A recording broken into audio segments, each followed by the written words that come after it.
Greetings, friends. Welcome back to another episode of Dreamscapes. Today, we have our friend Laura Becker from Milwaukee, Wisconsin, the funk god, or the artist known as Funk God.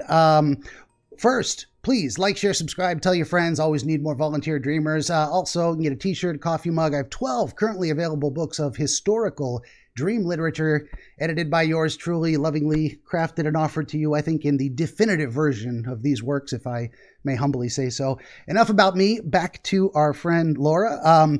You can find the Funk God at Funk God Artist on Twitter, at the funklife.substack.com, and at funkgod.com, and that's just F-U-N-K, Funk God.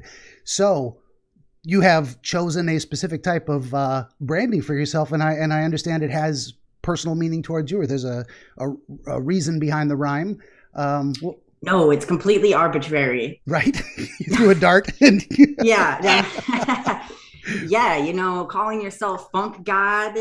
So when I saw your name was DreamWizard, I was like, I feel a simpatico-ness because, it takes some guts to sort of have a title of that grandeur. Right? And people definitely mistake, or they're just curious, they're skeptical of, first of all, I have two things working against me. Number one is God. If you say anything God, people are like, what's up with that? Yeah. But then the word chosen before it, Funk God, it's just, for example, my license plate is Funk God. Perfect amount of characters. Very cool. But like when I drop my grandpa off at church, there's been some weird looks, Yeah. So there's some misunderstandings, but I always say it's not easy to be Funk God.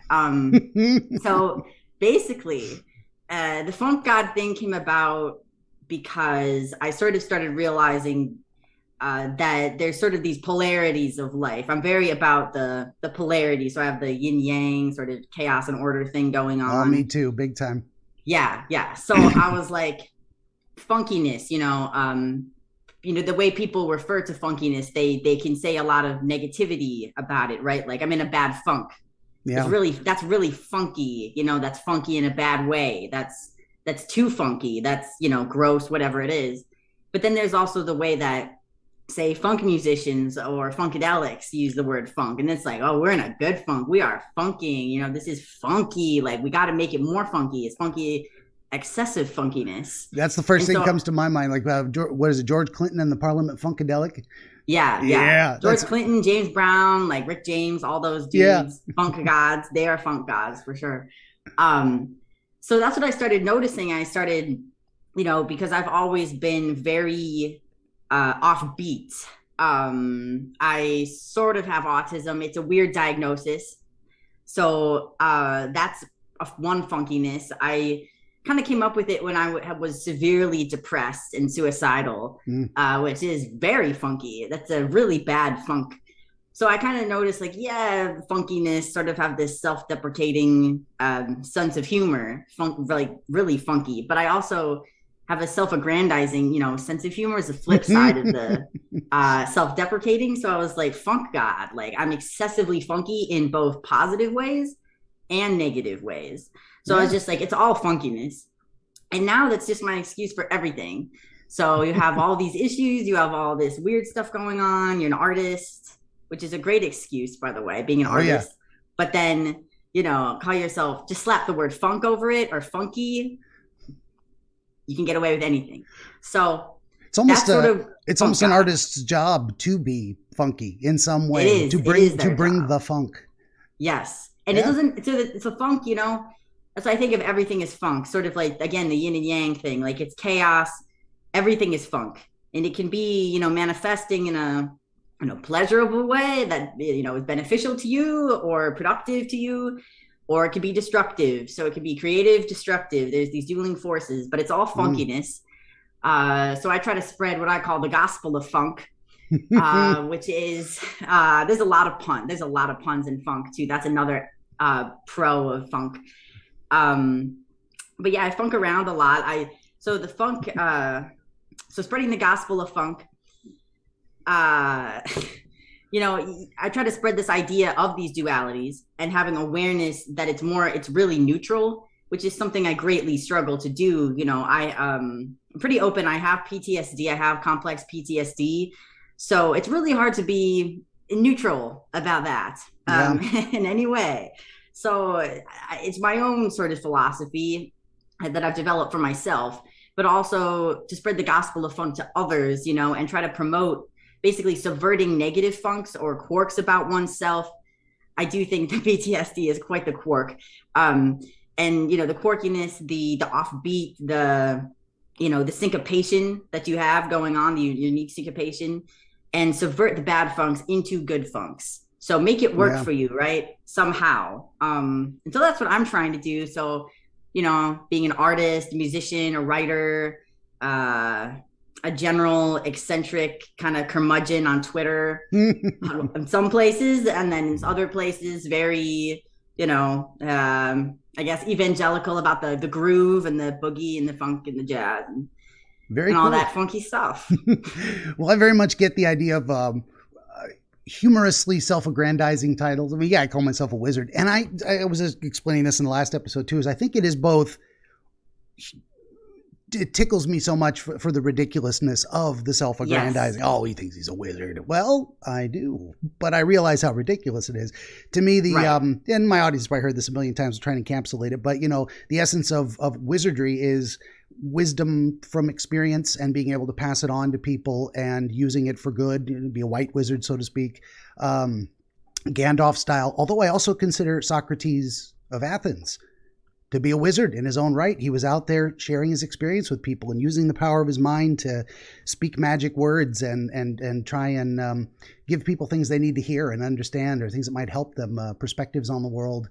I try to be that as much as I can. So it's this weird duality of like, I realize how silly it is, and I just embrace the silliness. One of my favorite, what is it? It's a GIF of PewDiePie, and he's got a towel on his head, and he says, "I'm a wizard." And he just does this little goof. That's the feeling I'm coming across, of course. Right. Of course. But Benjamin, then now think about this. Yeah. Think about this. Funk wizard. Ooh. Or dream god. There you go. Yeah. Think about that. I will think about it. I don't know what to make of it yet, but it needs processing time. Yeah. I was just thinking about that. Cool. As soon as I woke up very groggily and came to sit here and do this, that's what my first thought. I was like, yeah, dream god. See, that's that. So it doesn't.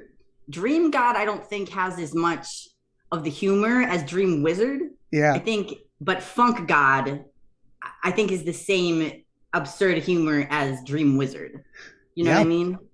Oh yeah, definitely. And there is something to it. Like it references the idea of where we put our priorities. I had another tweet recently, getting philosophical about this stuff, is someone had mentioned something about there not being a difference actually between politics and religion. And I don't want to get, the show isn't about politics, but the general concept is we all believe something. We all put our faith in something. We all worship something by our actions in the world. They say actions speak louder than the words, because what we do represents what we think and feel and how we understand what's going on around us. I had a point to all that. Oh yeah. So the idea of, you may be the god of funk in that sense, or funk god identified around that concept, because this idea of funkiness is where you're pouring your interest and energy, the filter through which you're understanding yourself in the world, and you're trying to share your ideas. So that's why I love the metaphysical side of those things. I was going somewhere with that, but that's my thought. Yeah, I agree. I agree on that consensus. And now we got a cat. Hey, buddy, you cannot knock over this is Cece. Oh, Cece boy. He's the one that likes to lay on my papers when I'm writing. Not today. Not today. Okay. Did you go boo-boo? Hey, okay. He's spreading his magic. Absolutely. Cats, there's a magic in cats too. They're so lovely. I love animals just in general because they are incapable of deception. I see that as yeah. Not that they can't be crafty or cunning or, stalk, because they're hunters, but if a cat doesn't like you, he doesn't like you, and he's not going to pretend. And if you have a scaredy cat like this one, he wouldn't come near me for the longest time. Was terrified. And now he comes right up for love. He'll lay on my arm when I get into bed at night. And there's a magic to that of like, this is truly, it's real trust and love. They're not faking it to manipulate you, to get something out of you. Yeah. Well, I think it's very apt that you have a cat as a wizard, and I have 4 rats. Yeah, yeah. So, man, yeah, I don't need to go into the rats. I mean, they have magic powers. They speak magic words to me. They are funky as hell, and they do sneak around. That's when you said like they're not capable of true deception, I'm just thinking of my rats like guilty little face when they're just like, because they're so sneaky. I mean, all animals like sneak to steal your food, right? Yeah. But with a rat, they're so tiny, they're so light. Like they crawl up, you don't even, I mean, I'm very like attuned to them, but they've gotten away with a lot. Like we share a lot of food just because what is my other option? Because there's 4 of them attacking me from like all angles. Right. Yeah, I get the same thing. Everybody wants a piece of whatever I'm eating. Yeah. And I'm terrible at training them in terms of like, I don't necessarily want obedient animals. I just want them to be natural. And that means begging for food sometimes. Yeah. Yeah. And that's what, if I were to tease that out a little bit, parse it a bit, like I think of the human capacity for self-awareness and that future planning deceptiveness, like intentional lies and manipulation to achieve specific ends. Because cats are capable of pulling tricks. They'll go out of sight of a mouse hole so the mouse thinks it's safe to come out. So they are deceiving the mouse that it's safe. But it's maybe I can't tease it out. Maybe I don't have the words today to really explain the difference in my mind. But definitely, it's usually not in the long term.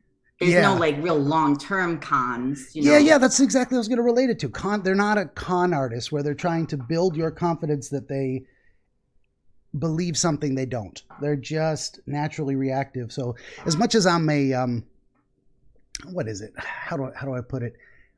I'm a deep, long thinker. It takes me a long time to come up with stuff, but there are other people that are more reactive, emotional. They know exactly what they think and feel, and they say it. So there's a dichotomy there of the impulsivity of expression that is always honest, but not always right. And then there's the reserved holding. I don't want you laying on that. He's laying on my mouse. Don't do it. That is not a mouse you can chase. The reserved, non-impulsive neutrality until a depth of understanding is reached, and then you can share your opinions. I think both are necessary. Tremendous value. Right. I mean, not either one is necessarily right or wrong. Mm-hmm. Like, I mean, I take certainly long times to ponder things, and I'm not necessarily always rational or correct about it. Yeah. And then I'll have like an immediate, abstract expressionist response, and then I'm like spot on. Yeah. So you can only trust intuition so much, but you can trust it quite a bit. Yeah. So I've had those discussions with people before too, of really trusting your gut in some ways. Like if something, say a situation doesn't feel safe, get out, whatever, trust your gut in that sense. Now that comes with caveats too. Some things we have to risk our safety in order to make progress in certain areas or overcome difficulties, and running away is not always the best thing to do. But definitely when it comes to, dark alleys and spider sense of danger, like, do what you got to do to protect yourself. And yeah, you don't need to stay in a dark alley.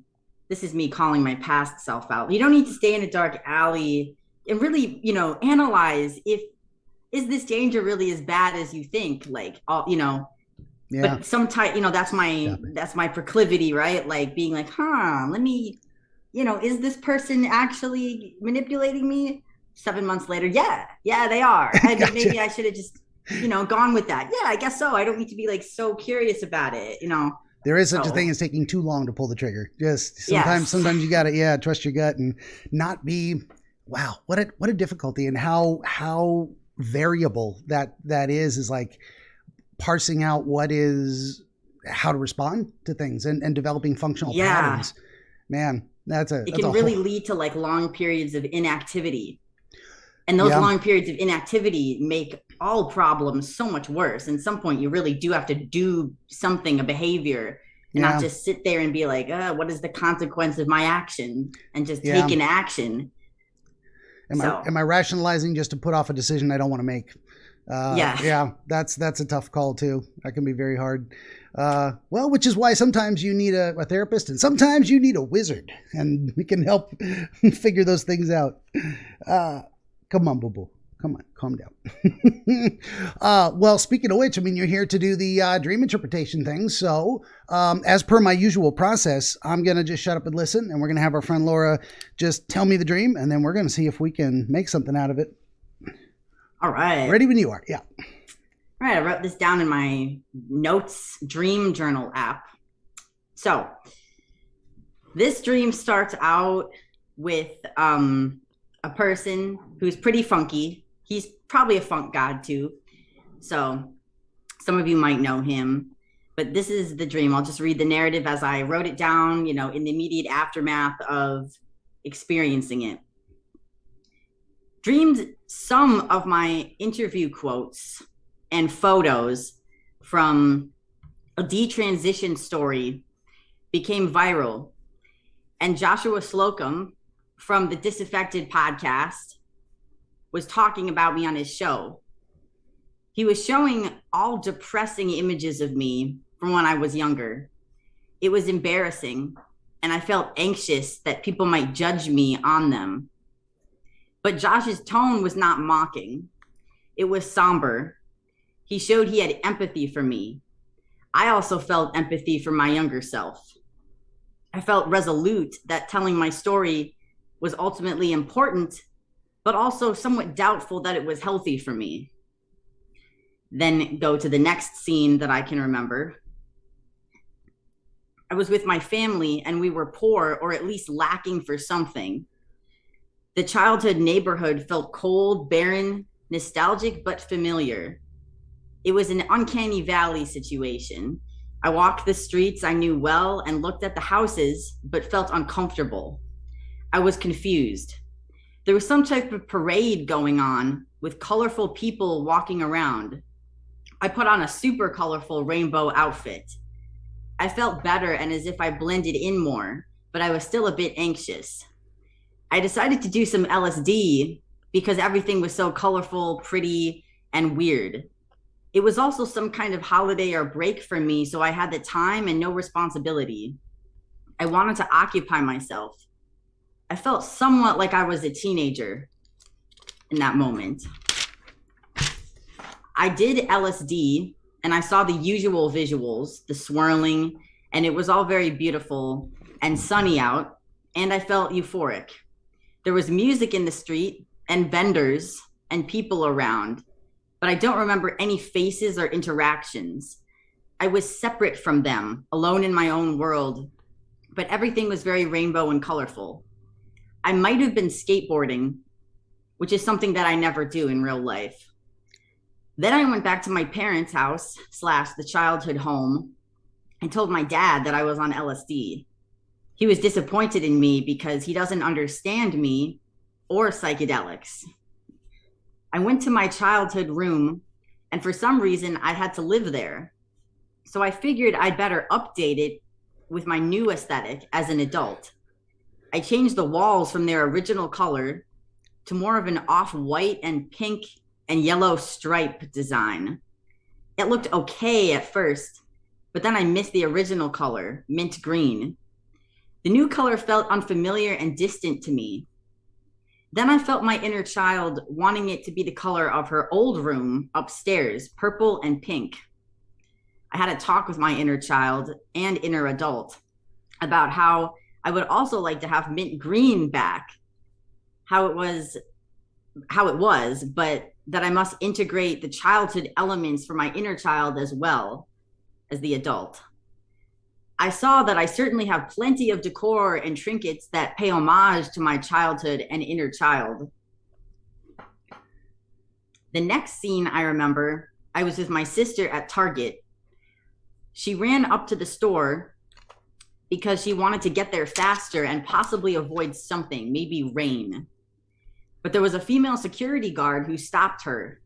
She said it was illegal to do what she was doing. I was confused too. I was possibly still coming down from the LSD, or I just felt not quite sober for some reason, and I was anxious. I ran up to the security guard and my sister, and she told me again that it was illegal to do that, to run up to the store. I felt like that didn't make sense, and I was incredulous. I thought she must be targeting us for some other reason. She wouldn't let us get in the store. I'm not sure how we got out of that situation. I was trying to help my sister, but I didn't want to get arrested or charged for something either. The next scene I remember was walking around outside some large buildings. Maybe there were apartment buildings, or maybe a large shopping center or a university buildings. I think it was the facade of my university buildings, but it was actually a mall. I was down below in the parking lot. It also felt like I was in Disney World for some reason. It felt like I was in Florida in terms of the climate and the foliage. I'm not sure what was happening there, and I can't remember anything else. The next scene I remember, I was walking around inside this really cool store. It was a department store that was connected to this avant-garde store that was all glow in the dark.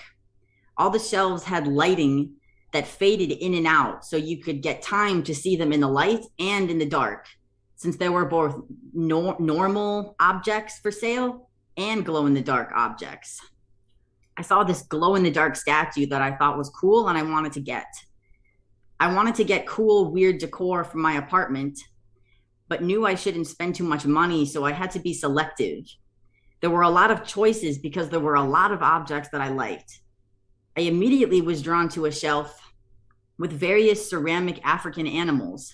There were many leopards, zebras, and lions. They were all cool, but I examined each one for the design that I liked the most. I found one statue that called to me above the rest, which was a leopard, but looked like a zebra.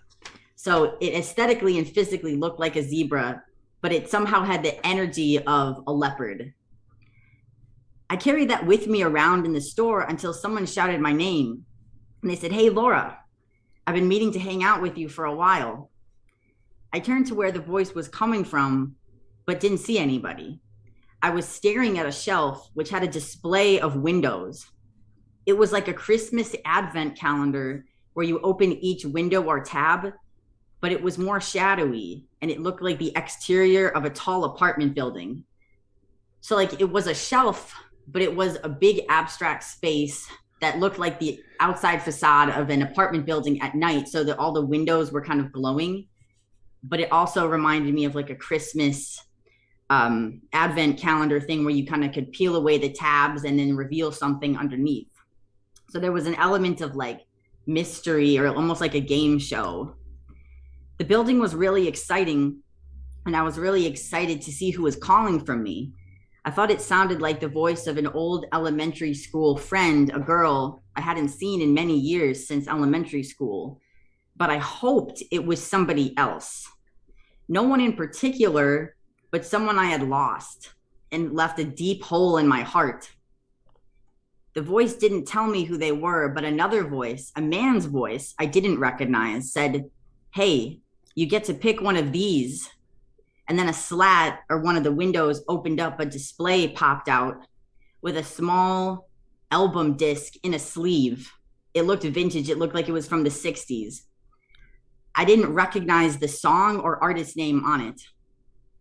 The male voice said, quote, "There was a band called blank." So he said, "There's a band called this, but I don't remember what the name of the band was called.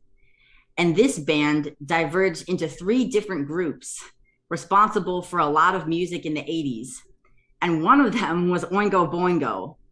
And I was like, Danny Elfman was in this band? And they said, not Danny Elfman, but somebody else. And I said, and I didn't know who. I thought that was cool, but what could I do with this album? I couldn't play it. I don't have a record player. The voices were talking to each other and as if they knew each other. and it felt like they knew something that I didn't know. And I felt left out. I wanted to be included in the conversation and know who they were. And then I remembered my zebra leopard statue on the shelf that I had put down. So I picked it up, make sure to take it with me, and I turned to walk away. And that is all I remember. Okay.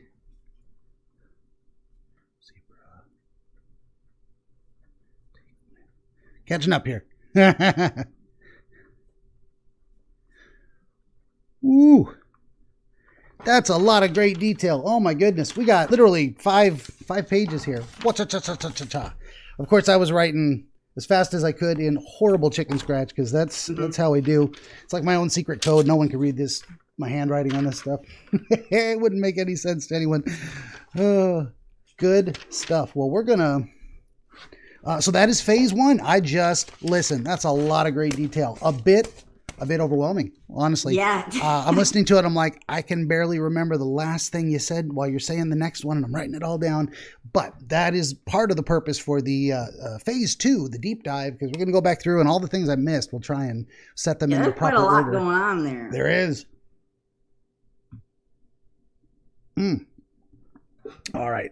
One fresh sip of brain stimulant. So, very beginning, you are, where are you when you have that initial experience? What's the physical setting? It feels like I was in my apartment here. So my home. Okay. And the experience I read my own notes. Oh, that crusty eye boogie still waking up, and my hair gets in my eyes. Got to have the wizard hair, but man, it's annoying. So your experience was of seeing, hearing this. So how were you observing that? You were looking on your computer, or this person was in your home? I was watching him on YouTube. Okay. I was watching his visual show.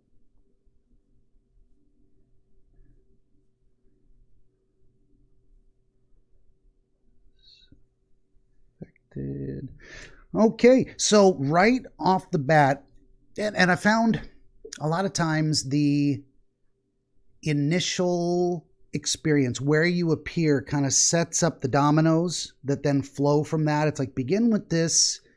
It's like following a train of thought that you really don't know where it's going to end yet. You got to start somewhere. And your brain says, okay, imagine you are fully in reality. You're grounded in your actual apartment. You're watching an actual show that does exist, and this is actually a common experience for you.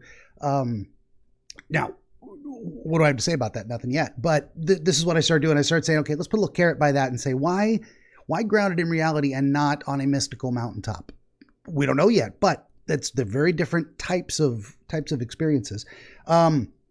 So you're watching the Disaffected podcast. Hey, you should subscribe. He's a great guy, Josh. Yeah. And your experiences seeing, my notes, or seeing or hearing, watching, can't read my own notes. You're watching, what was it? Some of my, you said thoughts, and he was, honestly can't read my own notes. He was talking about trans issues, as he usually does. And he was talking about detrans issues, which I talk about quite a bit as well.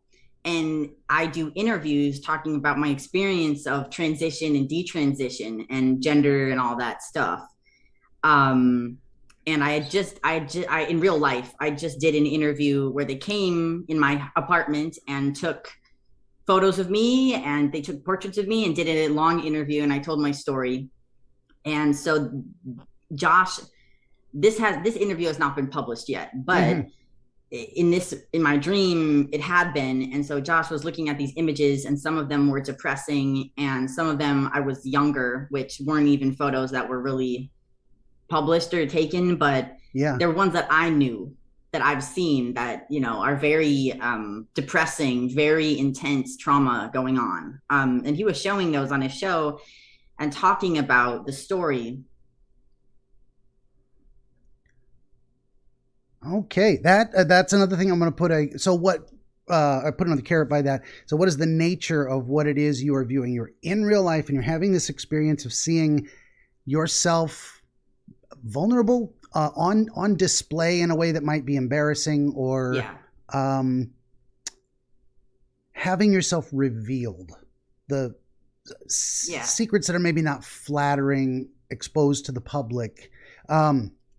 So when I start putting together, like, what are the plot points here? So the very first conception your mind wants to ponder is, okay, imagine you're in the real world, this is happening, and bam, you are exposed in these ways that you don't feel good about other people seeing you that way. So again, what does it mean? We don't know yet, but definitely plot point right there. Put a tag next to it.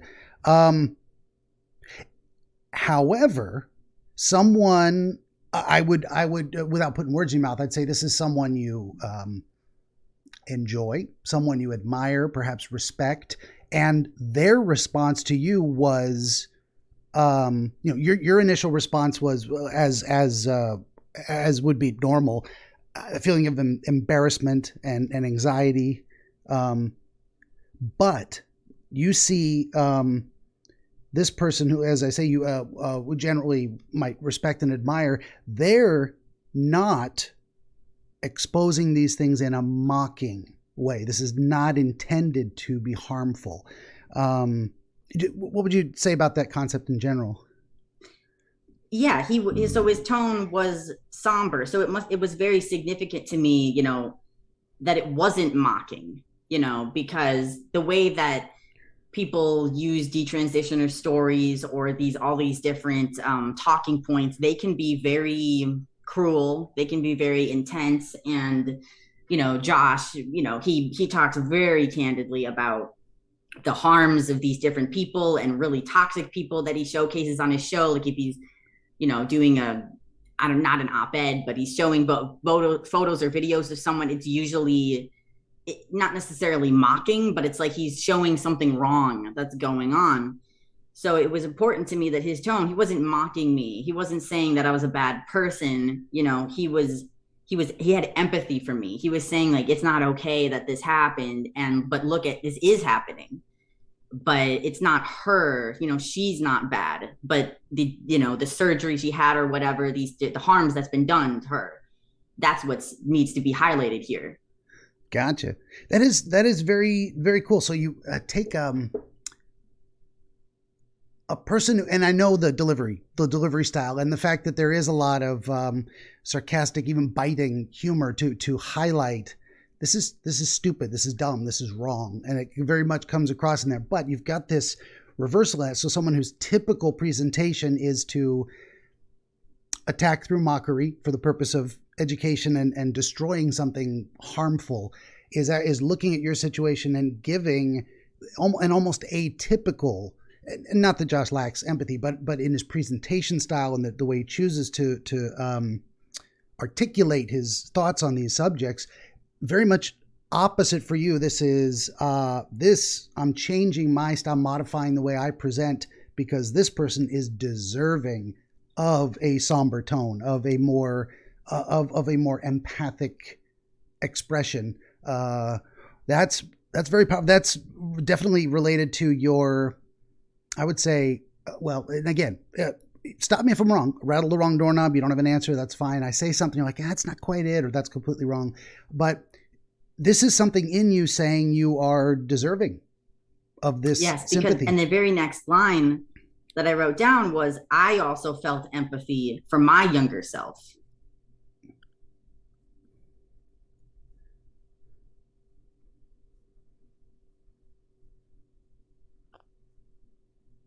That is great. So there's something in there of getting reflected feedback from the world that helps to validate something you wanted to heal in yourself, in terms of, it's nice to have someone else say you were right. Even if you knew you were, that just feels good. It just helps. And it allows you to feel better about heading in that same direction anyway. speaking of directions, like you're navigating down. I think it's up in. I think I need to go northeast. So you ask the hot dog vendor, and he's like, "Yeah, it's just 2 blocks up and over on the right." I knew I was going in the right direction. I got confirmation. So it's like that. It's very anxiety reducing to hear someone else say you're on the right track. And so you put someone you respect in the dream to give you that uplifting feedback. It's very good, and I think it comports very well with real life. That is actually. Maybe that's the key of putting this at home with a real life person, is saying this is actually a very realistic expression of what would happen in general. Like, yeah. And Josh, I think in the past few days, he has said encouraging things to me about this sort of shame on Twitter. He has talked to me. So very nice. Good. Yeah. So you were kind of almost, someone could say, we could class it in that prophetic dream category, at least this little portion, like, and whether that's supernatural or wizardly cause and effect reading the future, I think it definitely turned out that way, and I wouldn't want it any other way. That was, do you remember, there were specific photos being shown, so it was you currently and you from the past? Yeah. Anything you want to say specifically about the images presented from your past that might narrow down the focus of what aspect is trying to be reinforced or comforted or empathized with? Yeah, they were photos. I definitely was younger. I was probably like 17, 18, 19, 20. Definitely very vulnerable. Like, I definitely look young. I'm crying a lot. And I'm very disheveled, and I'm very, I can see, my hair is dyed different colors, and I'm really going through, trauma, undiagnosed PTSD at the time. And I just look really lost and hopeless and afraid and sad. Gotcha. Definitely you, I think, empathizing with that past, in a way, forgiving yourself for not knowing any better at the time, not knowing how to handle it, not knowing what was happening to you, and looking back on that. There's a very interesting phenomenon that, like, today, I am in the same physical body. I'm not the same person all the way around as I was 20 years ago, as I was yesterday, although the longer the time span, the greater the change. There's some things that don't change, but you learn and you grow, and you do become someone else, and you can look back on your former stupid mistakes, and you can beat yourself up about it and say, God, I'm stupid. That's the Chris Farley approach. Yeah. Right. I certainly do that too much. Yeah. This is leaning into the opposite side of it, saying you didn't know any better. What did you know back then? How could you expect? That's what gets me about some of our tendency in the, going back to Twitter and the political sphere, to kind of judge mistakes of the past by modern standards. There's two sides to that story. One is, if something is wrong, it's always been wrong. I mean, right and wrong are like, it's a dichotomy of, and so we look back on many, many mistakes of the past and we say, well, that was always wrong. Fair enough. How were we supposed to know? Some ideas don't exist until they exist. The idea of the divine right of kings is ancient, and it goes back our entire human history. And one day someone said, maybe I could vote. Maybe I could control my own life. Maybe I don't have to have a sovereign who was ordained by the supernatural higher power to rule over me. We can be individuals and have human rights. These things didn't exist at one point. So we look back in history and go, well, it was always wrong that the king existed and abused their monarchical power. We just didn't know any better. And we got to do the same thing with ourselves in our life, looking back and going, the difficulty comes when we say, well, I should have known better. I had the opportunity to know better, right, and I didn't take it. Maybe that's a valid self-criticism. But sometimes, I think it's because, like, the suffering, I knew it wasn't right because the suffering was happening, right? And I'm very aware of the suffering. But that doesn't mean that I had the knowledge or solution to be able to manage the suffering. Because I knew something. So, like, with the person who came up with the voting, right? Yeah. I'm sure they knew, like, this is not okay. Like, I don't like this. So they're, but they're still in the process, I guess, of working it out. And there's so much suffering. It takes a really long time to work out what really needs to be done and then actually take action on that. I try to liken it for people that are a little more resistant to the idea, not willing to kind of generously go with me towards understanding what I'm trying to talk about. I say, there was a time we all shit our diapers. We didn't know any better. We just didn't have the skill. We didn't have the understanding that I don't have to exist in a state where I simply poop and sit in it.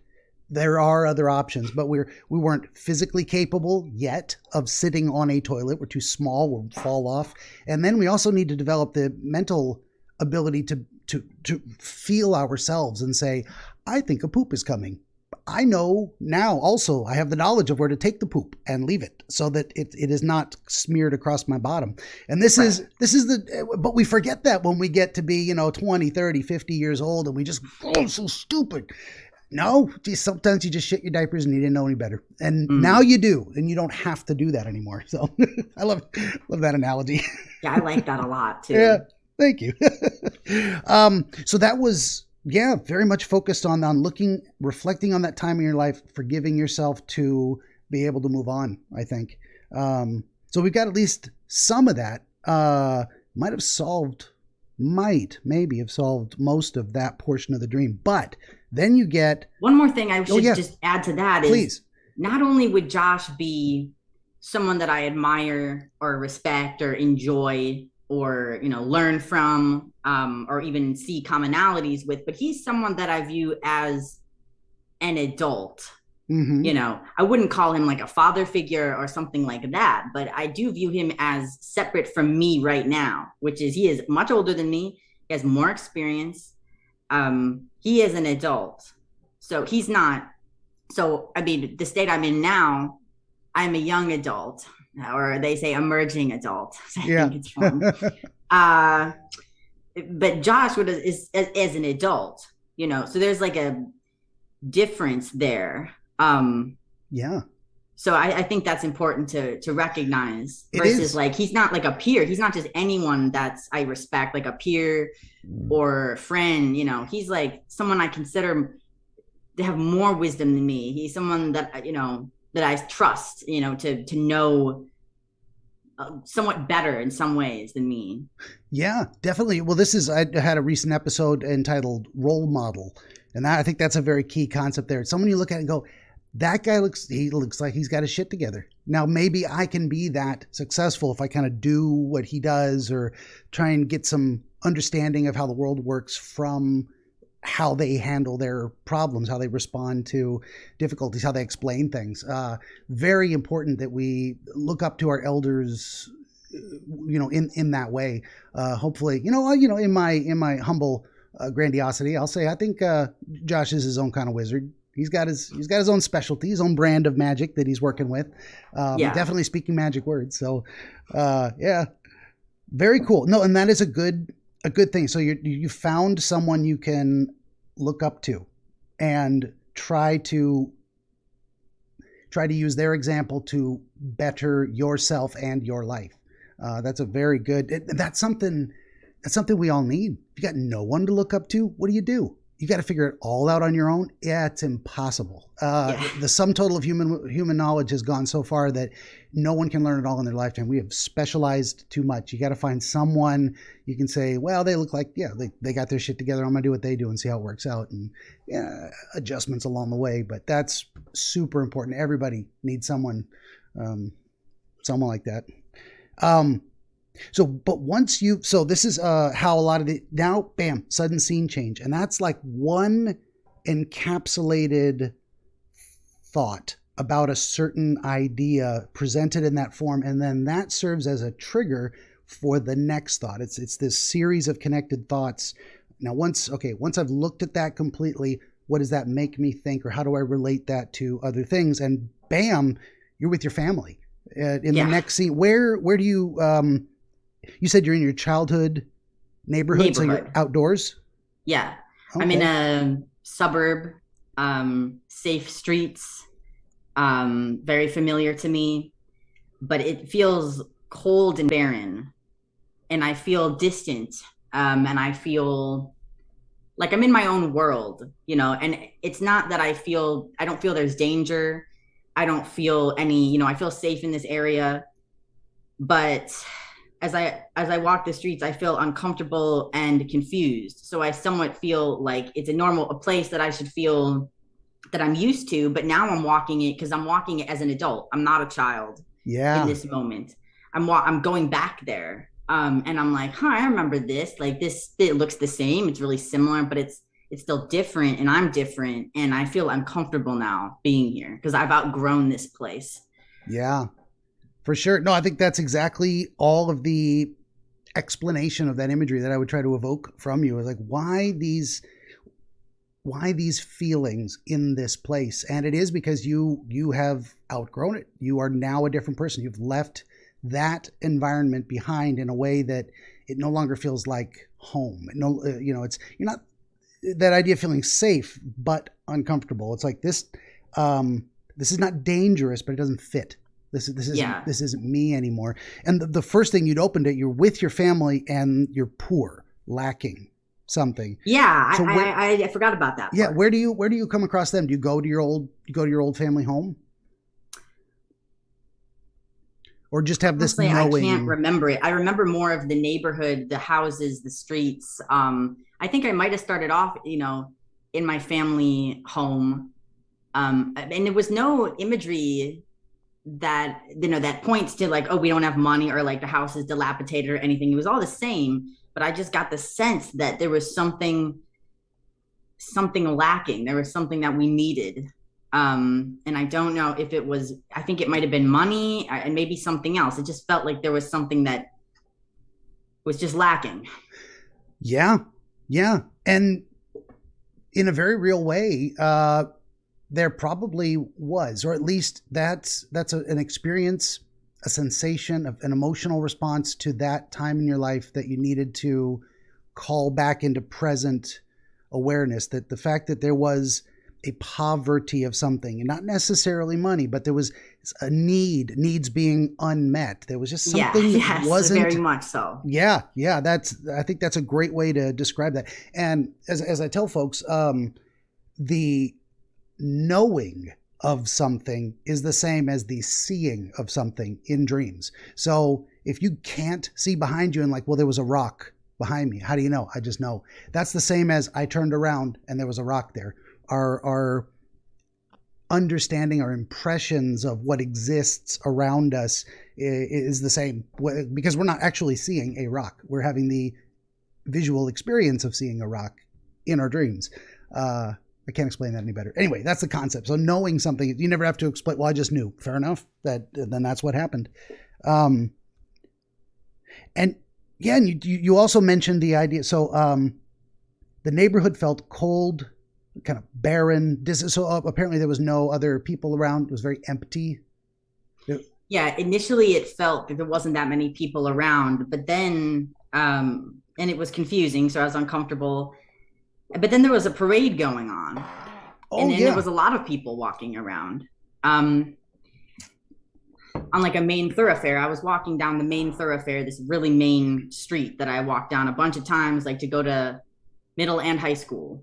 So there's a parade going on in that. And then there was a lot of people, and it was very cheerful. There was music, there was color, there were all these like rainbow, like spinning things, flags, like right.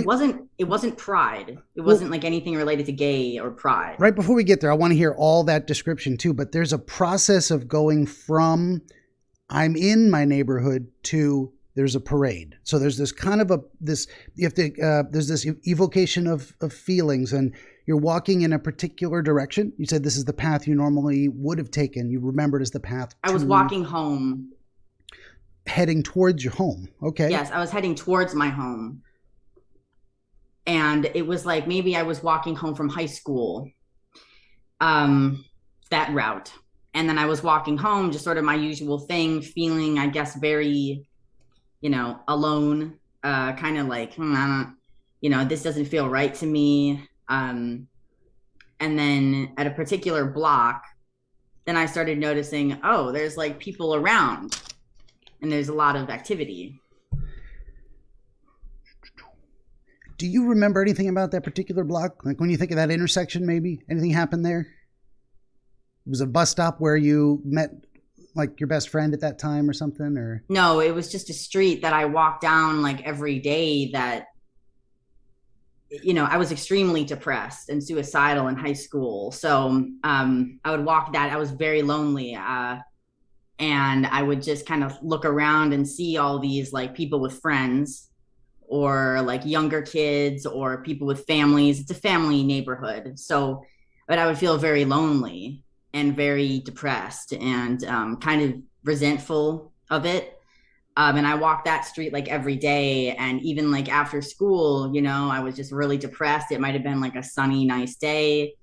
And I just went home. I had nowhere to go. I was very alone. So Okay. that's just like the repetition of memory, that happened many, many times. Gotcha. And it is so showing up in the dream in this form. It's like, okay, now remember this specific kind of experience you have at the time, set in a very real environment and very much referencing what actually happened. But then it suddenly diverges into you come upon, you go from loneliness, lack of people to suddenly there's a parade and bam, the streets are full of people. It's full of activity and color. So if you were to describe it, were you at the intersection, all of a sudden a parade starts, or you just become aware that a parade is in progress? I become aware that a parade is in progress. Like I turn around, because I see maybe people running or kids or like colorful stuff. And then I'm like, what's that? And I look around behind me and then there's a parade like coming not directly down the street, but I know that there's a parade. I don't see it. I know that there's a parade like maybe 2 blocks away and it's coming down. And I'm like, and then I get a sense of comfort from that. I immediately feel, all the rainbows really, really comfort me. And all the color, but then even knowing that there's a parade, like it makes me feel like, okay, so this is a happy occasion. Like this makes sense to me. This kind of gets me out of that sort of bad funk that I was in and when I was confused. Okay.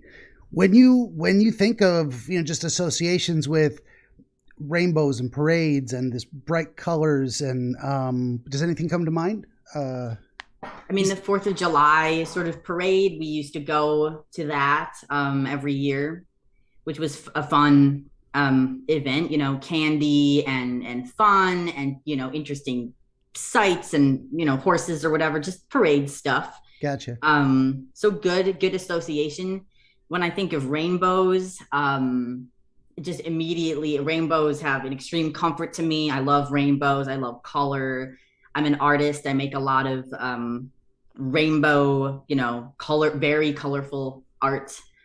And then I guess there was a significance of maybe like the spinning sort of like a lawn decoration or like one of those spinning things where it's a rainbow, like a thing where the wind blows it and then it's spinning around. Like a pinwheel? Yeah, a pinwheel. So there's like rainbow pinwheels. People are like holding them. There's like banners, there's flags. But again, none of this is related to celebrating any particular thing.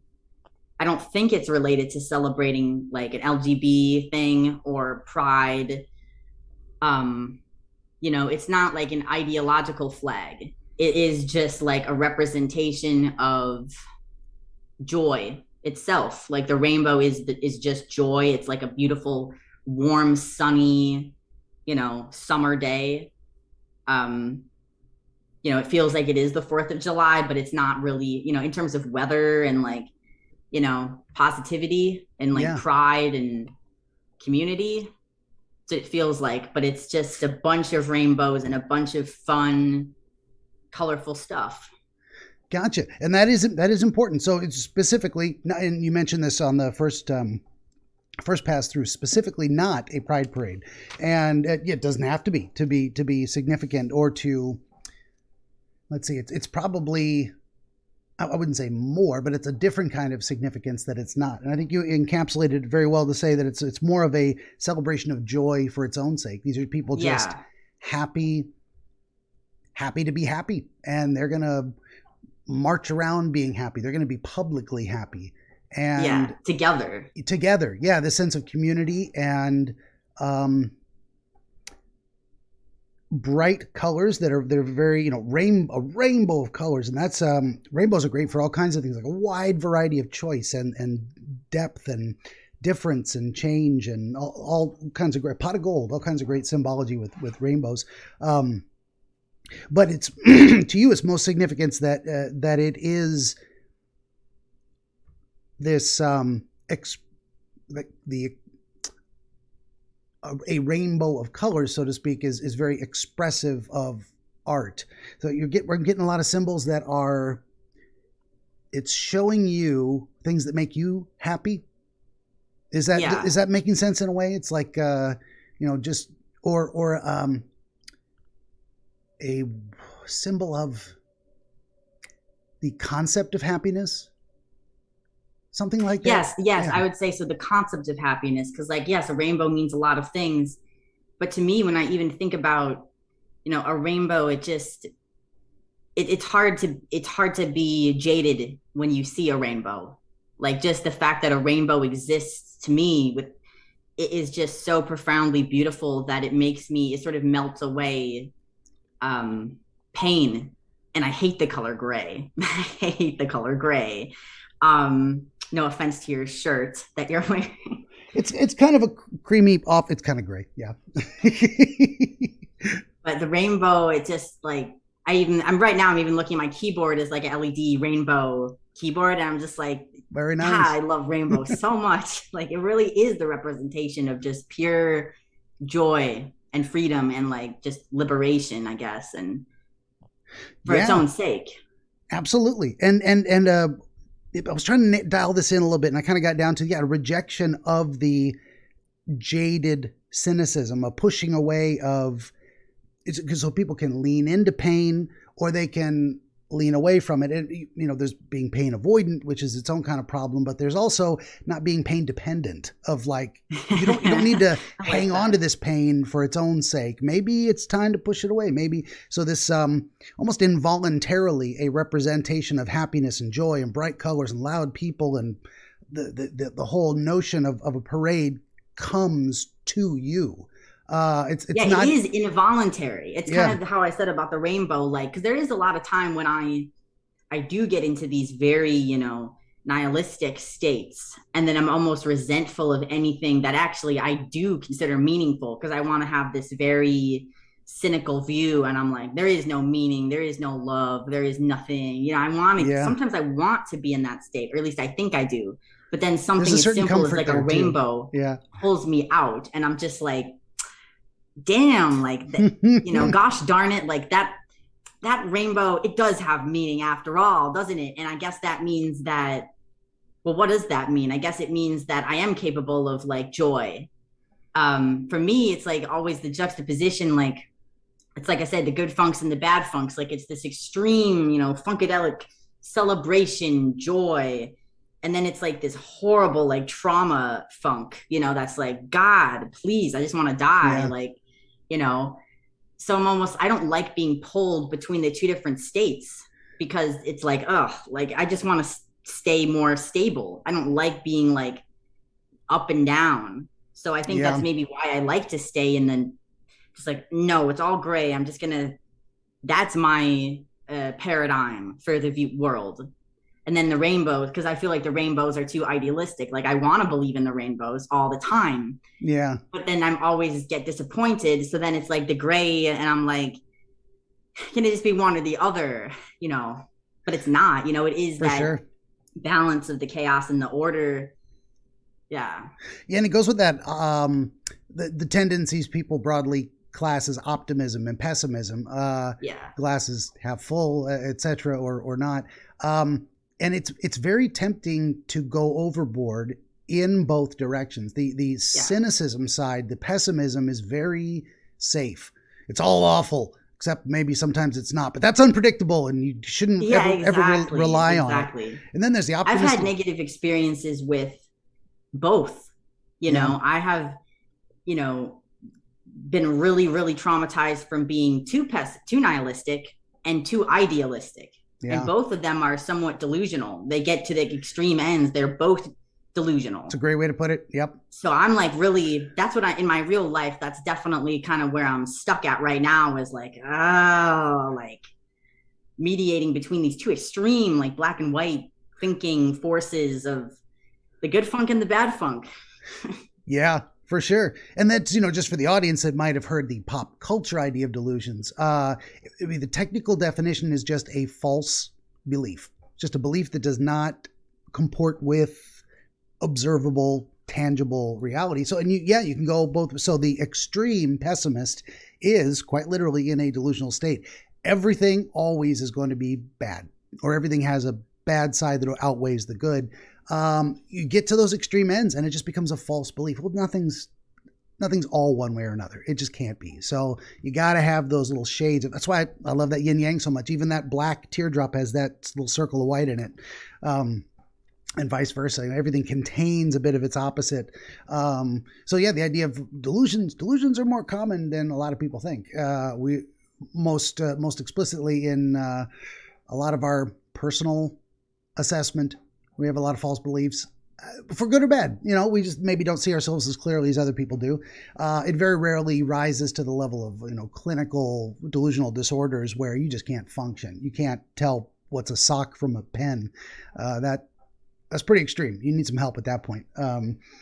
But anyway, I digress. It's like, I don't know how many folks in my audience are up on some of the psychological definitions. So to hear you use that word, it's very appropriate to the circumstance. So we spent a lot of time on getting through this experience of, imagine you're in your neighborhood, you're feeling out of place.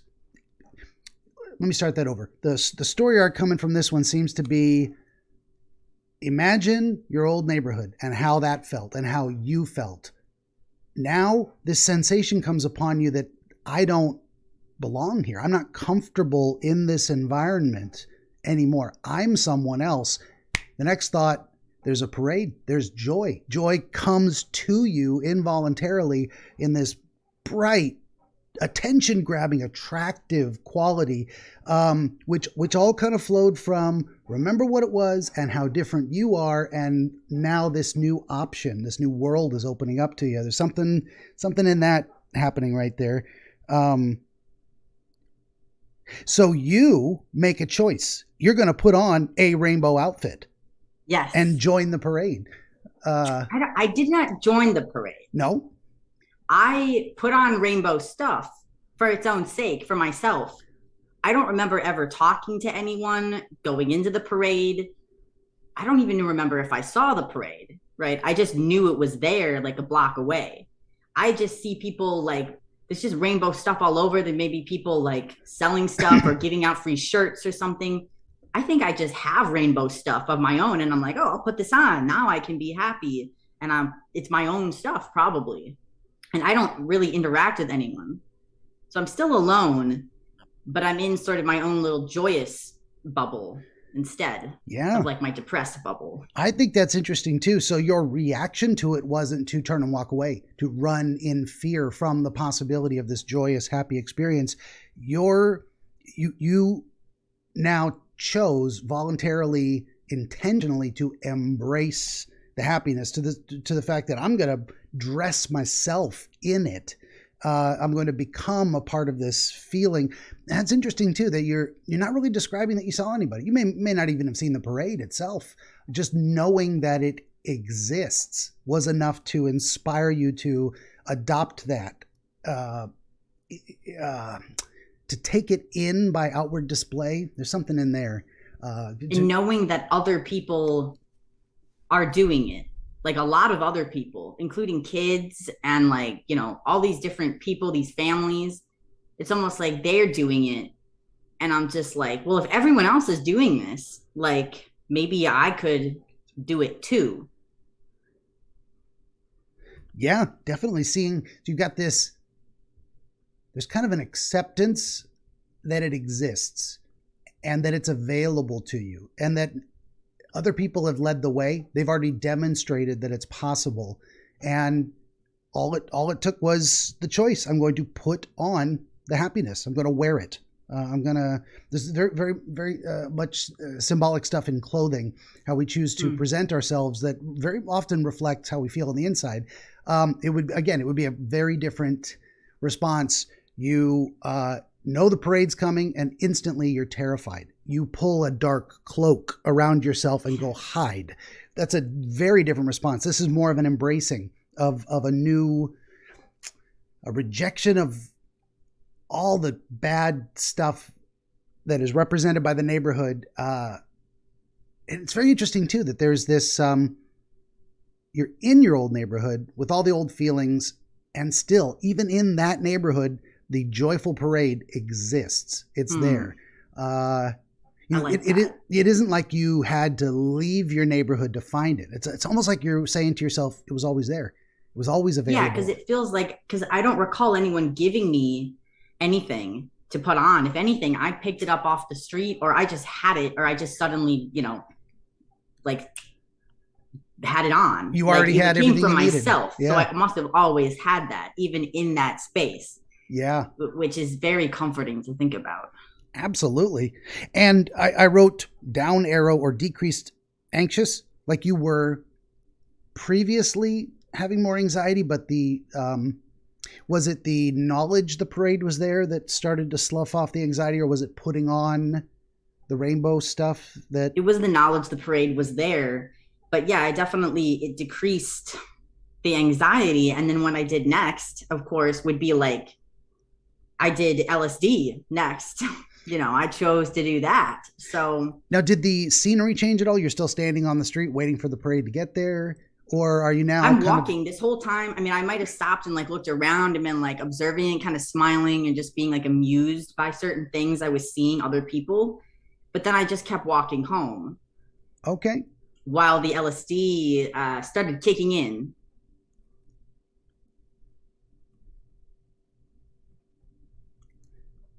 Okay. Do you remember having any thoughts associated with the taking of the LSD? Do you remember putting it on your tongue, that kind of thing? Any specific behaviors? I don't remember any behaviors, but I wrote down, I had a conscious choice. I looked around and I said, you know what? It's so colorful. It's so pretty. And it's so weird. There's so much.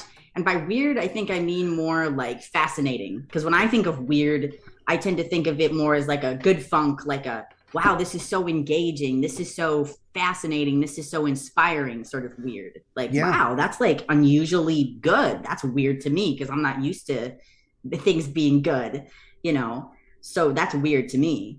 And it was just so amazing and inspiring that I was like, I'm going to do LSD right now. And in fact, I'm on spring break right now. So I don't even have to, I don't have anything to worry about. I don't have any responsibilities. I can just really fully engage myself in this moment right now. Very, carefree. Okay. That's very good. I mean, these are all, so I ask you one question. We get that whole answer. That's all the kind of mental constructs around the idea of LSD. So you're leaning into that very much as LSD being a door opener to the weird, kind of a symbolic representation of embracing a new way of experience in some way. Yes, I definitely view it like that. I view LSD as a really sacred substance that is very powerful. But I've always used it in a way that is very liberating. It is the rainbow itself, right? How I conceptualize a rainbow is the representation of joy for its own sake. That's how I imagine LSD, right? Because when I'm at least on LSD, I see rainbows fractals, across my entire plane of vision, which is you can imagine how jazzed I am when that's happening, because there's rainbows in everything. Yeah, everything's rainbows, amazing. Yeah. So very cool, very cool. And so there's there's another progression there. There's where the embrace, like the connecting thread, there's the embracing of the parade and the rainbows, and then the next step becomes that kind of leaning into it. Well, I'm going to go further on this path into something, and I'm not having a good time trying to feedback on this stuff for you. There's something there. Maybe we'll come back to it. But it's very much another conscious choice in a way to go further into the joy. And it's when you do LSD, it is like a diving in. LSD is not just like, oh, I'll just gently walk in. It's like, I'm gonna, it kind of hits you. Completely dive right into that. It's like cannonball. And it could be risky. Yeah. Mm-hmm. It's more like you're not dipping your toes in the water. That's a cannonball. You're going right in the pool. Yeah. It's a very intense choice.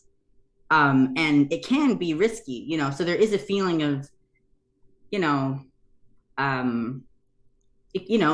an intense choice. It's a big choice. And it could have big consequences. It could be a lot of euphoria, but there always is sort of that risk. Yeah. And I'm always, when I'm doing it, I'm very aware of that. I have a lot of respect for the duality, but in the dream, so the visuals were swirling. So I say the usual visuals. Mm-hmm. So for me, that means I've done LSD, however many times, it's the usual response that I would get. It's comforting. It's familiar to me. It's beautiful. The usual same stuff that I would expect, it's very beautiful. It was sunny out and I felt very euphoric. And then I was really, really appreciating the music and the stuff that I was seeing as I was kind of walking. I was walking slowly, really enjoying my time, leisurely, being I'm really checking out all these different, parade stuff that's going on, and kind of looking back and being that's cool, as I'm walking home.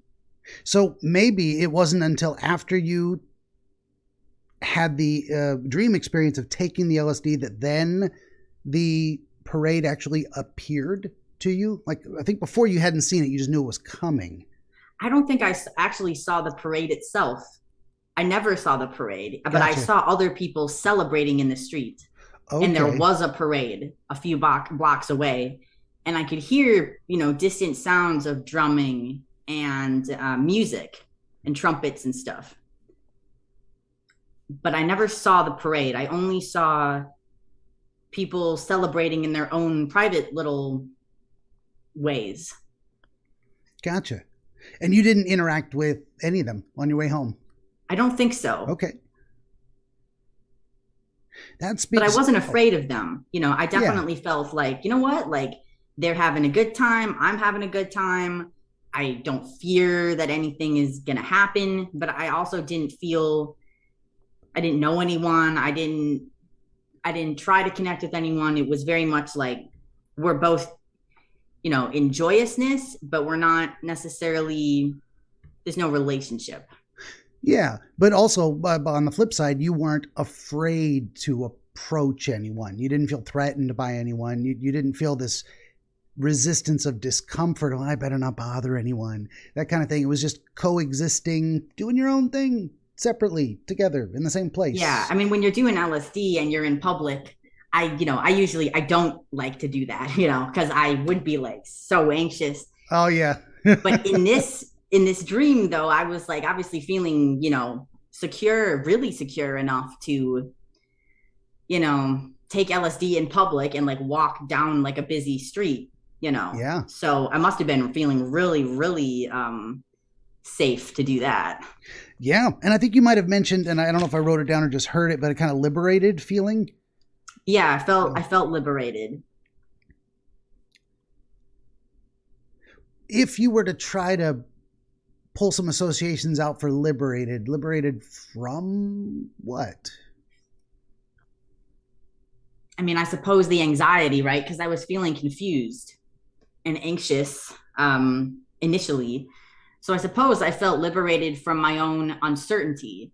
And also the fact that I was on spring break, it's like, okay, I have this chunk of time. I'm free, but I'm not really free because I'm anxious because I don't know what to do with all this extra time, and I could do anything, and that's overwhelming to me. And so it was liberating because I made a choice of what to do. And I was glad to have something to occupy my time that I felt was worthwhile. So the LSD. Gotcha. Yeah. Very nice. And there's when you were kind of describing coexisting near but not interacting with other people, I got my own sense of resonance with that. And you can tell me if this is kind of how you feel sometimes, but or whether I'm completely on the wrong track. The idea of I don't actually like to be around people. It's a weird thing. I like to know that people exist and that they are happy over there. And I like to hear that they're happy, and I like to have them know that I care and care whether or not I care, but I don't want to see them. Like, not in person. It's a weird feeling for me where it's like, I want to know that other people exist and are having a great time, and I'm not coming to the party, but please have a party. And please let me know it was fantastic and that you wish I was there, but no, thank you. I don't know if any of that resonates with you. I mean, to some extent, maybe or maybe not. I guess, like when I do, in real life kind of walk, I feel extremely alone in general. Like that's kind of one of my core wounds is being alone and feeling unseen and unheard and unappreciated, all of those things. So to this day, I mean, I do, walk around and I do feel like I'm in very much my own world. I feel like I have my energy and I'm Laura, and I take my energy and go outside, and, now I'm in my energy by the lake. And then there's someone else and there's energy, but it's it's not the same thing. I'm like, oh, that's another member of my species, but I have nothing. Like, I don't, it's hard to describe. I mean, I don't know if I would say love, because I think for me, love is like, I want our energies to be close. I really want our energies to interact. Typically, when I'm out there, I see other people and I'm like, I'm good. I don't want to interact. Like, I see a single woman walking. I'm like, no, I'm good. Or I see like a family. I'm like, no, they have their own thing going on. But I feel lonely still, though, because I'm like, I wish I had someone that I loved, not anyone in particular, but just somebody. Some more energy besides just my own energy interacting with this universe.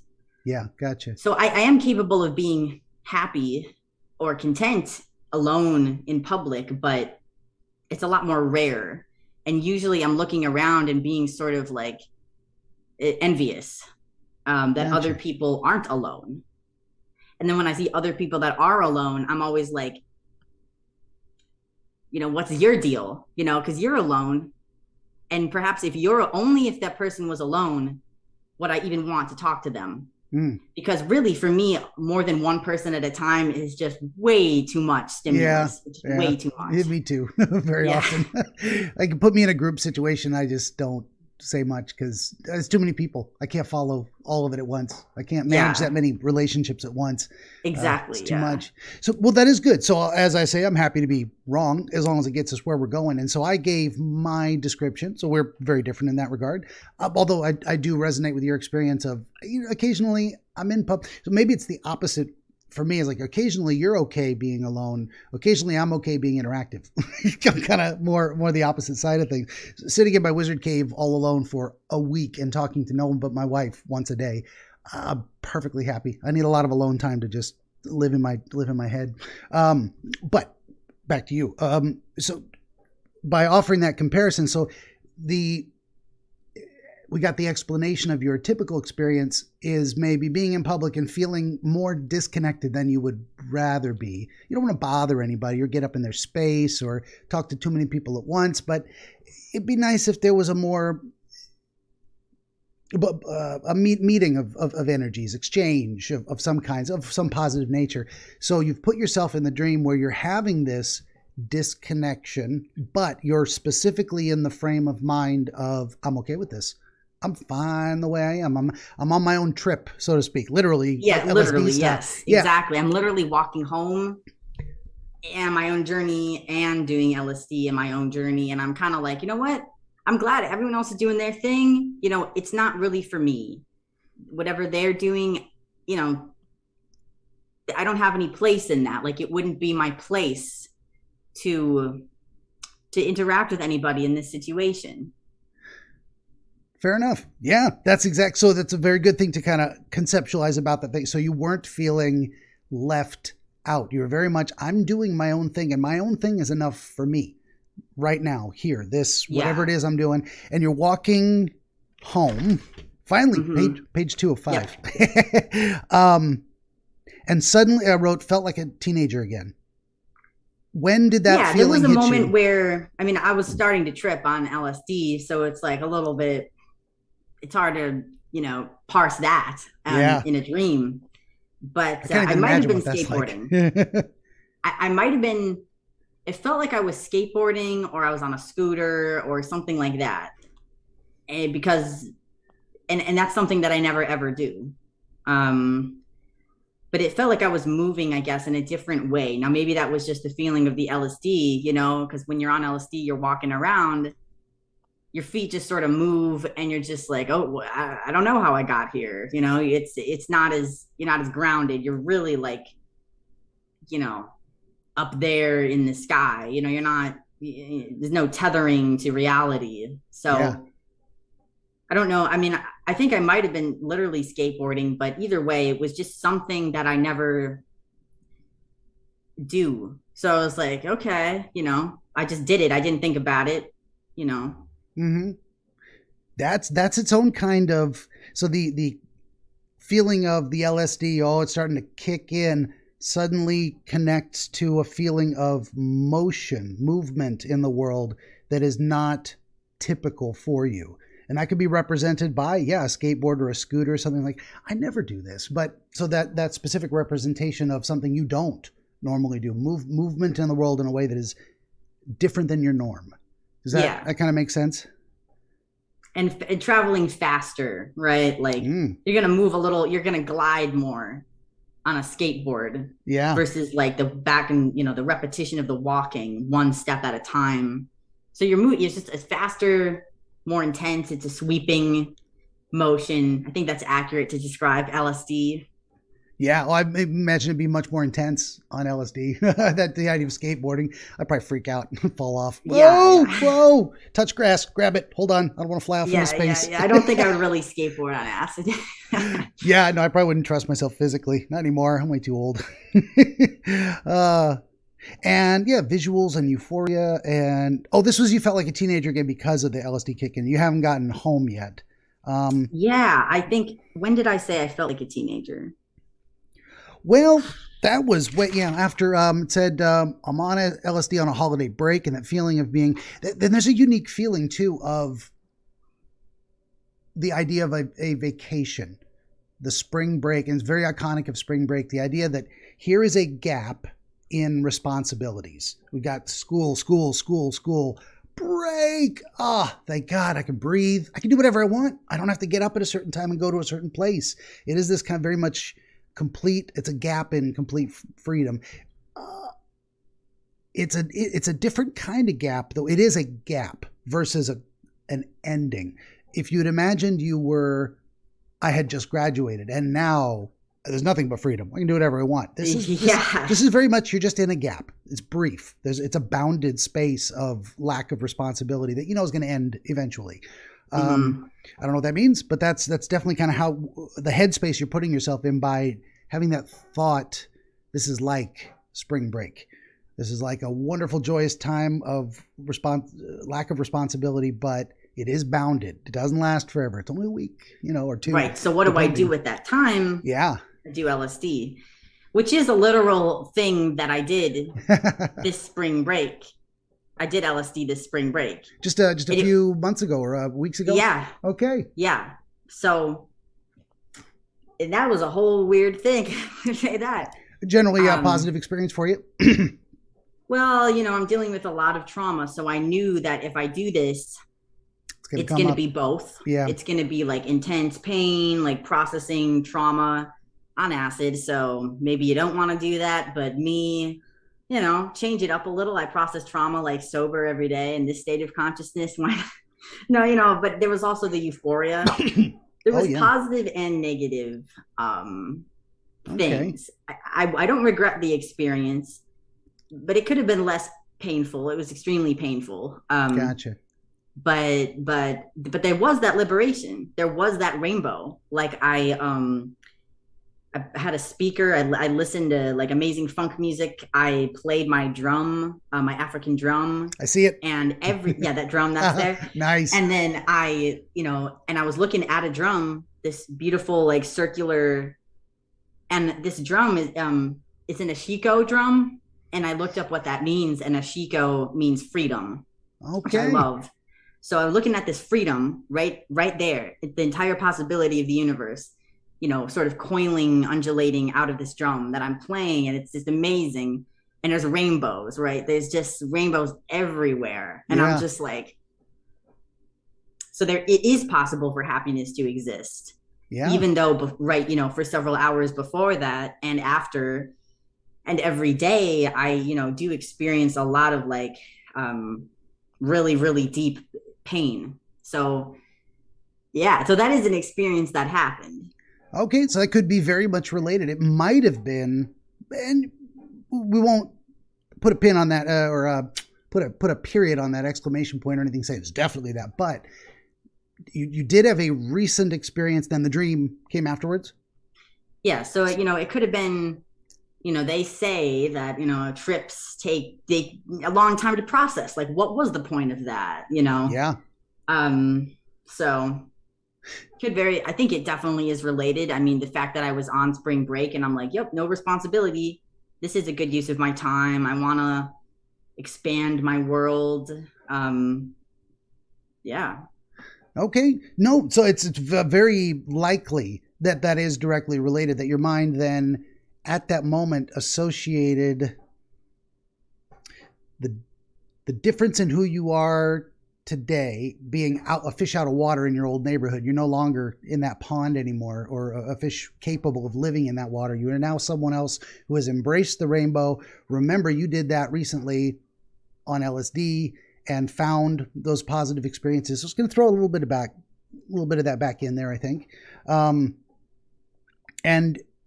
the idea of this unusual movement of embracing a new way. It's definitely a new way of seeing and feeling and experiencing the world, and it's faster, and it's different than a usual mode of transportation or movement. Faster, gliding. There's some strong symbology in that too. Moving faster is a confidence in your choice of direction sometimes, and the idea of gliding is it's effortless. You're being moved along, sometimes by just the force of gravity, or it's like sailing and the wind's taking you in a direction, harnessing the forces of nature in some ways. Effortless movement. And that, let's see. So you came eventually to your childhood home. Yeah. What was the experience of approaching that, or was it a sudden scene change? Bam, you're inside talking to your dad, or he's on the front porch waiting? Yeah, I don't recall any specific movement up until the home. I remember being at a very specific intersection, this main intersection that I crossed from the main thoroughfare of the street, where the people were celebrating, to my personal block that's more, private.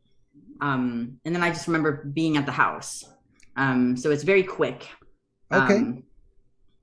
And then I guess I go up to my dad. I don't remember walking up to him. I don't remember approaching him. I just remember we're standing there and I'm telling him this.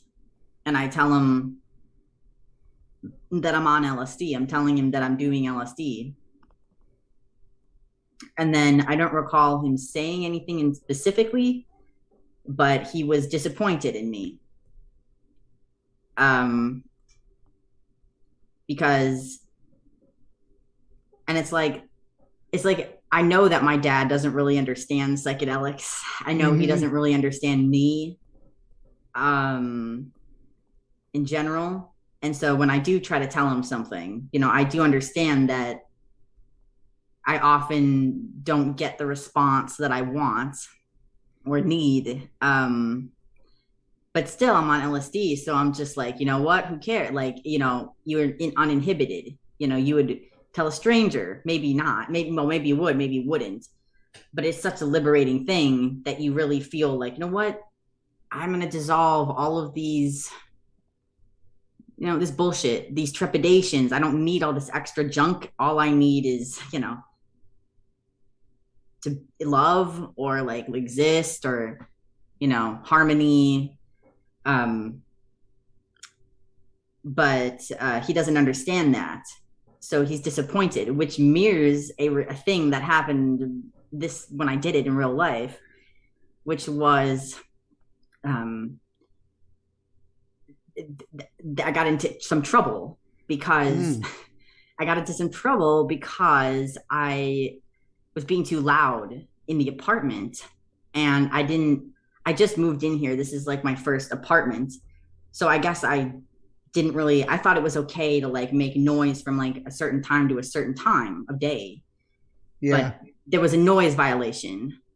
Like the landlady received multiple calls from other people. And I don't know any of these people, but she was, more than disappointed. She was like extremely pissed off. Gotcha. And she was texting me in the midst of me like having this amazing, like euphoric, like, love and peace and like this African drum, like literally unity, like all of this amazing transcendent connectivity to humanity, even though I'm alone, Yeah. And then that just breaks because she's texting me and she's like really pissed, And so I feel, people are disappointed in me. Like, and even on the LSD, when I did it this time, I spent some time crying and apologizing to the universe. I just said, like, I'm sorry. Like, and I'm trying to release like shame and guilt. And then I feel liberated. And then I'm like feeling so confident that I'm now engaging in life again, right? Like playing this drum, really, really having an amazing time. But then people are disappointed in me again. And it looks like I made another mistake. Oh yeah. So that could be part of that too. Yeah, definitely. So you may have distilled all of that down into, imagine your dad's disappointed at you. He's looking at your choices, your behavior, and saying that's not good. He's not patting you on the head and telling you it's okay. He's saying that's not okay. And that's maybe all of that crystallized into that form of, remember when you looked at your dad and he looked disappointed? Yeah, that feeling. Okay. And then bam, all of that, everything you just told me, and wrapped up into that. My dad is, he has been abusive to me. Like he is, the main person. So gotcha. The fact that he's disappointed, it basically is like God or the universe. So it's very, very important that he was disappointed in me, because that's like, that is the crux of most of my trauma, Yeah. Imagine the most disappointment that could be directed towards you possible, coming from the highest source, or the last place you want to be feeling that from. And on the most beautiful, in the rainbow. Yeah. Yeah, at the same time, that's also definitely where I was going with that. So you've embraced this experience of joy, and you've got this judgment creeps back in to mess with your high, man. And yeah, for sure. And so there's a bit of I might represent it as self-doubt in there, because no one else is actually present. This is all in your head. And that's where a lot of people get the idea of, well, every element of the dream is you. Yes, not specifically. It can be representations of other things, but it's all your thoughts in my opinion, crystallized into these iconic images of what do you think of when you think judgment? Oh, my dad mad at me because I'm on LSD and telling me I fucked up. Bam, that image comes to you, and that leads you. And you don't remember any other, no specific words he said, no lengthy interaction. It felt like it was a very quick interaction. Yeah, it almost felt like I knew it was going to happen. It's almost like, well, what did I expect? It's just always like that. He always does that. That's always what it comes back to. It's almost like every time I try to be liberated, I have that come here, that judgment. Come here. We got a puppy back. He's back. Oh, you got peanut butter. Hello. This is my little rainbow, my little sunshine. Love you. Okay, but he's also interrupts. Sorry about that. Do you remember where that interaction took place? Any specific place in the house? Kitchen, dining room? I think it probably took place either outside the front, the door, or in the kitchen. So right when you first would walk into the house. So a very quick interaction, like a brief interaction, and very soon, as soon as I reach the house. And there may be something in there of the imagery of approaching your childhood home and knowing that is the place where judgment lives, guilt lives, shame lives. And you're going to have to pass by it and see it and experience it in order to get back inside. Something very powerful in there, and you don't stop. It does not turn you away. You don't go, fuck that, I'm going this way. You went ahead knowing what was waiting for you. There was a very deliberate choice in your mind to follow that path. It's almost like, how you end up repeating childhood patterns because you want there to be a different outcome for them, but then it's the same thing. So it's like, is it a good thing that I chose to go into that childhood home? Because it's like, is that me like wishing, like, I tell my dad I'm on LSD, like, I want him to say like, wow, like you look so happy, or like, what are you thinking? Or like, how does it feel? Or something like positive. But he's just like, why are you doing that? Like, come on. Yeah. Not an experience. So it's like, I want a different response, but like, should I expect a different response at this point? Probably not. Yeah, if you know someone, you know what they're like, and you know what they believe, and they're not really going to change. Yeah. And maybe you needed to see that experience too, that see it for what it is. See that this is going to be, this is a feature of reality you're going to have to negotiate. It's not going to change. Just maybe acknowledging that is its own, the acknowledgement itself is the purpose for it being there. Just see it, just accept this is a thing. Okay, moving on. But that then takes you inside. You forge ahead and it takes you to your old childhood bedroom. Yeah. First, that's kind of your first stop inside the house. I mean, that would be the only place in the house I would go, right? Like, that's my safe place. That is like, that's me. That's where I belong. So I immediately go there. And for some reason, I had to live there. In the dream, you had the sense that I'm living here again now. This is happening. Yeah. Okay. And that is something that happened to me because I had moved out of my parents' house for the first time last summer, and I was staying at my grandpa's house. But then due to some family drama, I had to live at my parents' house. I couldn't live at my grandpa's anymore. Gotcha. And I did have to go back to my childhood room, and it was really, really, really horrible. It was so, and that's the thing where I was like, I don't belong here. I feel like I'm in hell. Like, I have to get out of here. And then I had to stay there for like a month until I could find an apartment. And luckily I did move in here, but I remember that feeling of like being like, oh my God, I am trapped back in this place. I'm, with these people. I feel like I'm gonna, scratch my skin off. Like I cannot deal with this. Okay. So this is your real life experience. And now in the dream, it says, okay, imagine you go to that room, that same room that you just do not want to be in. And I wrote down update aesthetic. You said a bunch of other stuff that I couldn't quite scratch out enough, but you decided to remake the environment by painting the walls a different color. Yeah. Which is something that I actually had done in real life like the year before. I had a really traumatic thing happen the year before this that really shattered everything. And I knew that I remodeled my room for the first time in years. And because I kind of looked around and realized like I've been stuck in like a regressed like childhood state. I like need to this isn't me anymore. And I haven't been ignoring all of that I am like growing up and being an adult now. You know, this was when I was what, 23 or 20. No, this is when I was 24. So this was not that long. This is like only a year ago. So I painted the walls like mint green. I updated, got a lot of new decor, and it felt like a new space. But then I still wanted to get the hell out of there. So then I like moved to my grandpa's when I could, and then I moved out. But in the dream, I went back and the walls were green. So this was the already updated version. But when I went there, it wasn't updated enough. I was like, no, this still reminds me of that. So I need to update the walls. But then I missed the original color. So I did a new color.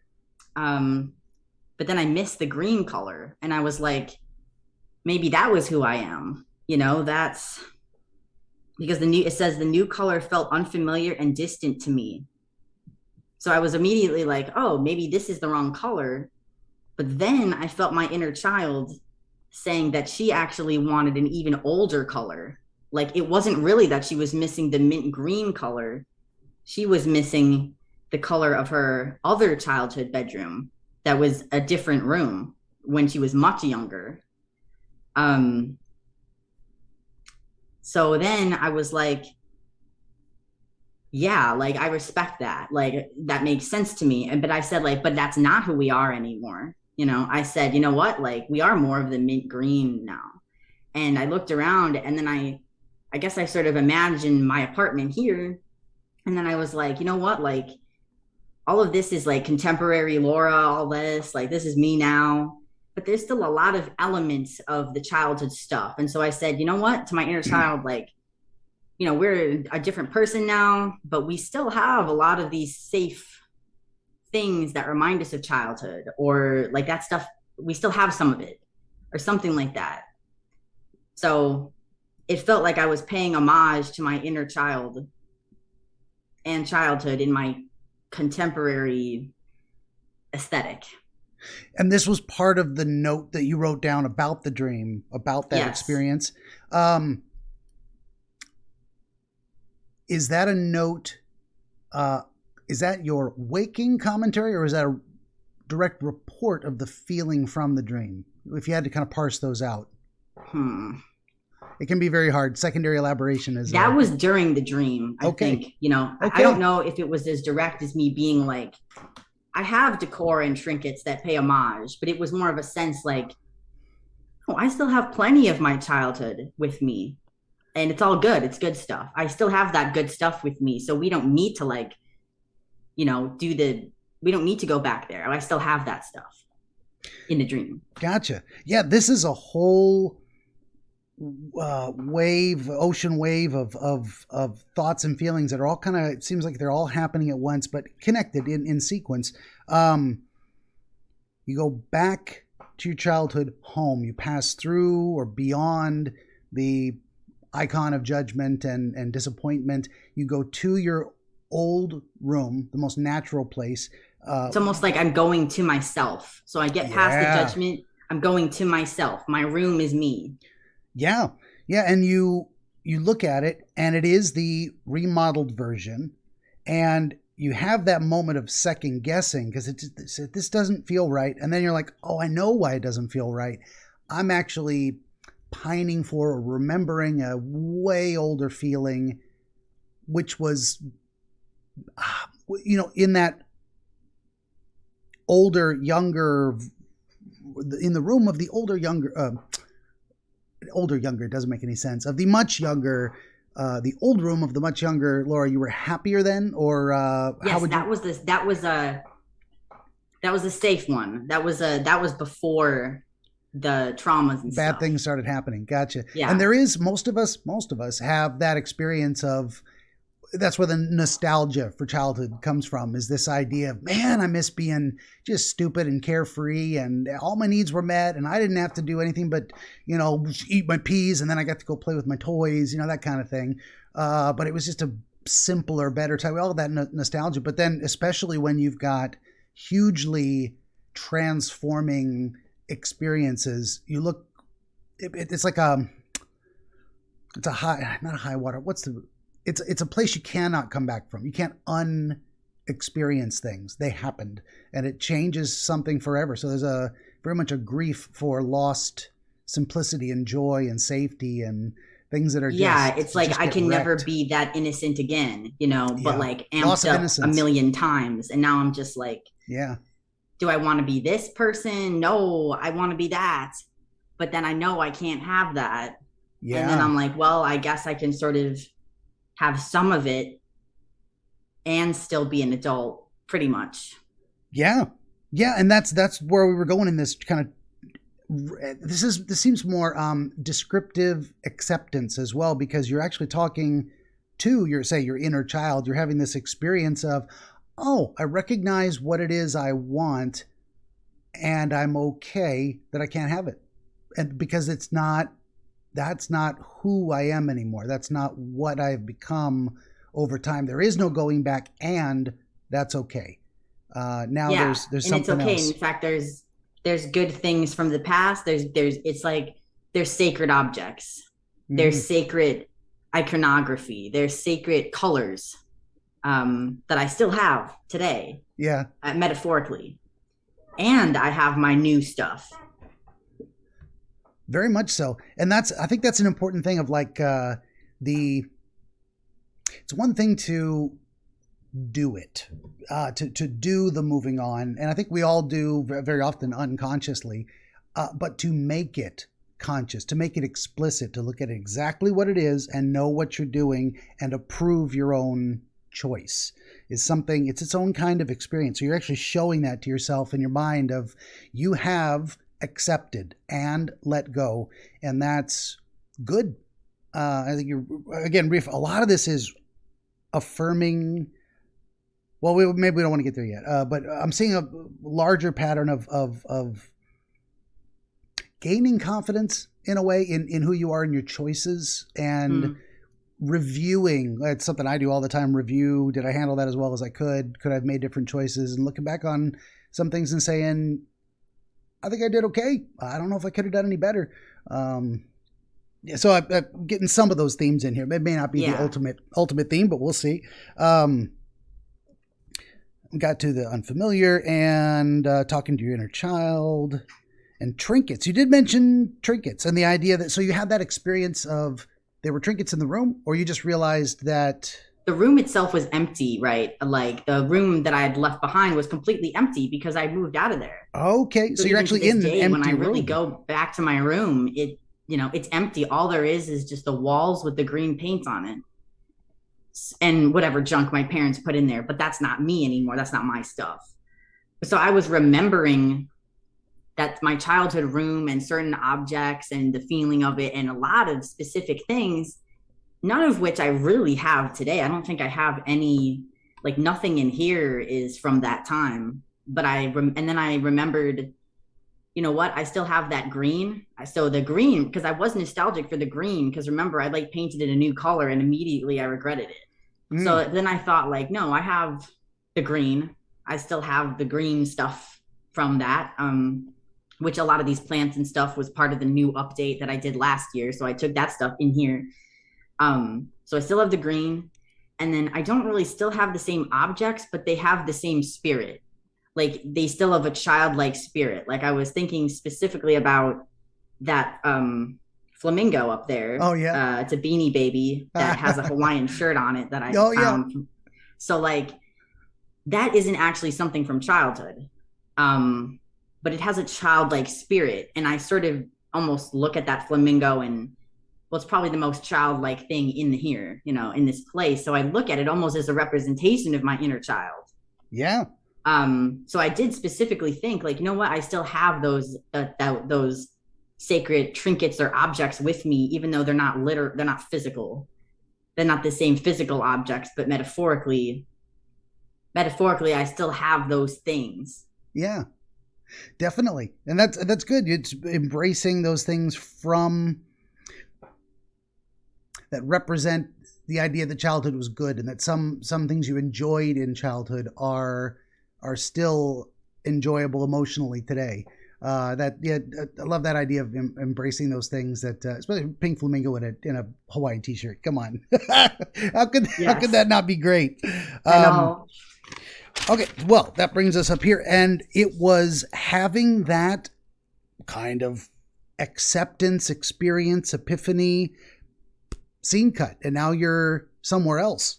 Yeah. And we're on a new page here. We're gonna write a book together. Look at this. It's happening. I know. I have so many words. Right? No, it's perfect. That's sometimes I have a hard time getting people to say something about what they're thinking. That's not an issue for me. You don't have to apologize for that. Not at all. It's much easier to sort through too many words than draw words out like pulling teeth. Which is okay. Everyone's got their own style. I'm not judging you. Hey, that's why we work together, you know. Scene change. How are you approaching this? You're in the Target parking lot. We were in a car. In a car. Okay, yeah. So this new scene actually started. You're driving in the car. We're parked. You're parked. Okay. We're parked in the Target parking lot at night. Okay. It's not my car, so it's not the Funkmobile. It is my mom's car or my dad's car. So it's not my personal car. And we're parked in this car, and we've just closed the doors of the car, and we're walking out into this parking lot, and it's sort of it's dark, and it's a mostly deserted parking lot of Target, but the Target sign is still lit up. The store is still open. It's just late, you know. It's maybe like 8 or 9 p.m. Okay. Interesting. So, I sometimes forget to ask, but it's good you've been volunteering, daytime, nighttime in these dreams. So you went from a very much sunny day, going home again, having this experience of reflection, acceptance, whatever it was. Bam. Now it's nighttime. Now you're in a parking lot, mostly empty. Now you're approaching a store. It's late, but it's not closed. You're not going to break in. You're going shopping, and you're with your sister. Yes. And my sister runs up to the store. So she just starts, running.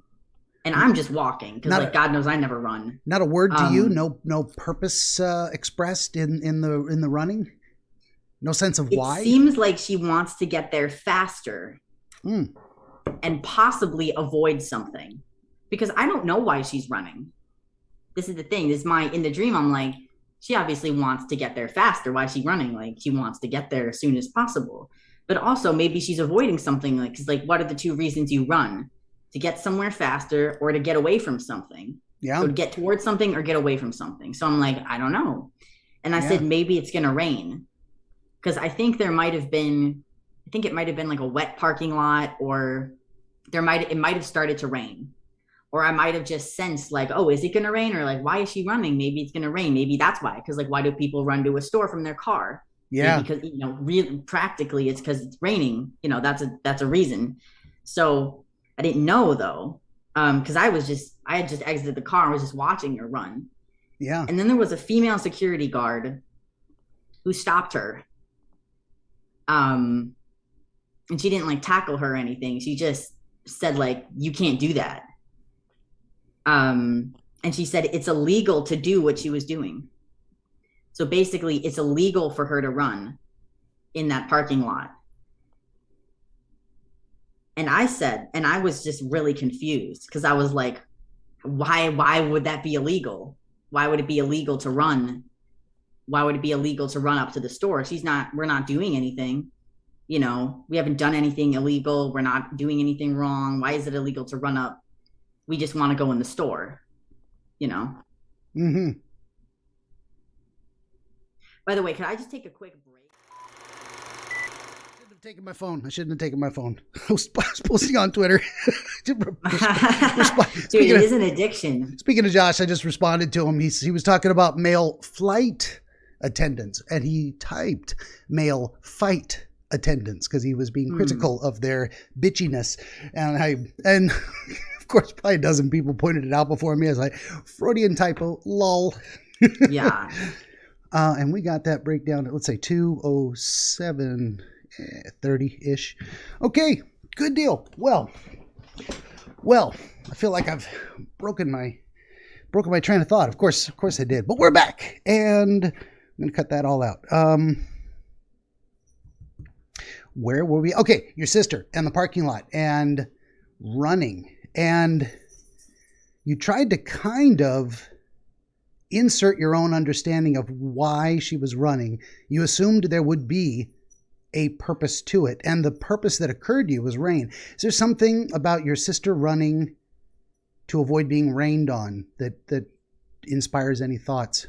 Honestly, I'm not really sure what the rain would represent. There's no literal associations, but my sister, she is my younger sister, and she's 3 years younger than me, and she, I'm the oldest sibling. And I'm also the one with the most trauma. And, it's a weird thing. And my sister, though, also has quite a bit of trauma that is not been healed at all. And so she's in a really bad place right now. And so as her older sister, I've always felt she feels like an extension of me, she's my younger sister. So, and she has similar issues to what I have, or that I had in the past, but she has no awareness of it. And so, after I wrote this down, I was kind of thinking like, maybe, because it's not me who's running, it's my sister, So it's like my sister is, going off and she's in danger, or something's happening and she's getting in trouble with the security guard, and so she's being stopped, she's being prevented from doing something. So I'm almost like, of course, in the dream, my protectiveness came on, as the older sister. I was confused, so I ran up to the security guard. So I did the same thing she did. I ran up to both of them, and then the security guard told me the same thing. She said, it's illegal to do that. It's illegal to run in the parking lot. So it's interesting because my sister was running for some unknown reason. She was getting in trouble for it. And then I ran to save her, or not save her, but be like, well, sort of save her, Protectiveness, yeah. Yeah. And then, and then I got in trouble for the same thing, except I was running to save her. She was running for some unknown reason. I think because of rain. So this is a confusing part of the dream for me. It's not as clear to me as like the other symbolism. Yeah. So I feel like I'm not sure if this is literally supposed to represent my sister, or if this is supposed to represent me as my sister, like my two conflicting parts of myself. Sure. Because when I'm thinking of someone running, I'm thinking about bad decisions that I've made that were impulsive, such as an abusive relationship that I just ran right into, like really quick, really. And so I'm like, who is this? What is the security guard, right? Or like, either way, it feels like I'm being stopped. I'm running. I'm not doing anything wrong. Why am I getting in trouble?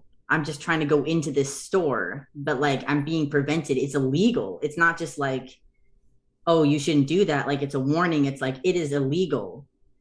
It's almost like it is forbidden. It is, a sin to go into this store. It's like it's a really, really bad thing. So when I think of something being illegal, you think like, oh, that's like, it must be extremely bad, like really, really dangerous to do. But both me and my sister are just like, we're just running. We're just trying to get here quick. We're just trying to go in the store. Like there's no issue. So I'm almost like, maybe the act of running is, and the reason it's illegal is because it represents the sort of naive impulsivity of, past actions, like specifically that relationship or like other decisions where I'm like, I just want to get there. I just want to go in the store. I can't. But also it's like really, really dangerous that I'm running in the first place. But I'm not entirely sure. That's just sort of like the vibe that I get. These are all great associations. Exactly the stuff I would try and get you to volunteer in terms of what did that feel like? What were you thinking when that happened, and reflecting on it like that? So very often there are a wide variety of representations we might have for authority figures. Dad, father is one of them. Security guards, police, military, representations of force that could be applied, whether it is or not. But the idea that, and that's all, authority is usually wrapped up in boundaries as well. The idea of setting limits. This person says this far and no further, no trespassing, don't do that, it's illegal. I will apply force to stop it. So there's very much stuff. So yeah, you've got a representation of a authority figure of that kind of a way, a security guard. And security guard is, it's different than, say, police. Police belongs to the city, the state, the government, the public in a way. Security guard is very specific to the store. So you've got this I don't know if it was the security guard of the store. Yeah. That's what, I got the sense that it was almost like I was almost like, who is this person? They didn't have like a target. I didn't think they were working for Target, but I didn't think they were working for the city or a police officer. I also think it is noticeable that it was a female security guard, because for me, I think, of course, like authority, I think is definitely represented by, the father, the patriarchal male, literally my dad. Mm-hmm. But it's interesting to me that it was a female security guard. Yeah, no, that's exactly something I would point out too, that it very well could have been a male security guard. That even might be more representative of reality in terms of statistical averages. Most people working in security, males. Doesn't mean there aren't any females, but if you're going to run into one and it was just a representation of actual reality, you might lean more towards, well, that's a more common thing I would experience, so that's why that would. But you're actually placing this authority, this boundary, this stopping, this limit, this warning in a more, it's coming from a distinctly feminine perspective. So you've got this, and I like all the associations you were throwing in there of, you've got a younger sister who runs ahead of you, distances herself from you in a way that this authority, this feminine authority, is saying that's unsafe. That's the as you said, illegality being like illegal to run. What is that's not a law anywhere in reality, but for you, illegality is like the wrongest kind of wrong. So the act of running, and it's running towards the store, running away from you, outdistancing you to escape something. Your mind says rain. Or avoid something. Avoid something. Yeah. That something is coming. So it's there's a very interesting, like, you're going to come up, boo-boo? No, we're not playing. We're not playing right now. You can come up here. Come up here. Come here. Come on. Oh, boo-boo. There you go. He wants me to throw his baby. There's not time for babies.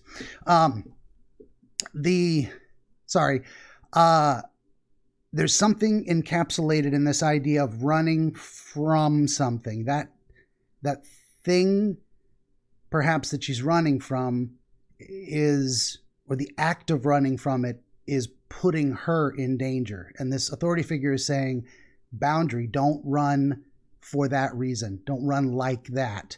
But also the idea of she's trying to get into the store, and there's something about running away from something towards something else. Yeah. That is, to me, the store would represent, what does a store represent? It represents like possibility. it represents like, these are things I need, these are things I want, and I enjoy Target. I recently went there and found some funky clothes or whatever. So Target to me is a familiar place. It represents good stuff to me. I almost feel now I'm sort of getting a sense like, if my younger sister running sort of represents like my inner child, sort of just impulsively like, no, I need to go in the store. I need, I need to get into this relationship. I need love, right? I need like all the things. I need all the things. There's so many things in this store and I can buy them. And like, I'm so ready to buy them. I'm going to go right away and just not even think about it. And then I'm maybe the inner adult, let's say, or something like that. I'm sort of like, yeah, I mean, okay, sure. I'll run after. I'm like, what are you doing? You want to get in the store? Okay. Like, but then there's the female security guard. That's just like, that's illegal. You can't do that. So it's almost like a inner child, me, and then like the inner parent sort of figure, or some higher, intuition maybe, that's like, nah, you need to slow down. Like, you can't, like, I know you need to get in the store, but like, if you go too fast, and maybe also I'm avoiding something, right? Because I did feel like, oh, she must be avoiding something, like rain, I mean, that could easily represent like, why I'm like desperate to get into this relationship, get in the store, like get this love, get these goods, and also avoid the pain, the rain, the crying, could be crying. Also, and so this is where I start breaking down things too. Like, you weren't running from the falling lava rocks of an exploding volcano. You weren't running from an actual real threat that, like, if this thing hurt you, it's bad. You need to run. There's no impetus to run. It's rain. It's annoying. Nobody wants to be wet. It's not going to kill you. Don't. But even then, I'm not totally certain there is rain. It's almost like it's the possibility of rain.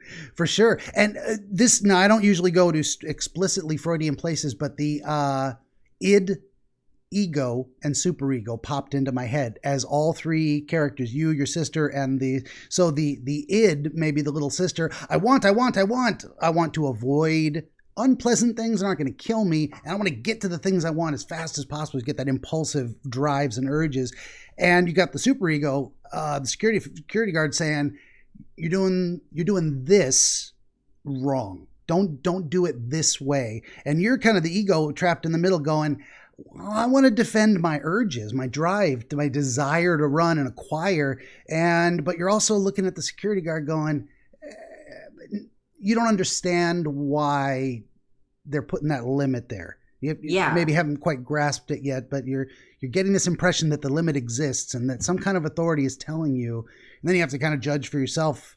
Do I trust them? Are they right? Do I just kind of go with the flow? I'm like, who is this person? And I did write down that I felt incredulous. I'm just like, why on earth can I not just run and go in this store right now? Like, what? Yeah. I was just so, and then I wrote down, I thought she must be targeting us for other reasons.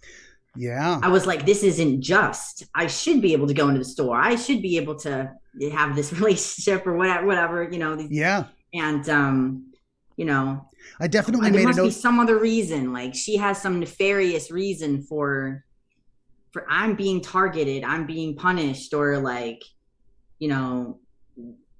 why are we the only people in this parking lot? Or like, she just has nothing better to do, or I don't trust this person.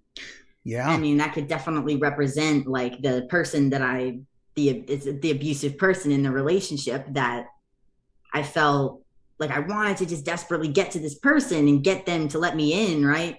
And then, but at the same time, it's like, they're not letting me in. They're saying like, no. And I don't understand why. I'm incredulous. I'm just like, really? Like, this doesn't make any sense. And at the same time, I also feel like maybe why are they even talking to me? Like, because there was manipulation going on and like really weird lying, and like it was a very insane relationship. It made no sense. Yeah. So I was incredulous. And then I said she wouldn't let us in the store. So again, like reinforce, like, really, we're just trying to get in here. And then I said, and then I wrote down, I'm not sure how we got out of that situation. I was trying to help my sister, but I didn't want to get arrested or charged either. Which means, I guess, sort of like, I didn't want to get trapped. I didn't want to get physically harmed. I didn't want to get charged. And being charged would represent like future consequences. Like if you're just, arrested, you're stuck right then. It's like a peril. It's fight or flight. Yeah. But if you're charged, that's like, no, there's going to have to be like a whole ordeal of like legal. You might have to go to a police station. Like you actually are charged with something. You have to go to court. It's like a lot worse. Yeah. Because the threat felt that real. Like it's illegal. It wasn't like, hey, be safe. Or it wasn't like a friendly warning. It was like you cannot do that.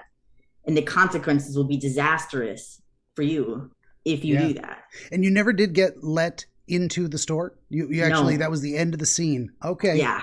Gotcha. No, I think that's very important too. So it's probably very natural and certainly for your circumstances to be suspicious of motives. Where am I going with this? I was actually starting somewhere else in my mind. Authority figures setting limits, but someone that also represents power in a way. And you had this sense of unfair judgment.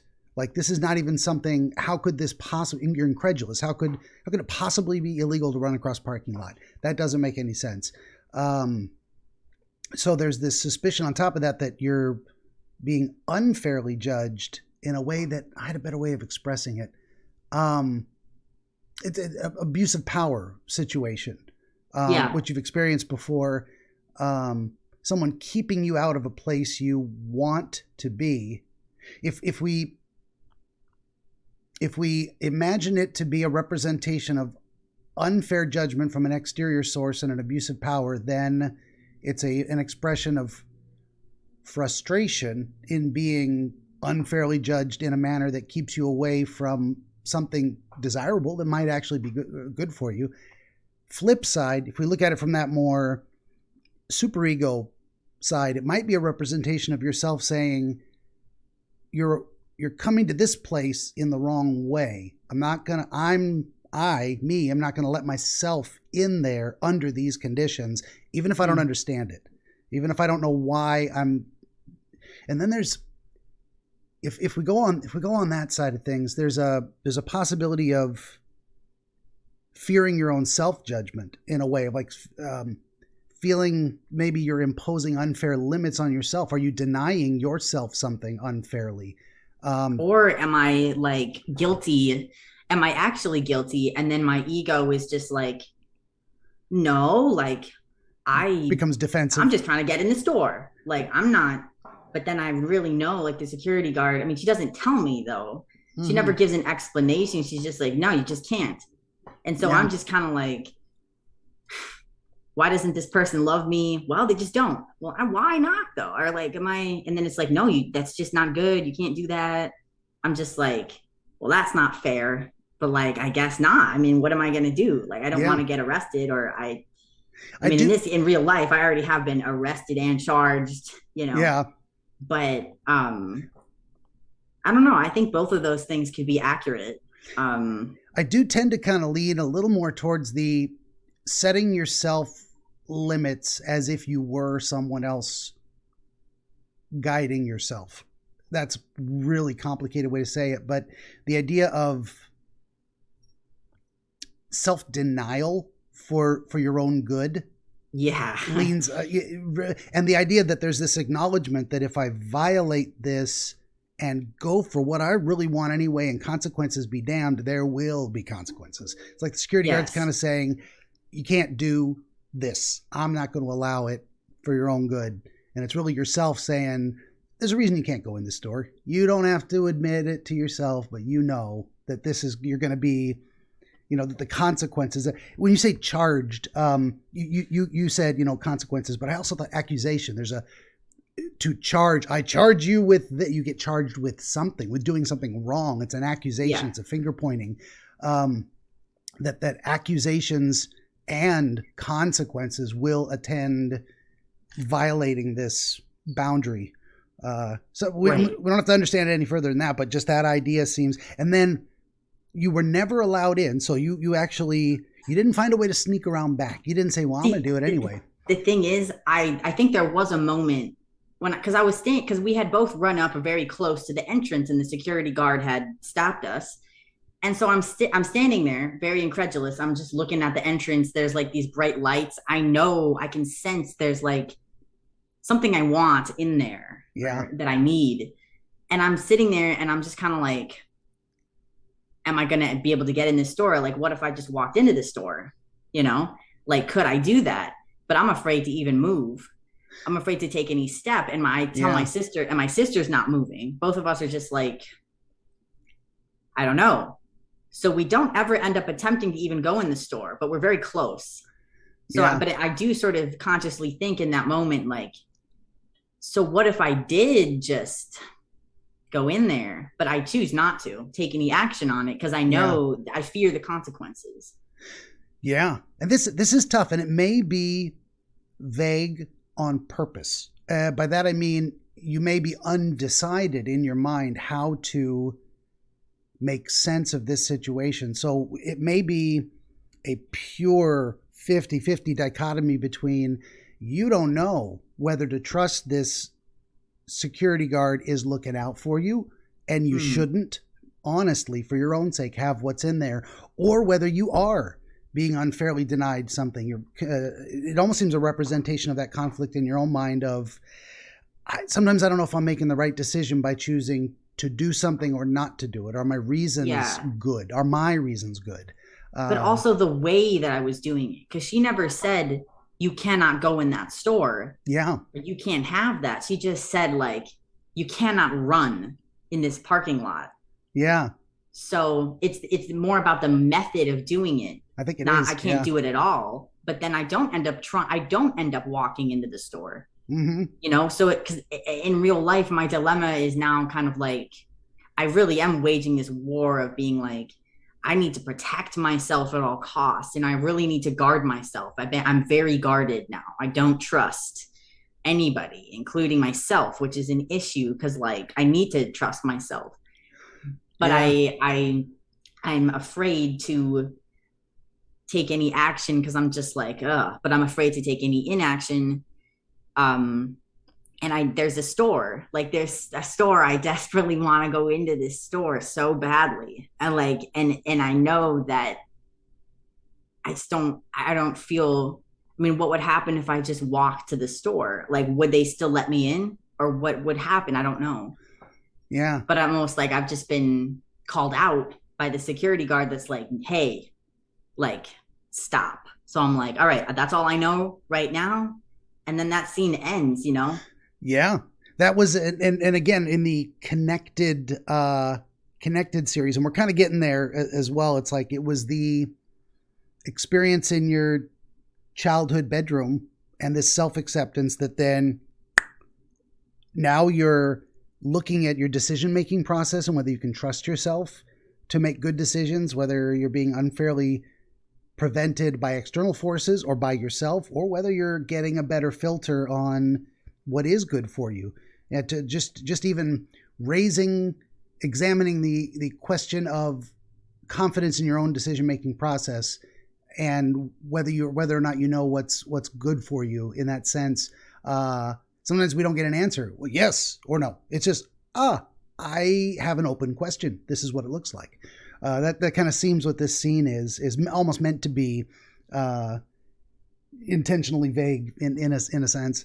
But then that connects to scene change, and now you're at somewhere completely different. That is also another place of acquisition. It's another source of things that you could obtain. Now you're at a shopping center, some kind of a mall. I'm out. So it's connected, but there are two other scenes. So This one, I'm walking around outside some large buildings. Okay. And it is daytime. And I believe, that it is somewhat around here, like physically. And it looks like they're apartment buildings or maybe a mall or a university. So it's some kind of big buildings.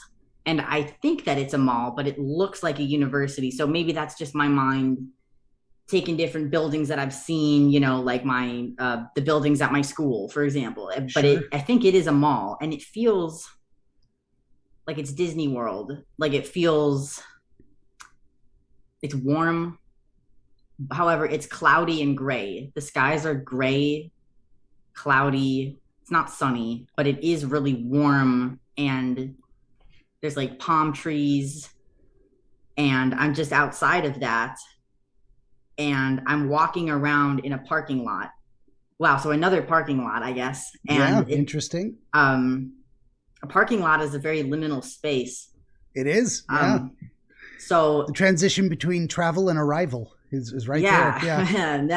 Yeah. And so I'm walking, so I'm down below. So I feel like I'm looking up at all these different things, and I'm walking around down below, and I'm not sure what my business is there.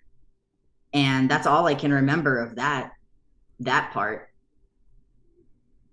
It is. That's a very interesting. We got that juxtaposition thing going on again. It might.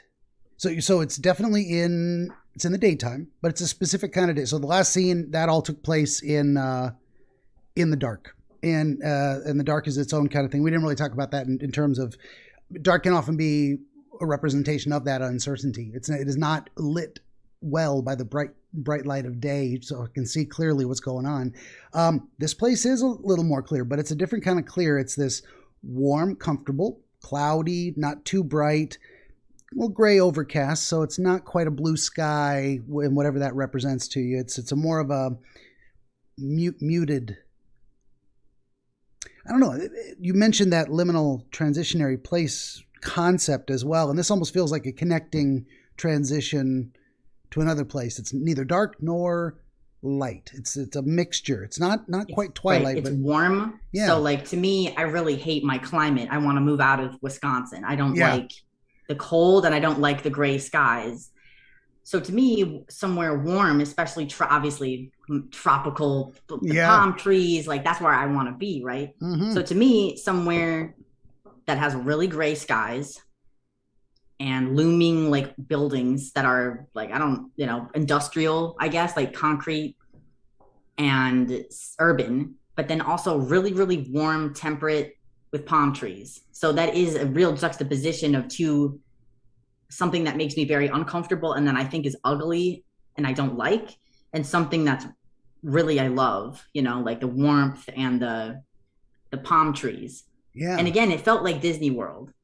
So like Disney World has a very positive, childhood association for me. Yeah. So it felt like Disney World. Not that it necessarily had any iconography, but there might have even been some iconography. There might have been some type of Mickey Mouse like iconography somewhere, so to make me feel like it was Disney World, Sure. Or you could have just had that feeling. Feels like I'm at Disney World, but you're in this, the transitional space, the parking lot. You haven't entered any of the buildings. You're looking around, but three things kind of mash up into your mind. It's like apartments. It's like a mall, but it's also like a university.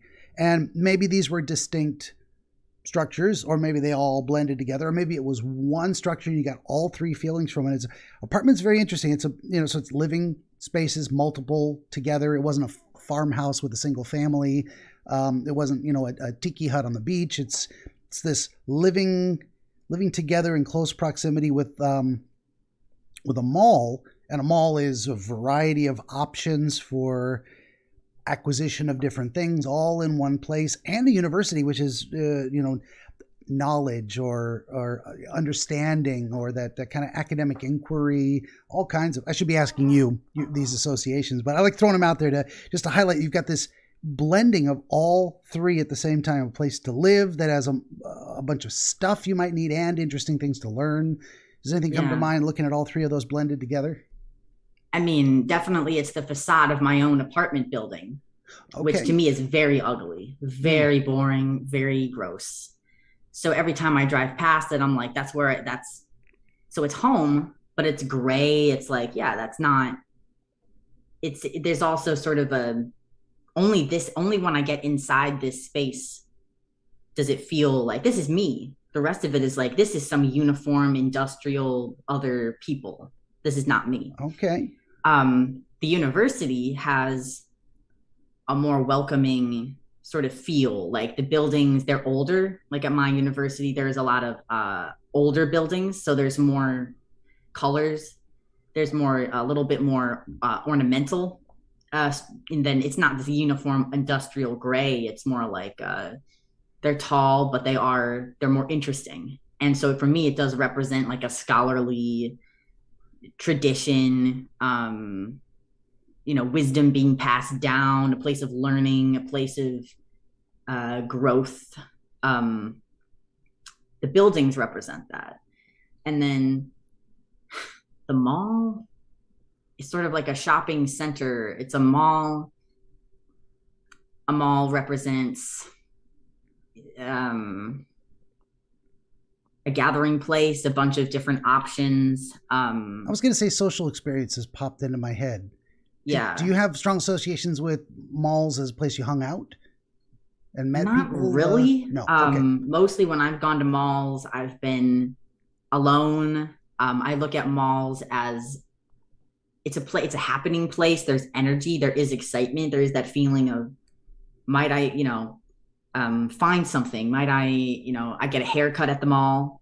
I go to there's a lot of different buildings at the mall that I go to mostly, which is there's dental offices. There's lots of different things. So it mostly did feel like a mall, but it looked like an apartment building and the school. But it felt like it was a mall. Like it was like, yep, those are the doors. Those are big doors. It's clearly a mall, like entrance. So yeah, but I was in the parking lot. I never went in there. Yeah. And so what is it showing you there? That's that blending of those three things. So you've got interesting things you said about the apartment thing. It looked like where I live now, which I don't feel at home until I get inside. So it's definitely representing it's only me on the inside, or I am only at home on the inside, not on the outside. Like you can't see yourself in there until you're on the inside. And you've got this growth and learning kind of blending thing in there. In the mall, when you were describing it, I was thinking about you said excitement and words of possibility, potential, the thrill of new discovery. So you're kind of, I don't know if we string those together. I mean, looking on the inside for the possibility or potential of growth. Just that straight. I mean, you can decide whether that makes sense to you, but those are the kind of connections that by blending them all together seem to pop out to my mind. I mean, I think it's accurate, but I also wonder like if it's really the focus on the inside, because I think how I was feeling when I was looking at it was like, this is somewhat intimidating. Like, these are really big buildings. There must be a lot of people in there. There must be a lot of business going on in there. Mm. And I'm kind of like, I need to find my way. I don't know why I'm here, walking around. I'm just kind of looking at it. And so I don't think I was really trying to get inside, like to get to my apartment or really get anywhere specifically. Like I never intended to go in this building. I was just walking around looking at it. Fair enough. And I didn't like what I was seeing. Yeah. I don't think. I liked what I was seeing outside. I liked the palm trees.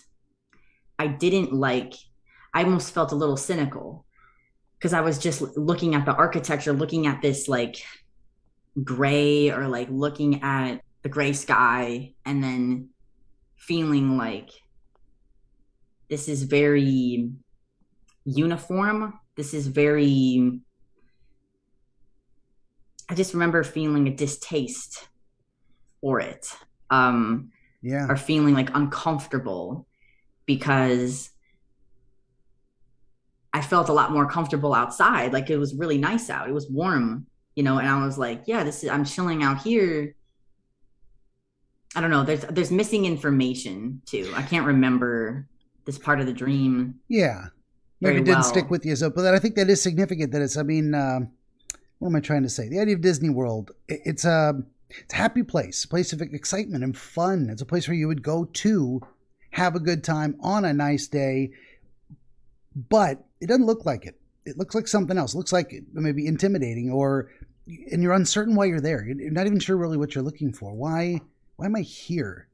That may also be part of it. Just that idea of considering these different aspects of places to live, places of acquisition, places of meeting needs, possibility and potential, but also a whole lot of busyness and human interaction.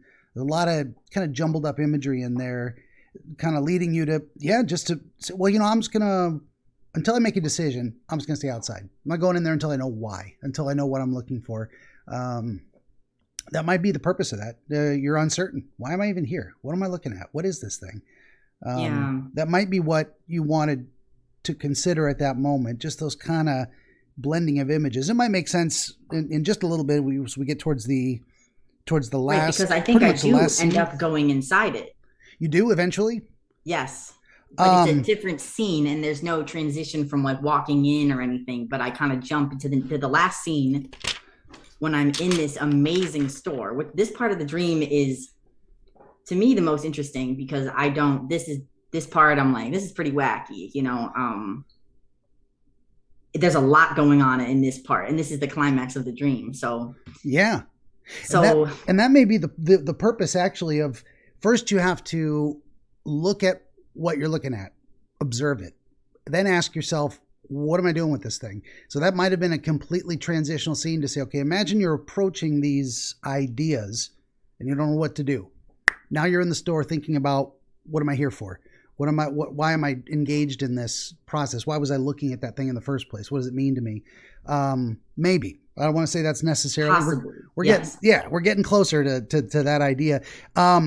And it's great that you say, you get to the inside of an amazing store. This place is very much. It was like the coolest store. It was like a glow in the dark store. Yeah. Like something you never see. Like it was like another world. It was almost like I don't want to say like a Hotel California type of thing, but it's like a place that is so like Pleasure Island or something, where it's almost like, this is so amazing. Is it even real? Or like, I never want to leave this place.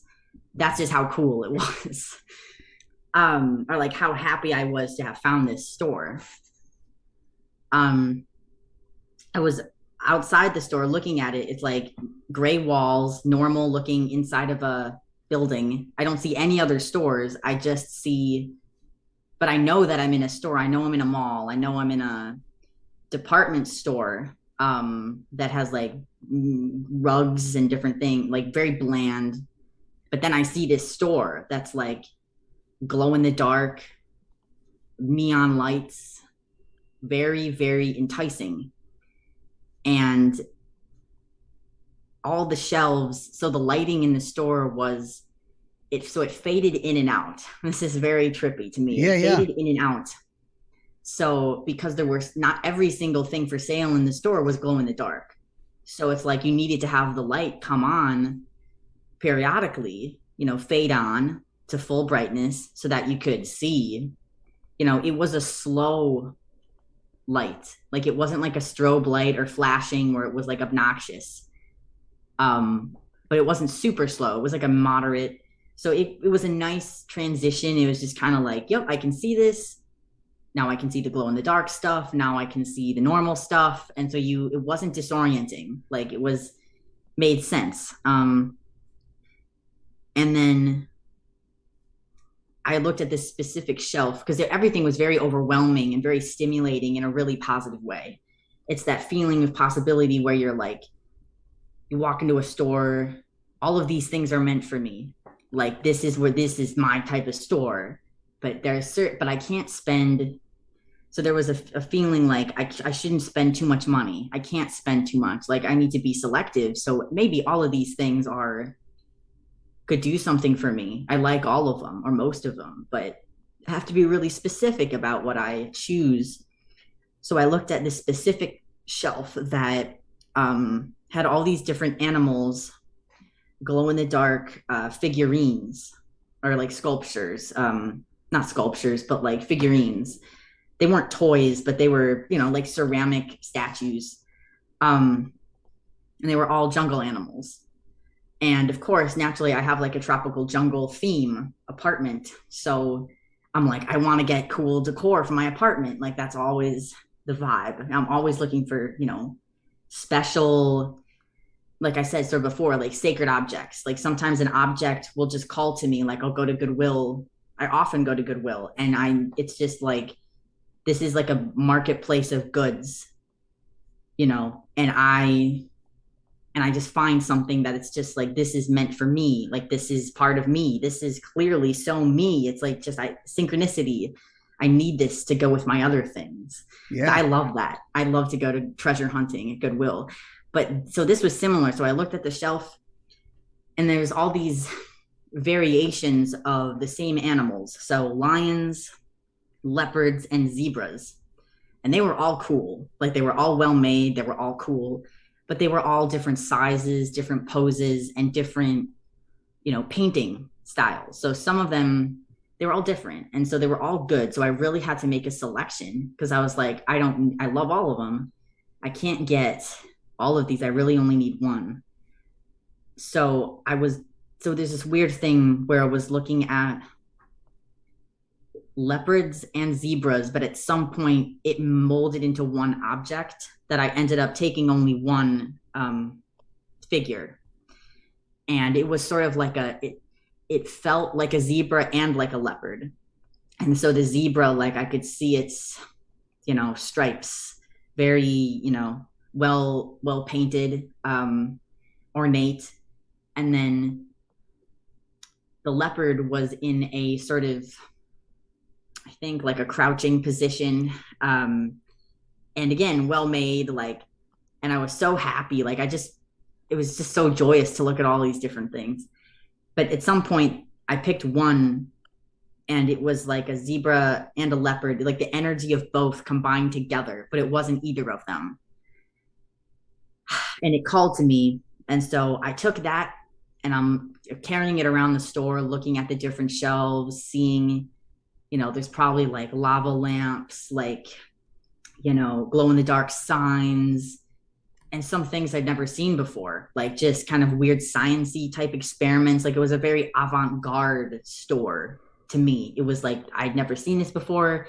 There's new stuff in here. There's almost like there's magic in here, different stuff. And then I carried that around. I was looking around for like other stuff. I found one thing and then I hear someone say my name. Hey, Laura, I've been meaning to hang out with you for a while. And that's like, I'm really happy. I'm excited. I'm just like, wow, like someone knows me here. Like someone, who is this? Like, am I going to get to like reunite with somebody? I'm not yearning for anyone in particular, but I've lost a lot of people, friends and different people. So I'm like, I'm super excited. And then it is the voice of this girl from elementary school who I was somewhat friends with. She wasn't a super close friend.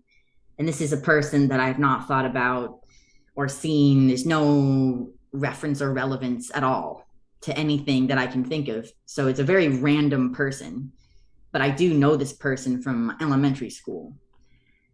And she isn't a person that I was missing or anything. So when she calls my name, I was like, oh, that's a familiar person. I know that, but it's not, but I wish it was somebody else. Oh man, I wish it was just somebody else. So I turned, but I didn't see anybody. And but I still hear her voice and other voices talking. And so I turned to this shelf and I've sort of described it as, it is a shelf. Like I know that in the store, I'm aware that it's a shelf. I haven't gone anywhere else. Like I know it's a shelf. There's a display.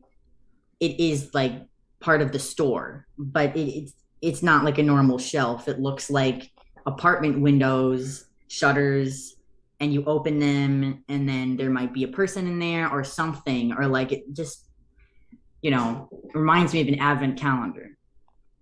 So, I was really excited to see. And then another voice, a man's voice that I didn't recognize, said, "Hey, you get to pick one of these."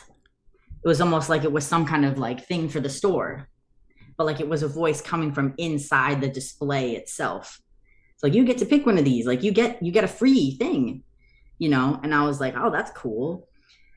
And then a slot like opened up in the display, and it was a album. It was like but it wasn't a regular sized album, or record. I mean, it was a smaller one. So I looked at it. It was in a sleeve, and it looked pretty old. And I looked at it. I was like, I don't recognize this. And then the male voice said, so the male voice was trying to tell me who this band was. And they said the name of it, but I don't remember what the name was or any information about it. But then he said, this band actually was like the original band that diverged into 3 other groups that like were responsible for a lot of really good and important music in the 80s and probably 70s too. And so that really caught my attention, because I'm like, oh wow, so I'm thinking like, who are these people? Like, where do I know them? And then they say one of them was Oingo Boingo, and Oingo Boingo is like one of my favorite bands. And so I was like, is Danny Elfman, like, did Danny Elfman like do some other stuff that I don't know about or whatever? And they said no.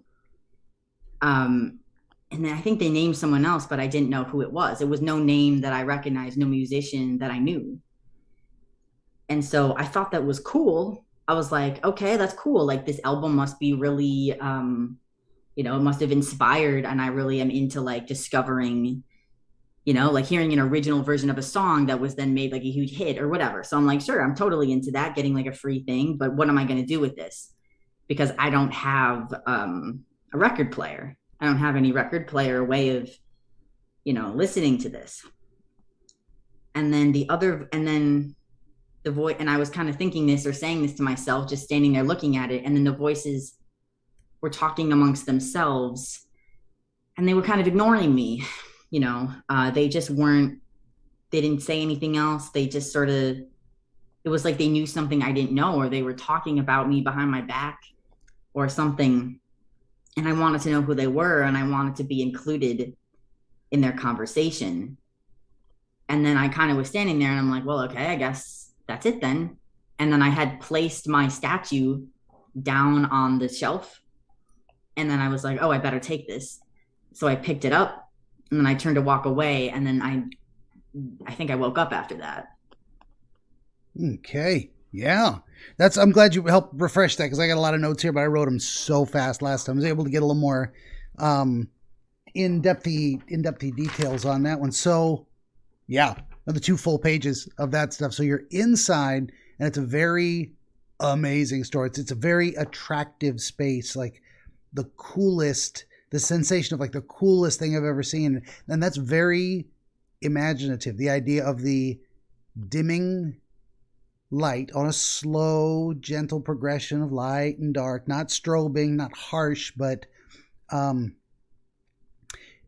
there's something in there that occurred to my mind, the idea of the ability to look at something. Have you ever seen those, I'm all over the place, sorry, those pictures? It's like, it's a GIF, and it looks like the music box ballerina is turning one way, and then you blink, and now the shadow is turning the other way. And have you ever seen those optical illusions? I don't know if I've seen that specifically, but I could imagine what you're saying. Yeah, yeah, and it's like the ability to just blink, to change perspective and see something in a brand new way by choice almost. It's, and not by choice is the wrong way to put it, because it's almost involuntary. Like I'll be staring at that thing, it's moving clockwise, and all of a sudden, I blink and it's moving counterclockwise. What did I do? But I'm definitely seeing the same space in a new way. So you've got this representation of looking at the same environment, but depending on how you're looking at it, whether there's light or darkness, you're able to see different aspects that stand out, things that you can't see simultaneously, but that if you alternate a perspective, you can see the stuff that needs light to shine and the stuff that shines on its own in the dark. Very interesting place. It's this very holistic and dualistic all at the same time. It is like the yin and yang. Like it's very, it's just so symbolic. That's very much something that came to my mind. I don't know why I wrote down most desirable outcome. Idea of most desirable outcome. I wrote that down. You didn't say it. I think I wrote it. I underlined it and put a question mark on it. I don't know what that means. Maybe I was leaning into the idea of you're performing this variable observation to find out what's the most appealing thing to you in this environment. Kind of referencing your decision-making process of taking something and moving it around to see it from different angles to decide what you actually want out of a given situation.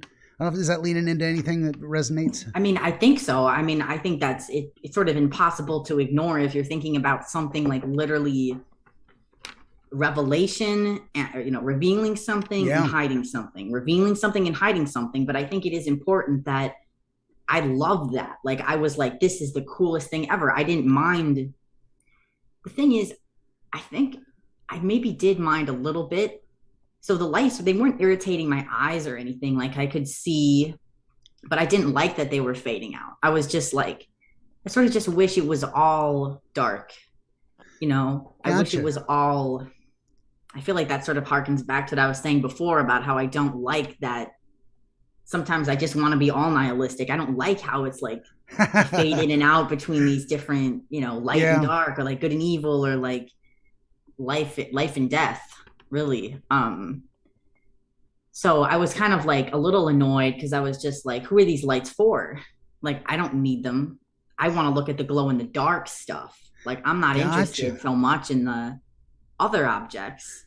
Okay. So I was kind of like, every time it went light, I was kind of like, no, go back to the dark so I can like look at that thing. I was really trying to pick which one I wanted in the dark, and it was all glowing and I could see perfectly, like crystal clear when it was dark. And then it was a little like, oh, it doesn't look the same in the light. So like, how can I tell if I really want it? Very trippy stuff. For sure. And that opens it up a little bit more too, in the aspect of, sometimes I have that experience too. And I don't know if this is what you're talking about, but it reminds me of it. The idea of involuntarily seeing both sides of things when I would rather just make a decision, but I'm like, they're pretty, I see it both ways. I do that a lot with opinions on stuff. Well, you both have good points. And people are like, oh, just pick one side or the other. I can't. I got to see it. Any decision has a consequence. Yeah. It's shutting the door. I mean, you turn the lights off, you can't see the regular stuff. You turn the lights on, you can't see the glow in the dark stuff.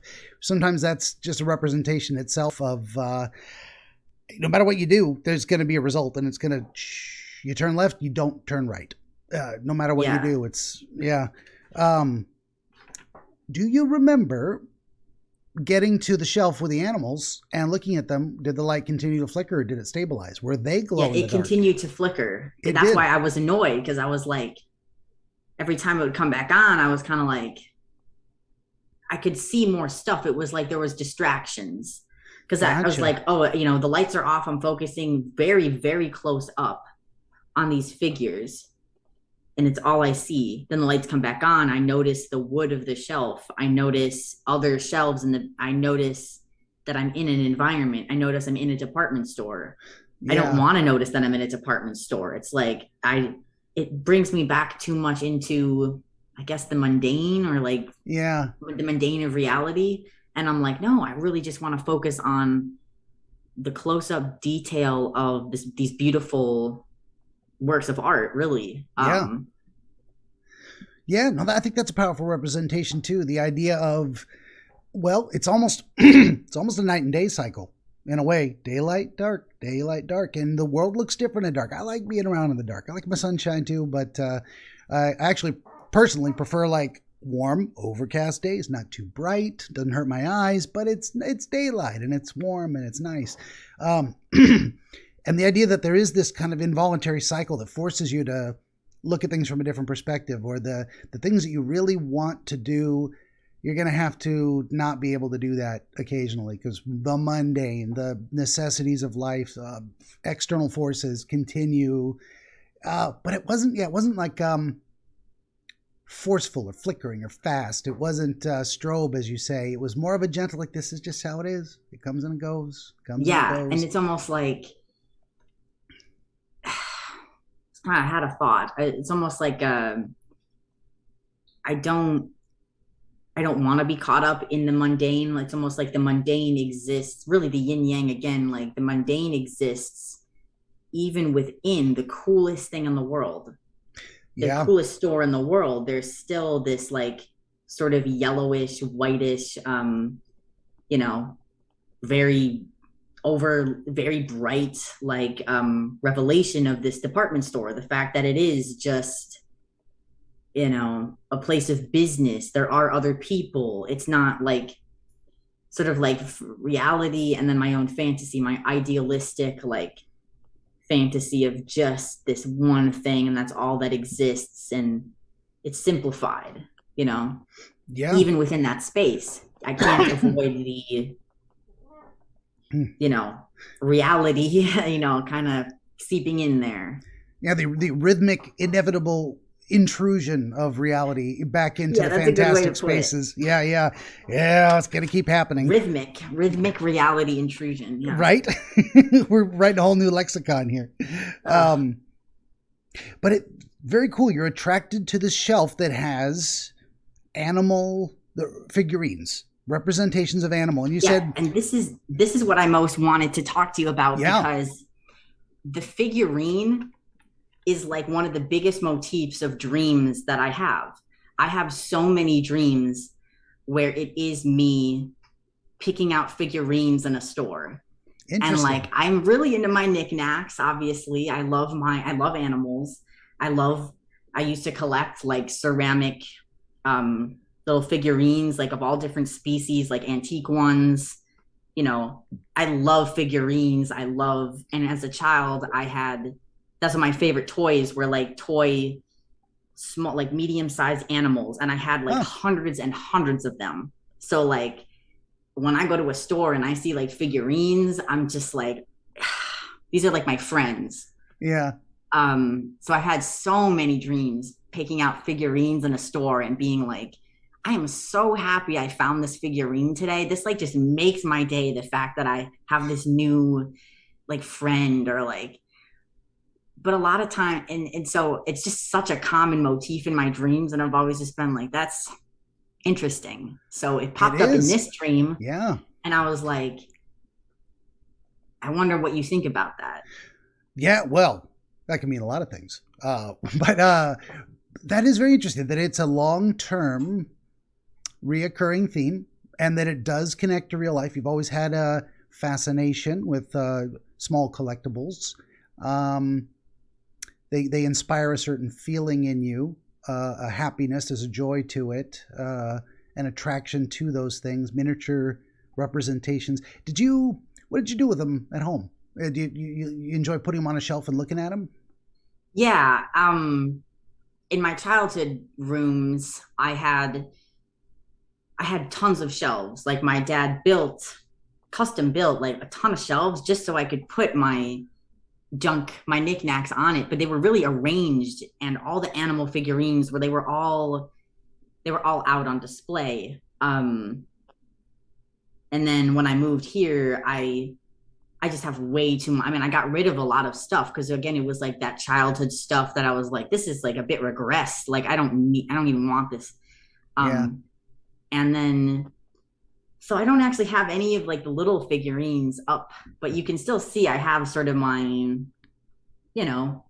my junk. I have a lot of skulls. Like, yeah, I have different stuff going on. Yeah. So, but yeah, I would display them.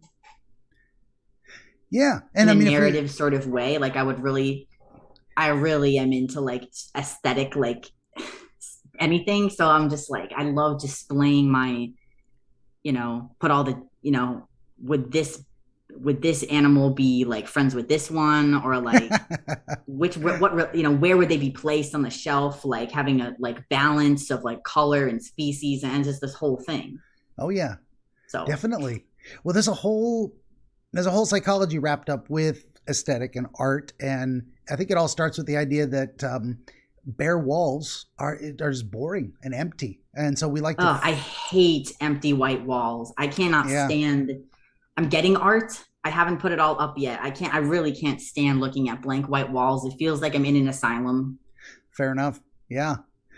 And that's where I was going with that too, is that it's not at all surprising that humans in general want to decorate their environment in some way, imprint themselves upon it, but also break the monotony of blank white walls. It's just boring. I mean, some people, maybe they need that and they love it more than anything, or the only thing they put up is one tiny, 8x11, whatever picture on the entire wall, and it's meant to be the focus of that wall, and that's their aesthetic. Fair enough. Very few people are like, no, blank walls and nothing, one bed with no blankets, that kind of thing. But then what we lean into in terms of our choices of different things. I mean, you see me around here and I like lots of wood. I don't know what it is about dark wood that I really like. Like my desk is kind of it's a laminate, but it's kind of a darker wood, and the trim around there, and the bed, actually made this bed myself out of oak and fence posts, basically 2x4s, but it made it look real nice. Made that like 10 years ago. I noticed that the composition of your situation is very monochromatic. I'm a very black and white kind of guy, and I like my... I mean monochromatic is in like one color, not black and white, but in like, there's a lot of beige, a lot of brown, a lot of reddish, even your hair. Yeah. So I'm when I was sitting here, even the apple juice is like the same. I'm like... I always wonder, like, I don't know if you can see behind it. Behind it is the whiskey. It's about the same the same color. Yeah. I make whiskey juice. Yeah. I blend the two. It's I may be the first person who's ever put whiskey in apple juice, but I love it. Wow, it's delicious. No, that's extremely on brand then, because right? I was even sitting here being like, subconsciously are like people with like more reddish hair. I mean, it's just like it's like a thing. It's like, it's just so monochromatic with those tones, it's very interesting to me. Well, when I said black and white, it's like, of course it's not black and white. And these, so this is actually a blue, it's a blue and white comforter. And this is a set of stairs I made for the dog, with a blue remnant of blue carpet. Just happened to have it, didn't choose it. But when I say black and white, I mean, literally I have like white t-shirts and black pants. That's kind of what I do. And then every now and again, this one's gray. I've got some blues, but I'm not a very colorful person. I'm not a person who wants to have a lot of bright, like I wouldn't paint walls fire truck red with yellow stripes. I would never do that. That would be pretty intense. It hurts my face. But I lean as far away from that as you can without literally living in grayscale.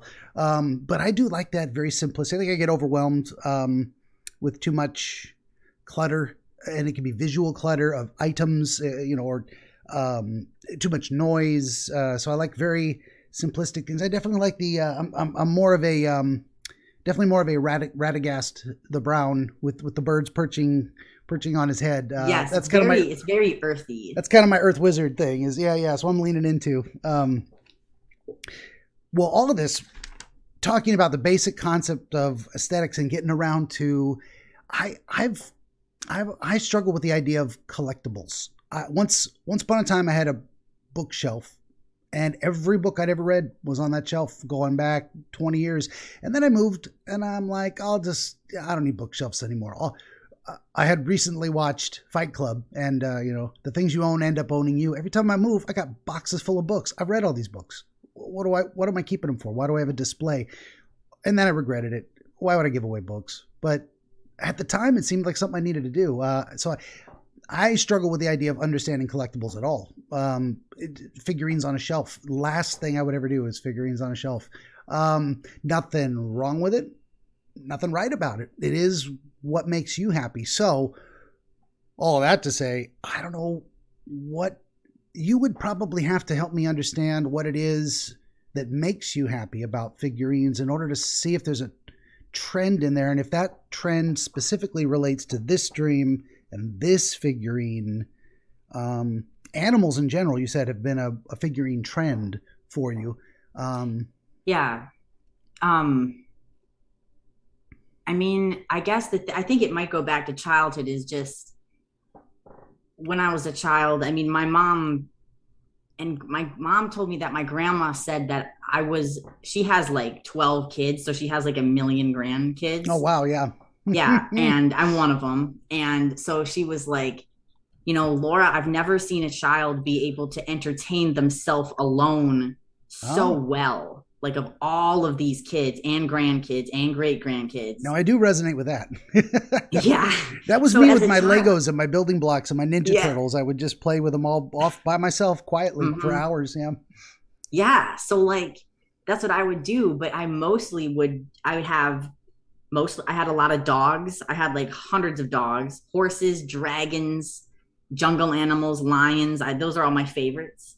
And then I would I made an entire universe, like a parallel universe to this reality with these different kingdoms of animals. And it was just all, so it was like a real thing. Cool. Yeah, and yeah. I was like an omniscient God that they all knew. So they were my friends, but I also like observed their stories and like told their stories. It was interesting. I was like a third person omniscient narrator to them. Yeah. But sometimes I would break through the fourth wall and then talk to them. So I really have always projected myself strongly onto objects, stuffed animals as well. Yeah.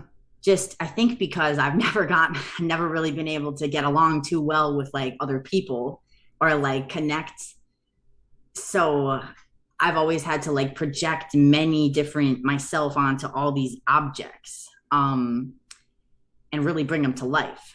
So I think that could be part of the figurine thing, because it's like I look around and there's some objects in here that, like the plants, the fake plants, I don't really feel that they're like my friends. They're not sentient. Yeah. But then I look at like, some of the skulls, or I have this great skull that has a rat on it. I was just like, that's so perfect. Right. This is me. It's an expression of myself. Yeah. Yeah. So I have, I think the skulls I have a whole obsession with skulls, because it's just like, they are humans. They're just, I love that. I just love the memento mori thing. Yeah. I have a lot of skeletons around. So it's like, I think they do represent friends to me.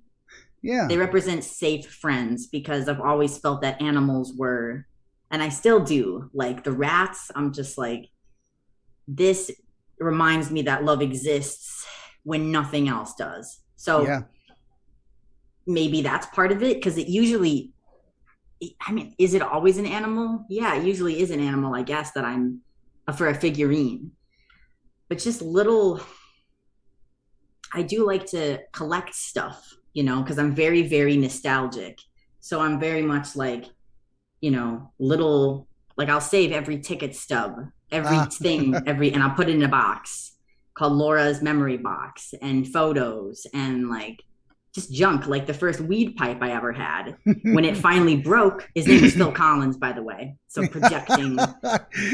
Giving names. Yeah. Yeah. So I had Phil, and when he broke, I like kept the end and put it in the memory box. And I'm sad that my pipe, David Lee Roth, was stolen because that pipe was super cool. Yeah. But yeah, so I don't know. I think I think that's why they make me happy. But it's like, why do I have so many dreams? Like so many. Yeah. Picking out figurines, and it's always me being like, oh, I love all of these. Which one am I gonna buy? You know, which one am I gonna take home? And yeah, I don't know. I guess like make a part of my life. It's almost like adopting something into you.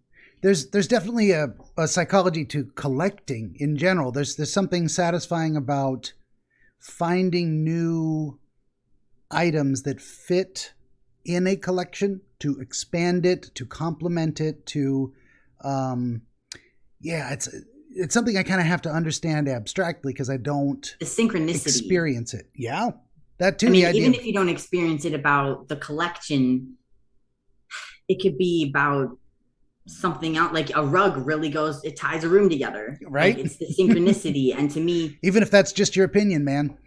Yeah, even if it's your own synchronicity because you're syncing it to you. Yeah, and I really do believe that your room is a manifestation of your mind.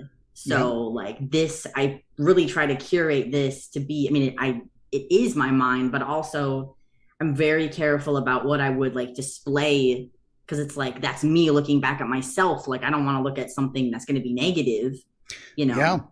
Yeah. You wouldn't intentionally, well, I mean, someone could, but most people don't intentionally put up things they think are ugly that they hate looking at. Why would anyone do that to themselves on purpose? Now, some people do, maybe for a reason or their own aesthetic. Well, people let clutter or garbage, or they don't clean up, or and then that represents their mind, and then they always have like that distraction. It's like, yep, that's still there. That's, you know. So I think that is something too, for sure. What had occurred to me as you were talking about that is I have if I'm comparing it correctly, I think we have a similarity in the idea of difficulty with human relationships in a way, and it's easier to relate to objects. So what I used to do with my toys when I'm playing all by myself, you know, most kids would be like, pew, pew, I'm He-Man, I'm going to defeat you, Skeletor. And they tell a story and they act it out. I was never like that. I was very much construct a woodblock castle, pose like a scene from a comic book, the Ninja Turtles and the He-Man figures, and then just stand back and look at it. I would make a diorama but I wouldn't interact with it. I would create a visual display suggesting action, but it had no story. It had nothing. It's like, well, this guy's fighting that guy, sort of, and this guy's coming over here, and this guy's lying down. He already got defeated. So there's a little bit of a story, like the rationale for why those objects were there. And I enjoyed that more than saying going to play Cowboys and Indians or whatever with the neighbor kid. That was hard for me. I didn't get it. I didn't understand how to do that story, interactive, collaborative story thing. So I'm not trying to say this is exactly your thing, but it seems like just that broader idea of these building a relationship with objects in a display is easier or came more naturally than building relationships with other people. Well, I don't know if that inspires any thoughts. Yeah. I mean, there's different types of, you are definitely still telling a story when you make a display. You might not have added the verbal, linguistic aspects of it. Didn't act it out, yeah. Or you might not have added the behavioral, relational aspects or social aspects, but like, it's still a story. That's true, yeah. But for me, I definitely added the visual and the language, because I'm a writer. I think at heart, I'm mostly a writer. That's what I started out doing way before, I'm lazy. Have a million interests. So I'm like, I don't write as much as I could, but I do the art and the writing and the talking. And those are my three favorite things. So, I would do both. But like, I guess even just looking at an object, it's like a friendly face. And it has no demands of you. It has no life of its own. in a way that is very comforting. In terms but of it feels like it has a positive energy.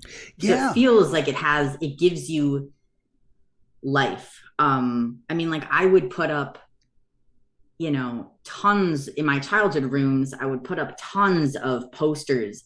I would print out pictures of like men, musicians or whatever. And they were my friends, they were friendly faces, like smiling at me. And it took me, I mean, if you would have asked me, why did you print that out at the time, it would have been like, because like I want to have sex with that dude, whatever. Like I'm attracted to him. Like there's a reason I had an Alyssa Milano poster when I was 14. Yeah. Yes. So, but if you ask me, but then I realized like, oh, I need to put up all of these smiling faces at me because I'm really lonely. I don't have anyone else smiling at me.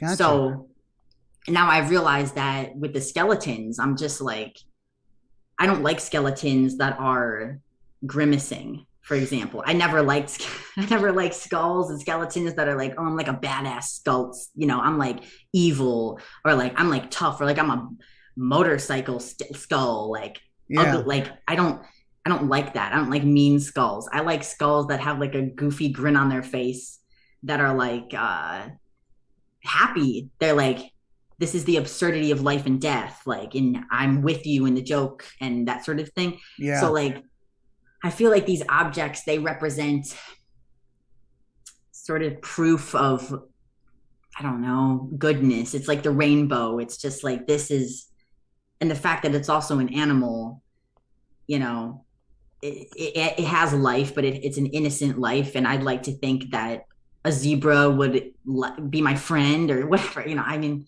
sure. And I have a tropical jungle theme. So yeah, I don't know. When it gets very, so going from the more broad to the more specific, we talked about all that to kind of give us maybe a little bit of context on what's going on with the imagery. So you've got the shelf that you're attracted to because animal figurines, big history with animal figurines, ceramic maybe, but statues, all types, jungle animals specifically, jungle theme going on in your current place.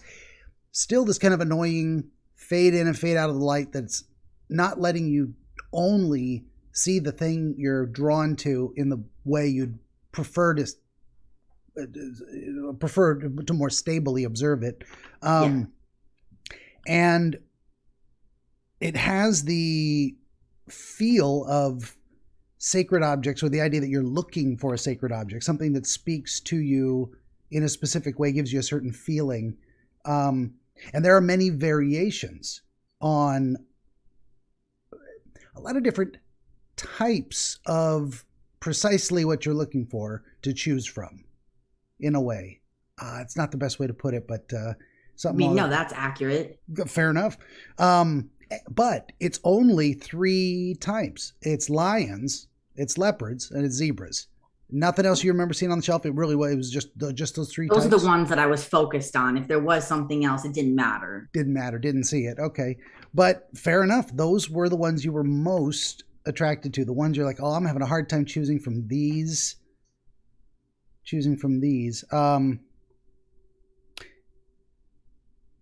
And you had the feeling that you couldn't take them all with you. You had to pick one. You had to make a decision. I couldn't spend the money, so I couldn't make an investment, on all of them. And I really didn't need more than one because they were pretty similar.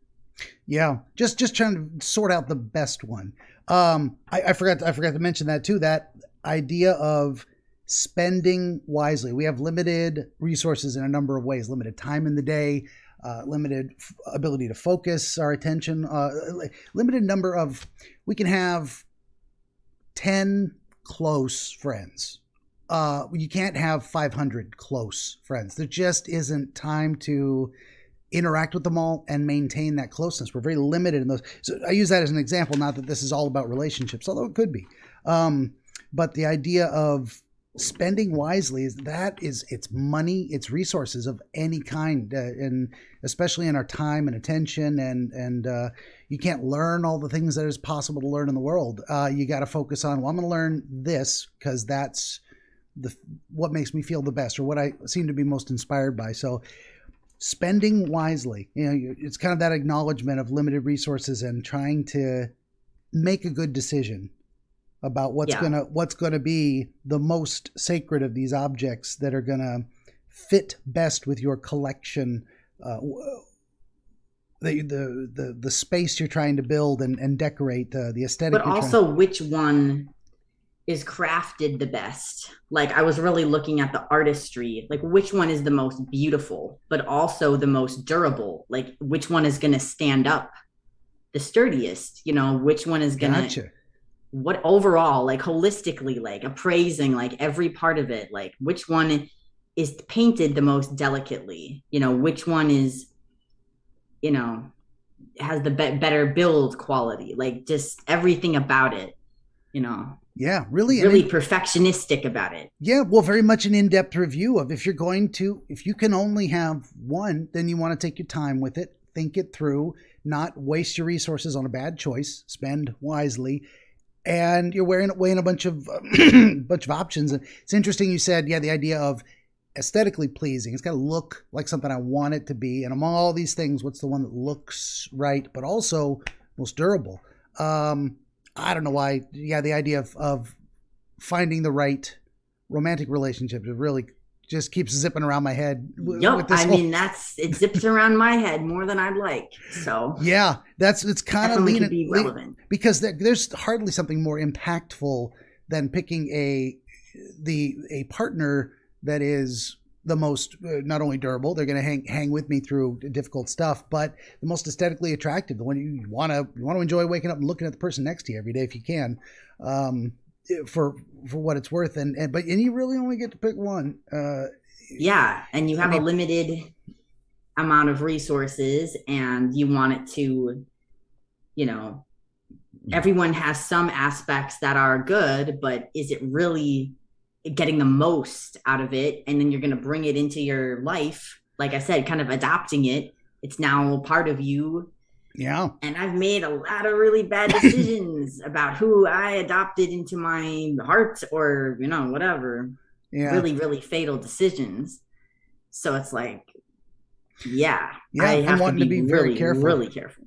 For sure. And that's good, recognizing going forward that you can be more careful, and that there's a process to it, and that there's a lot of variables to consider. But the one that catches your eye, so for some reason, your brain wanted you to look at the lions, but it didn't want you to pick them, or it was a factor. So there's something about, again, here's another trilogy or triptych. We had the apartment, university, mall. Now we've got lions, leopards, and zebras.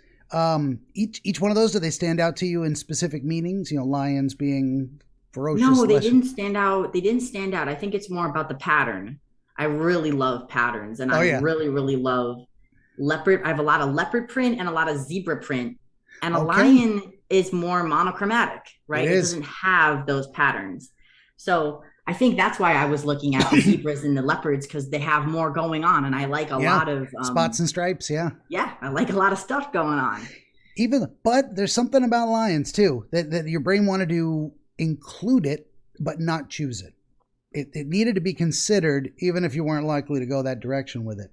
I mean, lions are still, at first appearance, I love lions. I think they're amazing. I think they're really cool. They're very cute. They're cuddly and everything, but they go with the theme. They're definitely like, the Africa, I have like the tropical jungle, rainforest, Africa sort broader of going category, on. for sure. The three things. Yeah. And then, so a lion definitely would fit, but does it fit as much as the zebra or the leopard? No, it doesn't fit as much. Yeah, exactly. It's like this technically belongs in the category, but it's not. It's almost like it's a representation of close. Keep trying. You've met a few lions in your lifetime, but you're looking for that leopard. Something like that. But then it ends up being a leopard zebra mix. Right. That is. So I really never picked a specific. I just liked both so much, I guess. And I was like, fuse both of their energies together to the point where honestly, I couldn't tell if I was holding a zebra or a leopard. Like it just was this, it wasn't like it looked like a half zebra, half leopard. It was more just like both simultaneously. Yeah. And it was more about the energy of both. So I don't know. I mean, the energy of, and I'm really gonna like break down the psychology of like a zebra and a leopard. But yeah. I mean, I guess a zebra it's a prey animal. Mm-hmm. You know, it's a gentle herd animal. They got the stripes for camouflage. The leopard is a solitary animal. It's a predator. It also has spots for camouflage.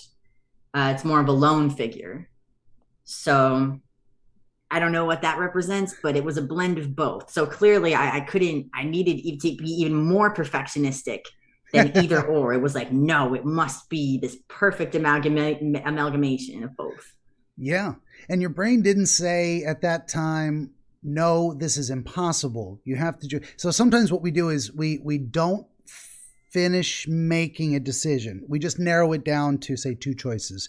And we take with us that idea that at least I've gotten it down to this kind of a choice. Well, I'll just carry that, a representation of that narrowed range of possibilities with me.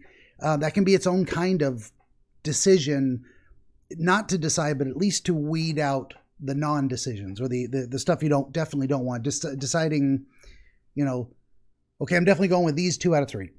And you can actually pick physically and mentally, in a way, is certainly in our dreams, pick up that decision, that narrowed representation of narrowed choices, and take it with you. Well, I don't have to make the final decision today. I'm just going to go forward from this new connected dot. I think something like that is going on in there. Also, the idea that maybe you can find a blending of the 2 things, that there's the hope, the potential that some kind of a blending does exist. Yeah. I mean, it feels like I'm sort of, if we're thinking about the romantic thing, it does feel like I'm looking for something impossible. I'm looking for something mythological. Something is striped or spotted. It really, how do you mix the 2? You want striped spots or spotted stripes? How do we do that? I don't know. Yeah. Maybe you might be telling yourself, I'm going to live in the fantasy of having the impossible.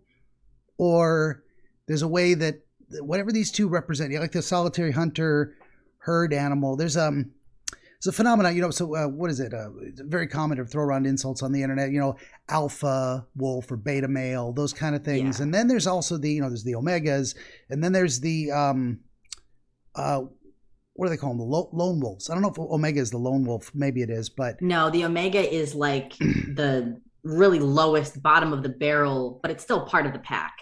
Yeah, and then there's a lone wolf, and a lone wolf doesn't mean he doesn't want a partner. He's just not going to pack it up. It's a pack of 2 or 1. That's as far as he goes. So sometimes that's the ostensibly pack animal that functions as a loner that we. What's that? However, the lone wolf. So the lone wolf might be somebody like me, right? I would consider myself a lone wolf. Yeah. It's not, I want just one other person. That's, I'm doing my own thing. But a lone wolf could also be the false hope of that, because a lone wolf, maybe they were kicked out of the pack. Like, why are they alone? Are they alone because they are a sociopath, for example? Or, why it's suspicious that they're alone, but it's also welcoming. So that's how I feel. Like I said, I'm walking down the street. I see other people who are alone. I'm like, this is a potential person, because they are unoccupied, like they're available to me possibly. Yeah. But also, why are they alone? Like, that's suspicious. And then I'm just like, but I'm alone. Maybe people think I'm suspicious. I'm like, they must be thinking the same thing. Very well could be. Yeah. Yeah. Now that's interesting. So, maybe that goes back to the light and dark thing as well. Am I seeing this in its true form, or am I seeing it idealized in the glow in the dark that I'd rather see? Yeah, no, for sure. But you do end up taking that with you, and that experience then is connected again with dots, like to now there's this, what is it? What you referred to it as the, a voice. Oh, no, it was a voice that pulled you away. Yeah. I got my thing. I got what I wanted. And then I wanted to see what else was around. And then I heard a voice calling for me, and I turned to look, and there was no one there. So if we did lean into the relationship, examining the concept of relationships and how they're built and how to find one, this selection of something that you narrowed down to take with you leads to this experience of a past, hearing the voice of a past friendship and someone expressing the desire to have a connection with you, but you're actually a little disappointed that it wasn't someone you felt stronger about. You would have rathered it was someone else. And I think your brain did that on purpose. It said, well, imagine there are other people that want your time and attention and want a connection with you, but you just don't reciprocate. It's not the same intensity of desire to be together. Very interesting. That came on the heel of making a choice of figurine partner, possible representation, to maybe a feeling of, well, what if I make a decision and they don't feel the same way? Would it be like, what would it be like if I was on the other end of that? I don't know if that's resonating with you at all. At the same time, though, I mean, it's not the same energy. Like finding the figurine is, if it's a metaphor for a relationship, it's not the same energy as someone actually calling to me. It doesn't, because the figurine didn't have a human energy, you know? Gotcha. This was more like, this is a sacred object that I'm taking. Okay. But this person, so I'm not sure, you know? Yeah, it doesn't seem like there's a direct connection there, but what would it be about narrowing choices of a particular aesthetic for a collectible that would then inspire, like if we can't draw a connection, it might not be the right understanding of that immediately prior scene.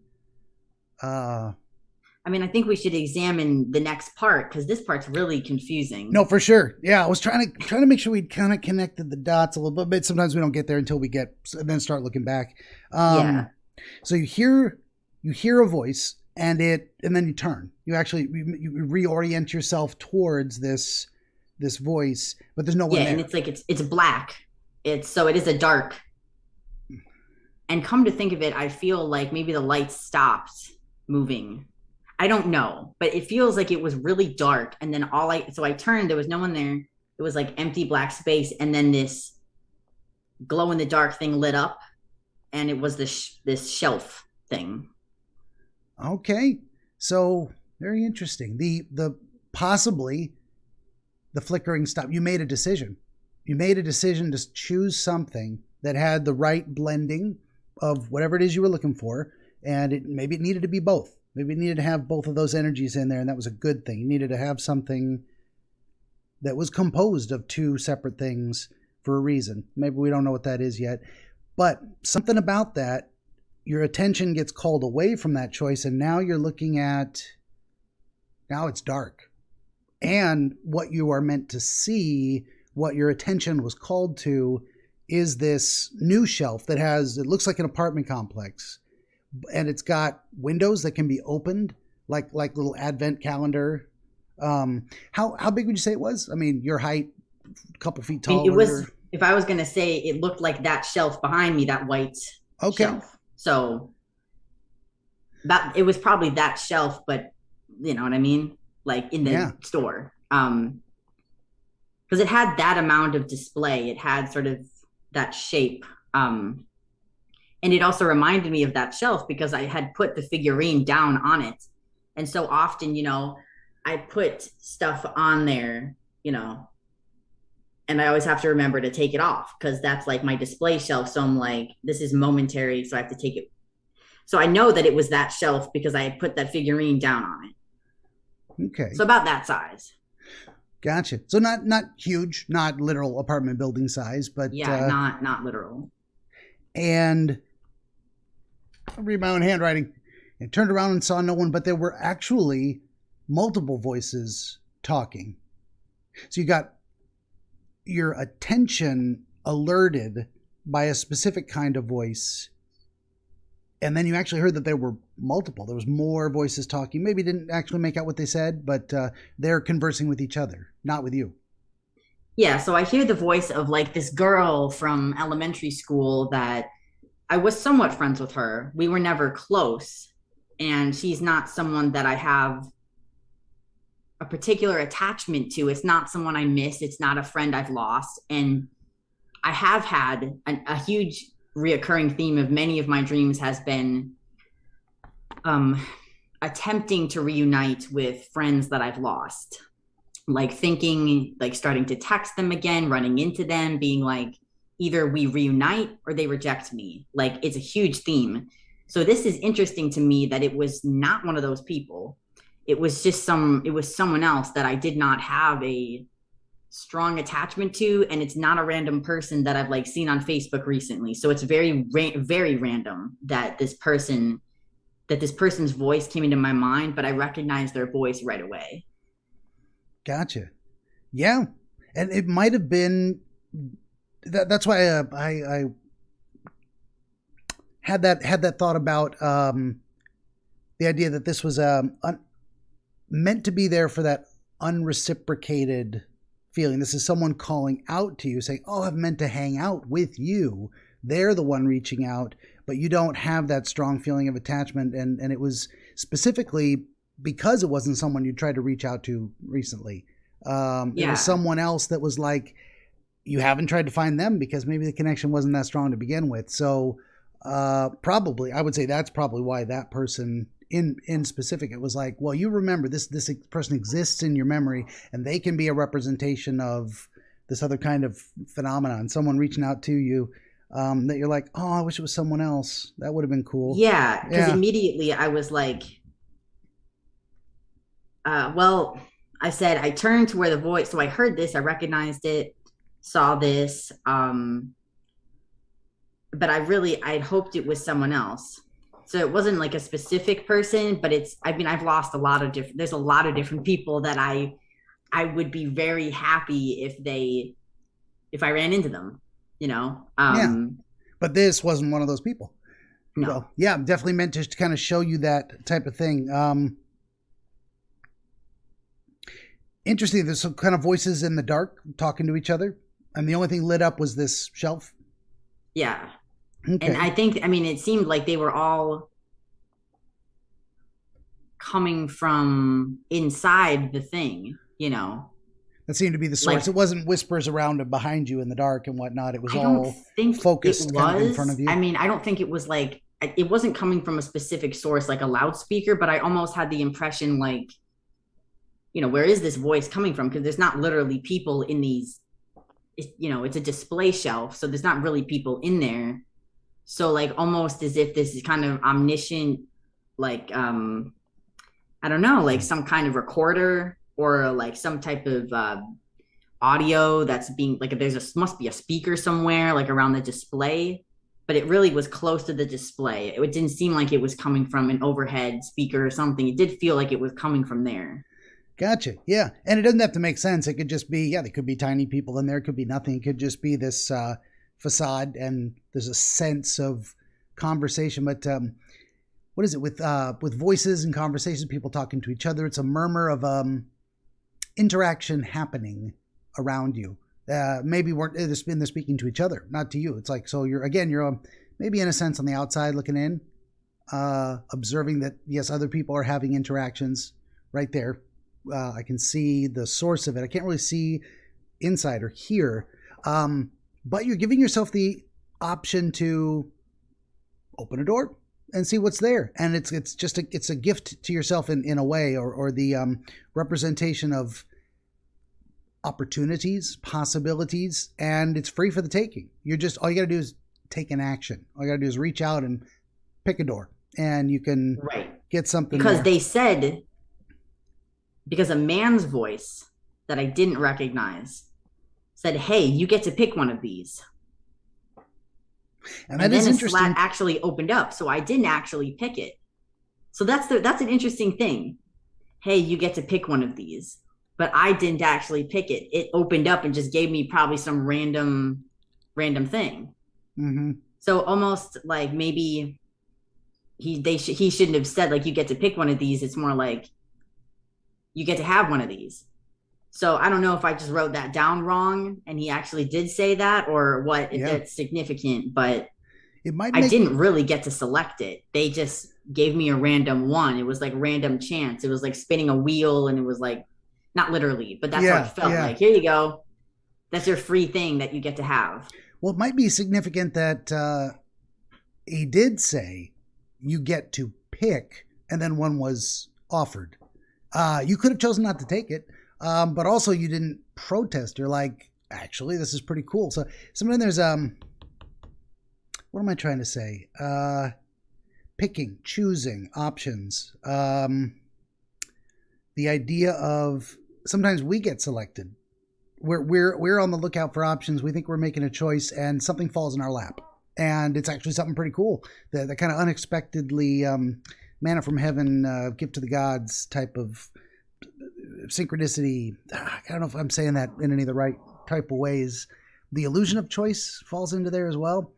I guess you spend so much time like really looking around and being like, I'm going to find this person, or I need a specific thing. And you're doing so much time, you're in your own mind. No one else knows what you're doing. Yeah. Most likely but then you never expect someone to just kind of tap you on the shoulder and be like, hey, and then you get picked for something. But then they say like, oh, you get to pick, but then they just give it to you. Mm-hmm. So it's kind of like, well, here's the universe offers you something. It's not really what you were looking for. It gives you something, and it says the illusion. Oh, you chose this, right? You get to choose. Actually, no, you don't. This is just happening. It's interesting.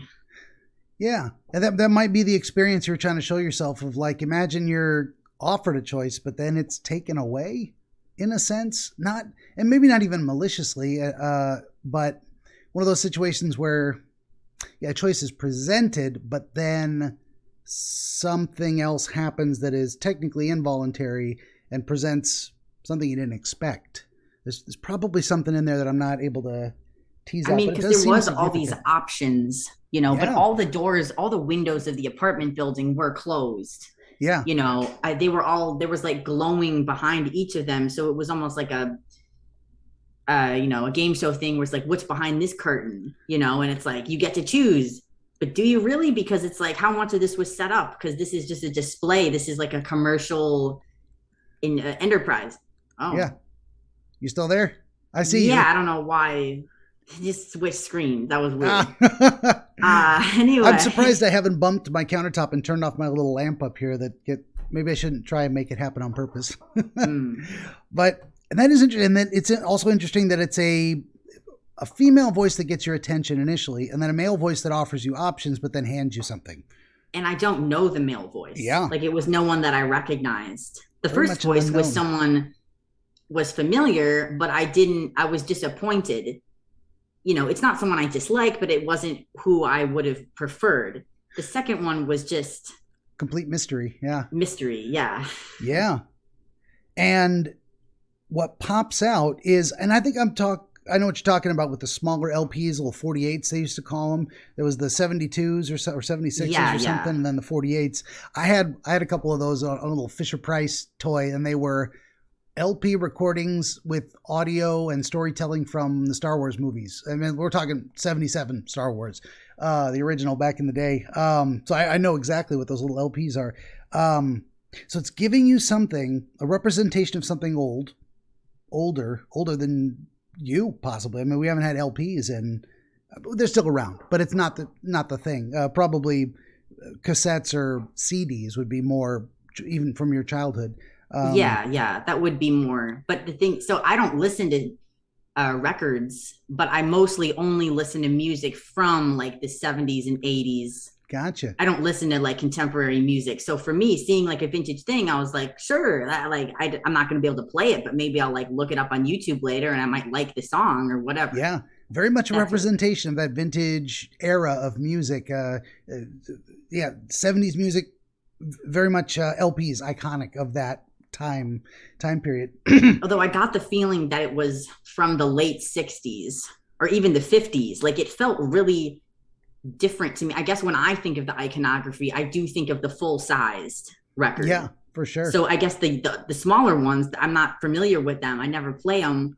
Maybe they feel older to me because they're even more foreign. So maybe that's why For sure. Because apparently the music was from the 70s because it inspired like the 80s or whatever the guy said to me. Yeah. So it wasn't really from like the 50s. And a specific reference to these, and again, another triptych, this one band that splits three ways into, and one of the groups becomes Oingo Boingo. And Danny Elfman was in that? No, I asked, was Danny Elfman? So I think the wording is important. So yeah, they diverged into three different groups responsible for lots of music in the 80s, and one of them was Oingo Boingo. So my interpretation, I mean, Oingo Boingo had a lot of people in it. So I was like, Danny Elfman, right? Like I love Danny Elfman so much. He's one of my dudes. I have a rat named after Danny Elfman. Danny Danny Elfrat.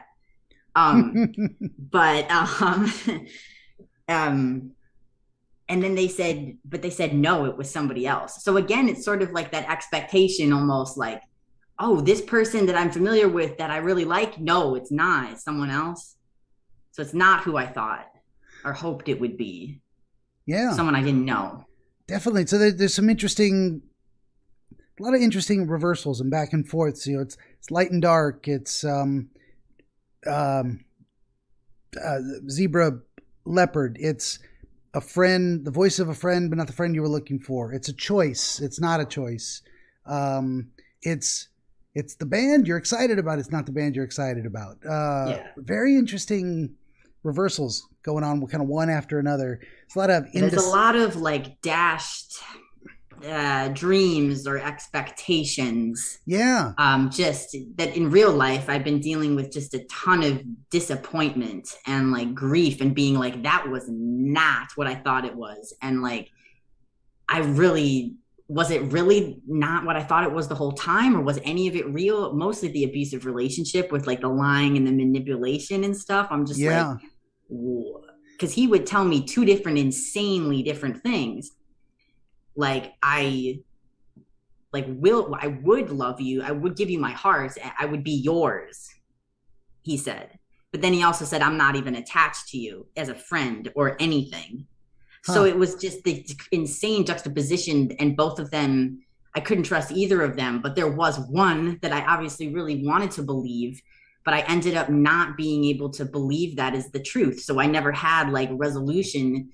The only resolution was the fact that there was no resolution, and the fact that I didn't know, and the fact like, okay, either way, this person is insane. I need to, and now I don't know what to do, because I'm just like, there's too many options, and like I don't trust my judgment for anything. I'm skeptical of everything, and it's, but I need to do something.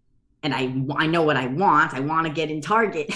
I want to go to the store. I want love. I want, what I was pursuing the whole time, what I was running towards. I want the perfect blend of the spots and the stripes and the glow in the dark, trippy, cool stuff. Yeah. But it's not quite there, and I'm not. So haven't found it. Not yet. No, I haven't found it. Thought maybe you did, but didn't work out that way. Kind of in a way, kind of a bait and switch. If you have choices, no, you don't. Exactly. It's this band you really love. No, it's not. And interesting. So I don't know why Oingo Boingo and Danny Elfman. Was he ever in that, or? Danny? Oh yeah, he was the main part of Oingo Boingo. Okay, so I did hear that, but it wasn't. But they actually said no, it's not the Danny Elfman Oingo Boingo. It's a different one. No. It is Danny Elfman Oingo Boingo, but Danny Elfman wasn't the person that they were talking about that split into that was in the original group that they were giving me the record of. I was like, oh, is this some like old Danny Elfman material? Like, I'd like to hear that. Oh, yeah. No, it was just some random person that was in Oingo Boingo and then maybe inspired two other groups that were like just somehow responsible. This is what is interesting. Yeah. They were responsible for a lot of the music in the 80s. Like, that's kind of vague. There's a lot of groups. Like, they're really important. They really like spread. Their influence came from a concentrated place of this original group. It's like the Beatles, like not literally, but like the Beatles, these four dudes, it's one group influenced like every other band after that. Yeah, gotcha. Except it's not the Beatles. I have no idea who these people are. Yeah. So very interesting. So that also probably represents something. So your conception of Oingo Boingo is, and it was a group that cycled through many different members, but the group stayed the same. But some people came and went, and it changed over time, but it remained Oingo Boingo. Yeah. I mean, I've been so obsessed with Danny Elfman, I haven't taken as much time to really consider the other guys. No, that's okay. Yeah. But that is an interesting thing. The same dudes, but I think there were some change-ups, and Oingo Boingo started out as a different group. They started out as the Mystic Knights of the Oingo Boingo. That was their original title. I think they should have stayed that. That's fantastic. Thing. Yeah, I just think I love how that Oingo Boingo is coming up. I just think they're so funny. Oh, for sure. But then they became Oingo Boingo, which is like the main sort of guys that that did most of the stuff. So that's why I thought like, oh, it must be like maybe this is the Mystic Knights sort of days, which were older and a lot more vintage and unpolished and like, but no, it wasn't that. And it was, so it wasn't, what am I trying to encapsulate this? So the idea of the, an influential group or grouping that is or was composed of different elements that were traded in and out, but actually the one element you cared for the most, the composition of one of the group with a particular member, wasn't available to you. There's something about that iconography of like, here's something you really love that would be totally awesome, but it's not. It's this. Well, it's like when you go to see a classic rock band today, but everyone's dead except like the random bassist. Then it's kind of like, okay, technically it's still. They got the name, but it's not. It's not them. It's not the same. Yeah, it's not them. Yeah, I kind of feel the same way as about, what is that? No offense to anyone that still loves their music, but AC/DC.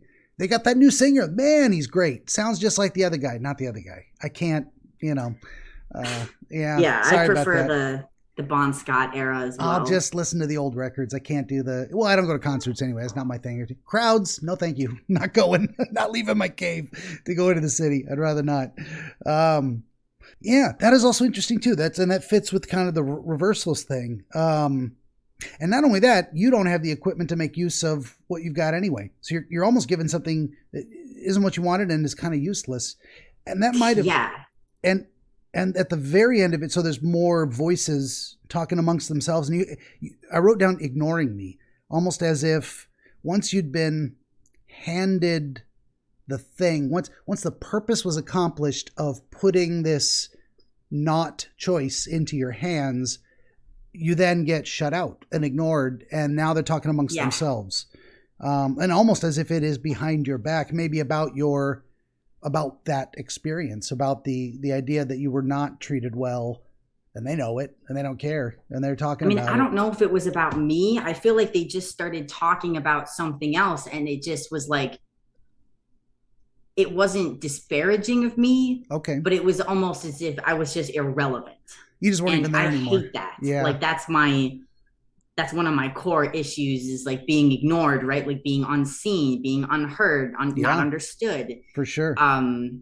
So that very well could represent again this person, this abusive guy that he basically said, I wish I could like love you and maybe even marry you, but I'm just not going to. And also I'm like, have a girlfriend or whatever, but good luck. And then he just doesn't talk to me. And then he just shuts me out. He just avoids me, my messages, and ignores me and never blocks me, never talks to me again. Yeah. And then says and leaves me with this idea like, well, you shouldn't have gotten attached to me. And now that's a lesson for you about I did you a favor by being such an asshole. Really? Yeah, no, literally that was his vibe. Now you can look at it that way from your own perspective. You can say, well, that asshole did me a favor. I learned what not to do.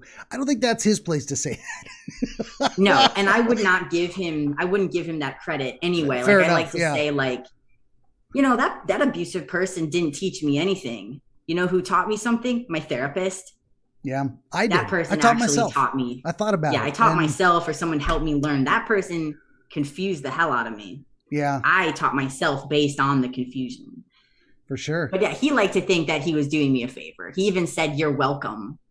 Oh, like, God. just a really insane situation. He said, "You're welcome." Like, I'm just like, yeah, no, that's, yeah. Well, that seems to fit with other things you've said about that person in terms of them being nutty. And it's not surprising, just awful. yeah. It actually reminded me of a funny thing to joke about, but it reminded me of a joke I just heard recently. Rita Rudner, I don't know if you know that comedian. She Not goes super familiar. She goes back to the 80s. If you heard her voice, you'd probably go, "Oh, I've heard that before." She has a joke that says, "Here's women breaking up with men. I hate you and I never want to see you again. Here's men breaking up with women. I'll call you." Yeah. Now, of course, that's highly stereotyped and whatnot. No, but that's what it made me think of with your experience. Yeah. Yeah, because he's like, "Oh, we could, talk again." He even said he was willing to come to therapy with me again. Wow.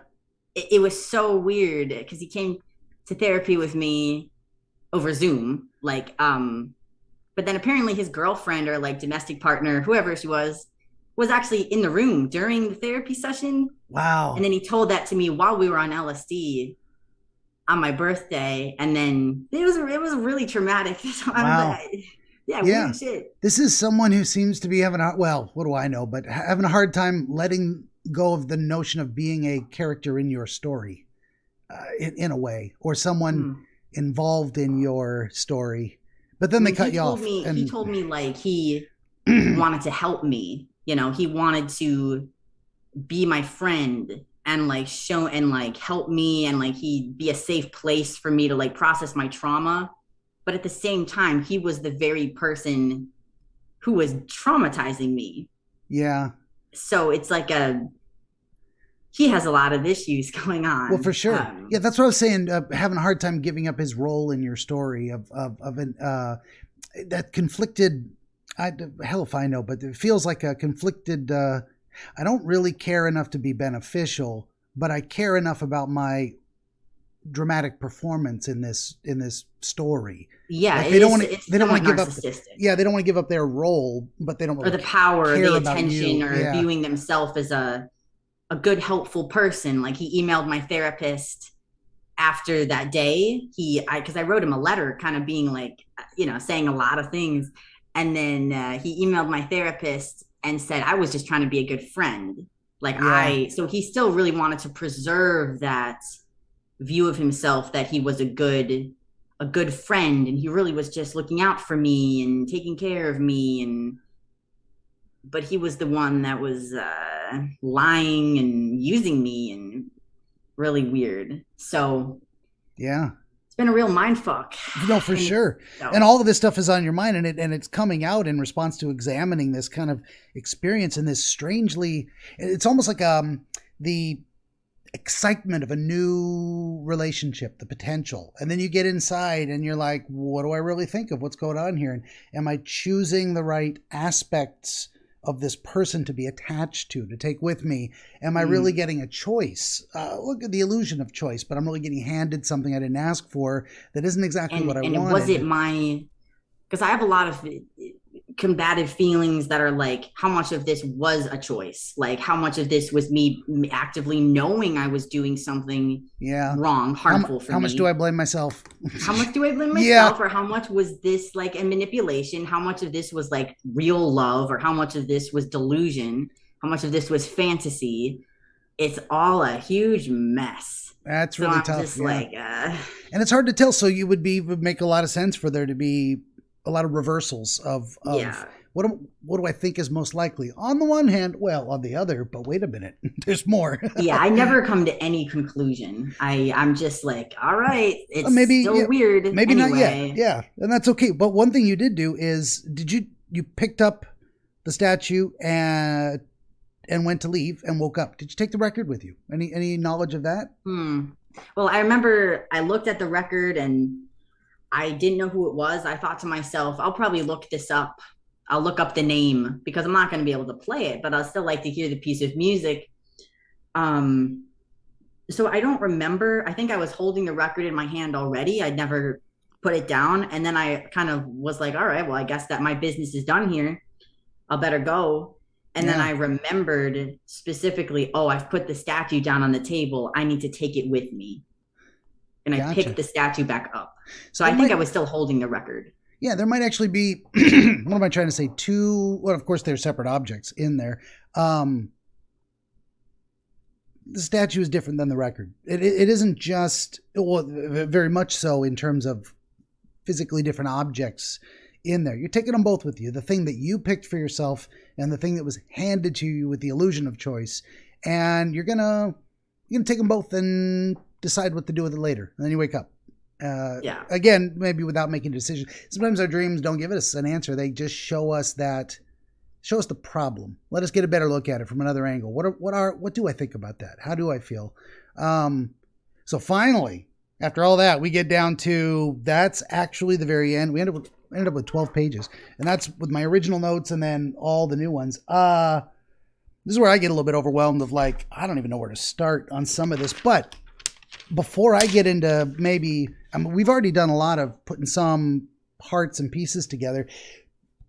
Just from what we've gone through, have you put together your own narrative, your own story about this sequence and the order in which things happened, the different issues that seem to be coming up with it? Does it make a picture for you that you've come up with on your own? Or I think all of these chapters besides the last one make a lot of sense to me and really mirror the analysis that I do in my waking state of consciousness. The beginning, we start out, there's some shame, but and I'm like, we're anxious about how I'm being perceived, especially my past self. Then someone comes in and is like, no, it's really okay. And then I'm like, yeah, I guess it is okay. Then I remember like, well, actually, it was really horrible. But then I'm like, well, I guess there are still some new things that come in. The parade comes in and I'm like happy. I'm so happy now. I'm like, I'm gonna do acid and see what happens then and be really happy then.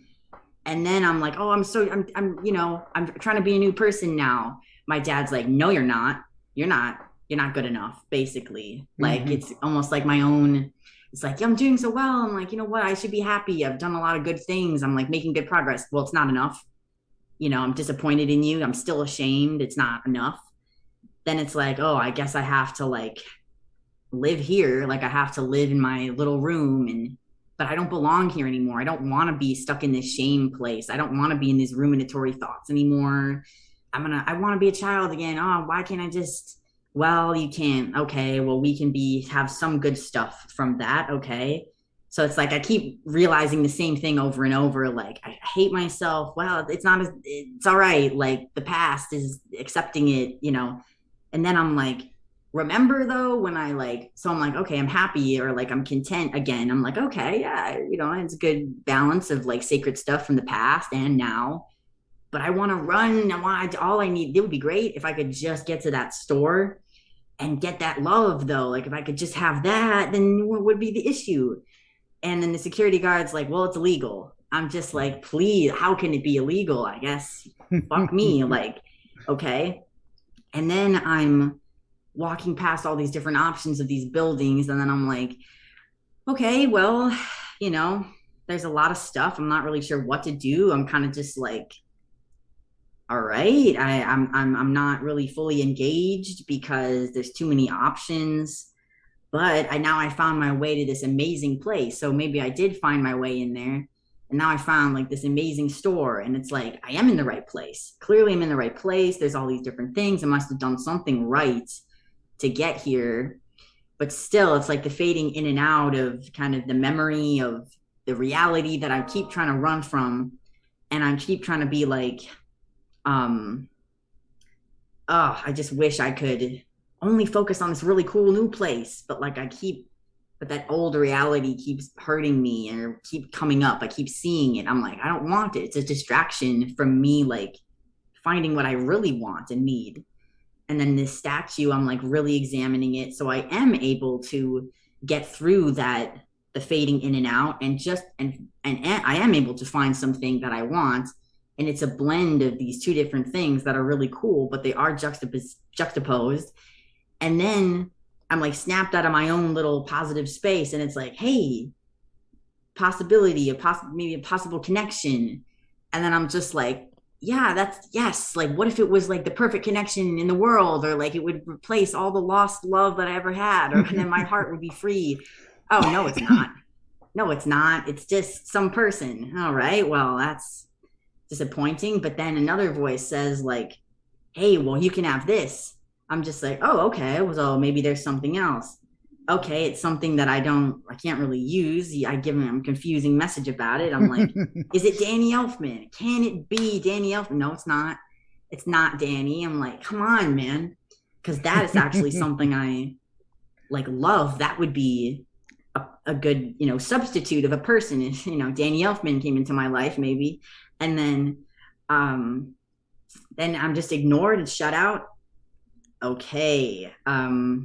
I guess I'm just going to take with me like these, I guess, failed dreams, or like dashed expectations, or like, this thing that I have to carry. It's sort of like a burden. I'm just like, well, I was given it. I guess I'll just take it out of the store. It's sort of like, it is a burden. It's unknown, but it's not, it also has some potential. Like, I'm not opposed to taking it with me. It's not what I wanted, but I am going to take it because I do want to see, I'm going to look up that song later. Like, what is this?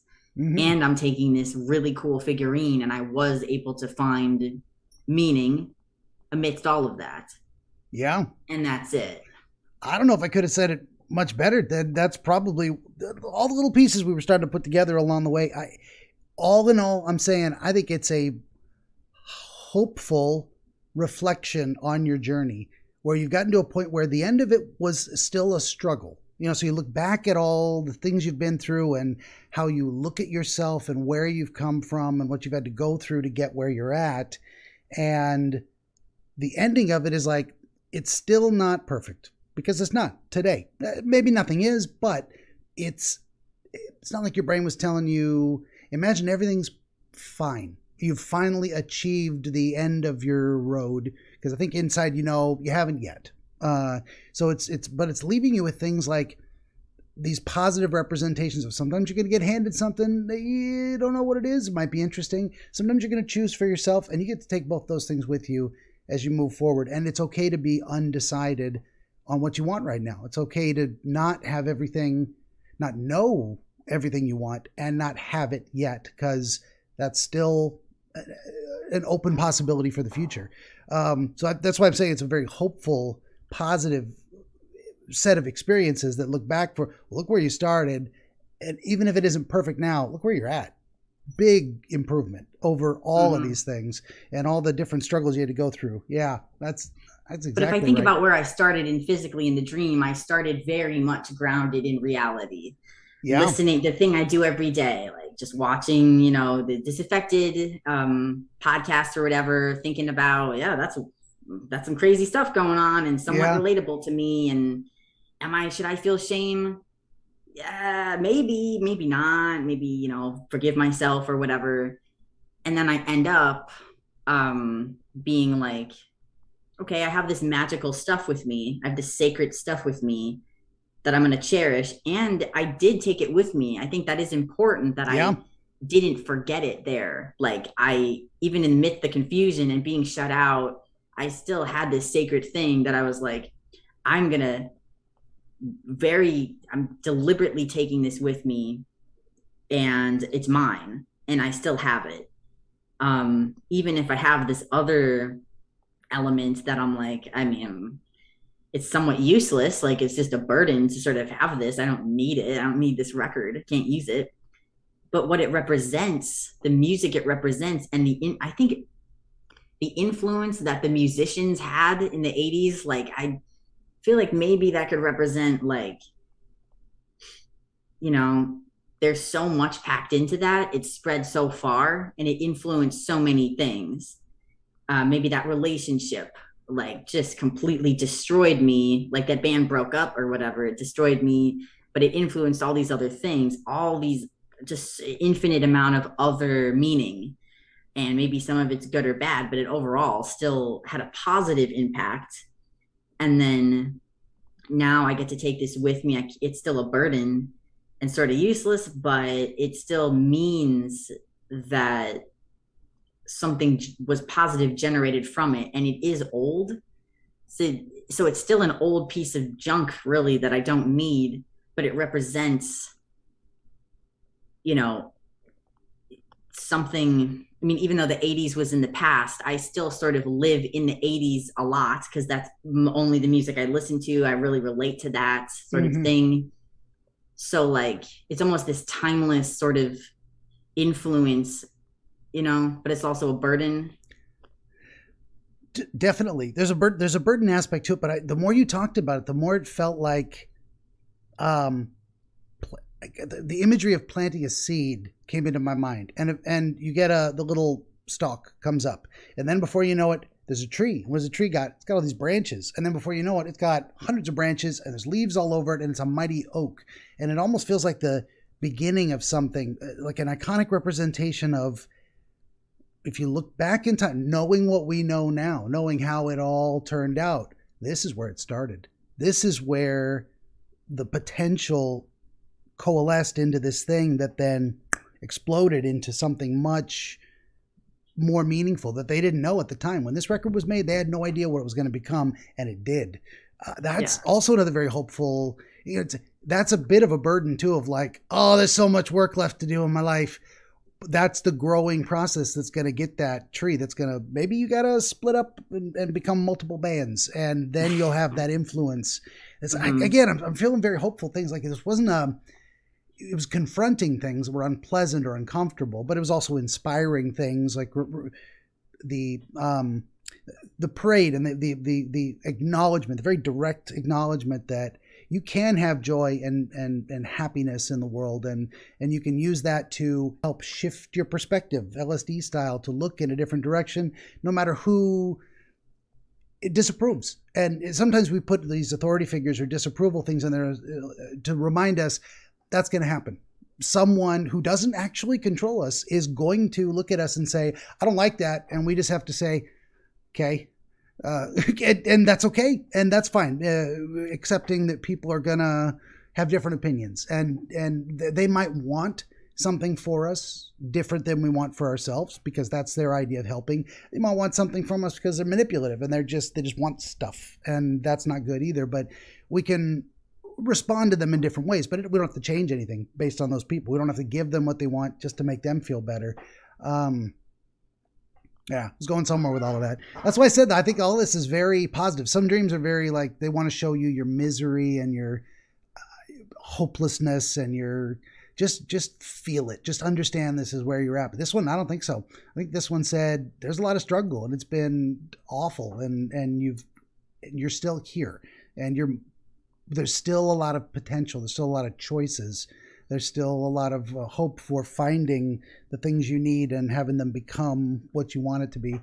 Oh, I think so. Yeah. And I think the thing of the fact that it wasn't, so the potential, you know, the beginning, the origin, the genesis of this huge explosion of meaning and all these potential things that I know cause stuff.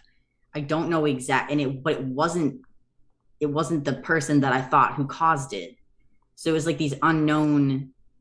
So the meaning is still, I'm definitely still figuring out the meaning. Like, I know a ton of meaning happened. I know it must've started here. I'm still not entirely sure like how or who it got out, but I know there's meaning to come. It just might not be Danny Elfman. So it's like, okay. So it's not exactly what I expect or I'm familiar with, but I still know that it had a huge positive influence. And I also think it was notable that the people just sort of, you know, it's not like they slammed the door shut or like, were like, all right, fuck off or whatever. They just sort of were like, here's your stuff. It was important. It's very, very mystical. Like, here's your stuff. It's important knowledge.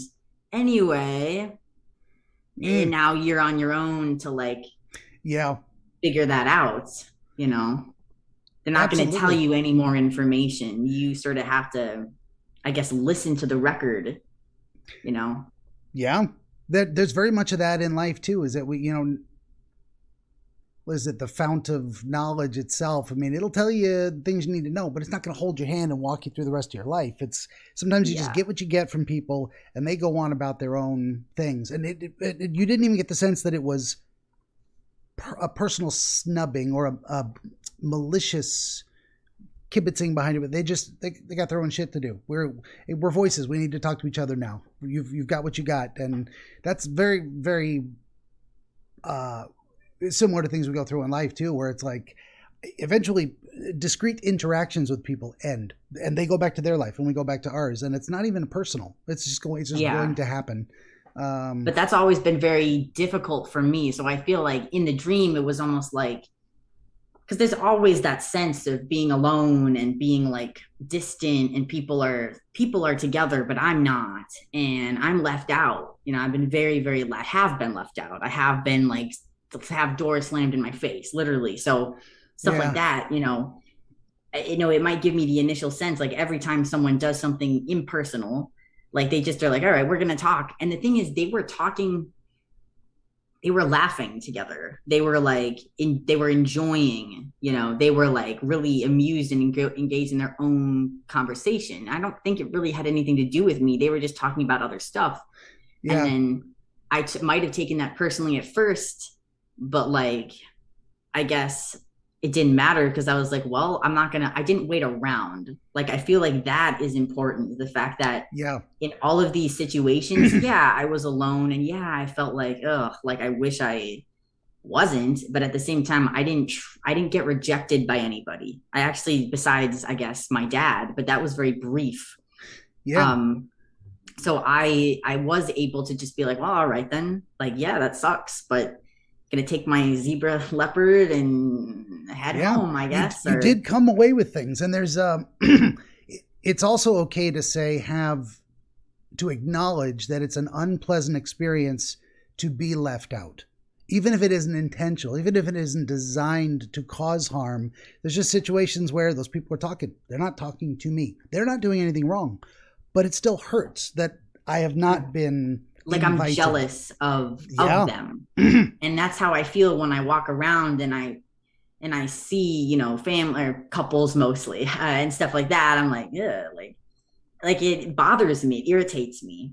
And it's like, I don't wish them to be unhappy.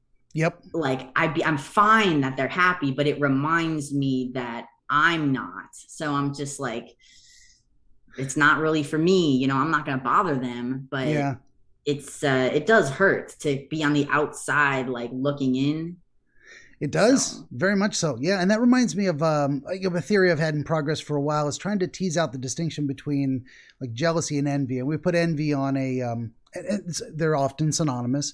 And we put envy on the let's say religious spectrum, one of the 7 deadly sins. That's one way of conceptualizing it. But I try and tease it out in my own mind of like, jealousy is when you want to take something from someone such that you have it and they don't. I look at envy as like, oh, I want to also have the thing that they have without taking anything from them. You're envious of an accomplishment, a status, an acquisition, something. I also want that thing, but I don't want to take it in a way. Yeah. And maybe those aren't the greatest words to use to represent those concepts, but that's how I kind of work in progress in my own head. Maybe I'll figure that out. I have heard they are different, but I guess I haven't delved into that as much. But I think that is a good distinction to make, because it's just like, it's sort of like, are there resources for me? That's the question that's left. Then if you don't engage in, let's say you have the envy, you don't engage in the jealousy, you don't engage in the vindictive, like you try to steal something from somebody or whatever, then it leaves you with the question, okay, that person obtained that. I want it. I can't have that, but is there something else I can have? And what is it? Yeah. That is, that's, I think that's a better place to be than just like stewing in the being like, everyone has this. And it's like, that's not going to do anything. But if you do, you start to but it's also easier to revert back to that place of thought because it's more certain. Again, it's more like, oh, I just want to do in my own negativity because like the thought of something positive happening is overwhelming because I'm afraid of failure, or I'm afraid of being tricked. I'm afraid of manipulation of mostly of my own self. Yeah. I'm afraid of my own delusion. So I'm afraid to believe in the illusion of like, I'm like, love its absence is an illusion and its presence is an illusion to me. Yeah. Yeah. So it's very hard to know sometimes because we have a tremendous capacity for self-delusion, and the stronger we want to believe. So what is that? Have you ever heard of a book called Wizard's First Rule? Terry Goodkind, fantasy novels, fantastic. That needs a HBO Game of Thrones treatment, but without screwing it up. Those fantastic series. Legend of the Seeker, they had that on CW, but it was very much a CWized version. The books are much better. Long story short, first book is called Wizard's First Rule, and that rule is that people are dumb. They will believe anything for two reasons. They're afraid it might be true, or they want it to be true. And that's great. It's not the most profound piece of philosophy they're afraid it ever. Might be true. Yeah, the fear that something bad might be true, or the desire for something to be true. So would that then be the same thing?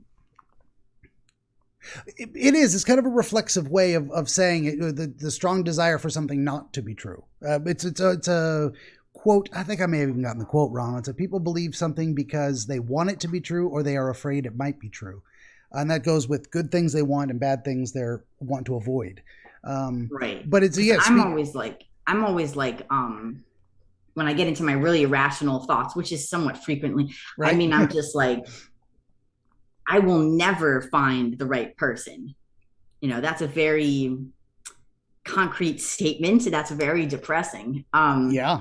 Because I'm like, if I believe that I won't find the right person, then that protects me from the disappointment of thinking I might have found someone and then they hurt me. Yeah. But if I believe, so that's no good. I mean, but it does protect me. But if I believe, I'd rather believe that I will find the right person, but then I'm open to being wrong about that. So it's like you delude yourself either way. So you're afraid. I'm terrified of the thought that I would never find the right person. I'm also terrified of the thought that I would find the right person, because what if that's not real?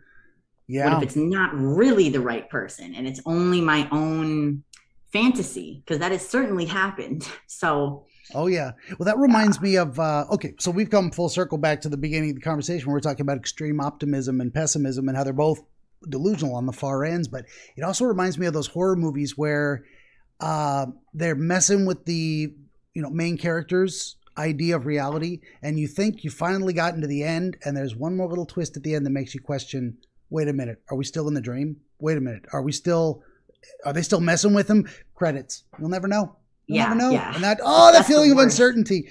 But it's extremely self-protective to say, I will never risk allowing my heart to be hurt.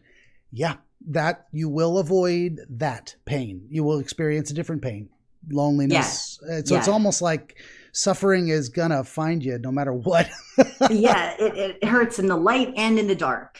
Yeah, definitely. So it's kind of being able to sort of just go with the flow is very difficult for me, because I'm always like, let's puzzle over it. But it's like, no, it's going to carry me away. No, I have to stay. But no, I can't stay stuck, because then I'm in this river and then I'm just like all pruny. I'm like, oh, that's no good. Oh, yeah. Sometimes it's enough to acknowledge, I don't know.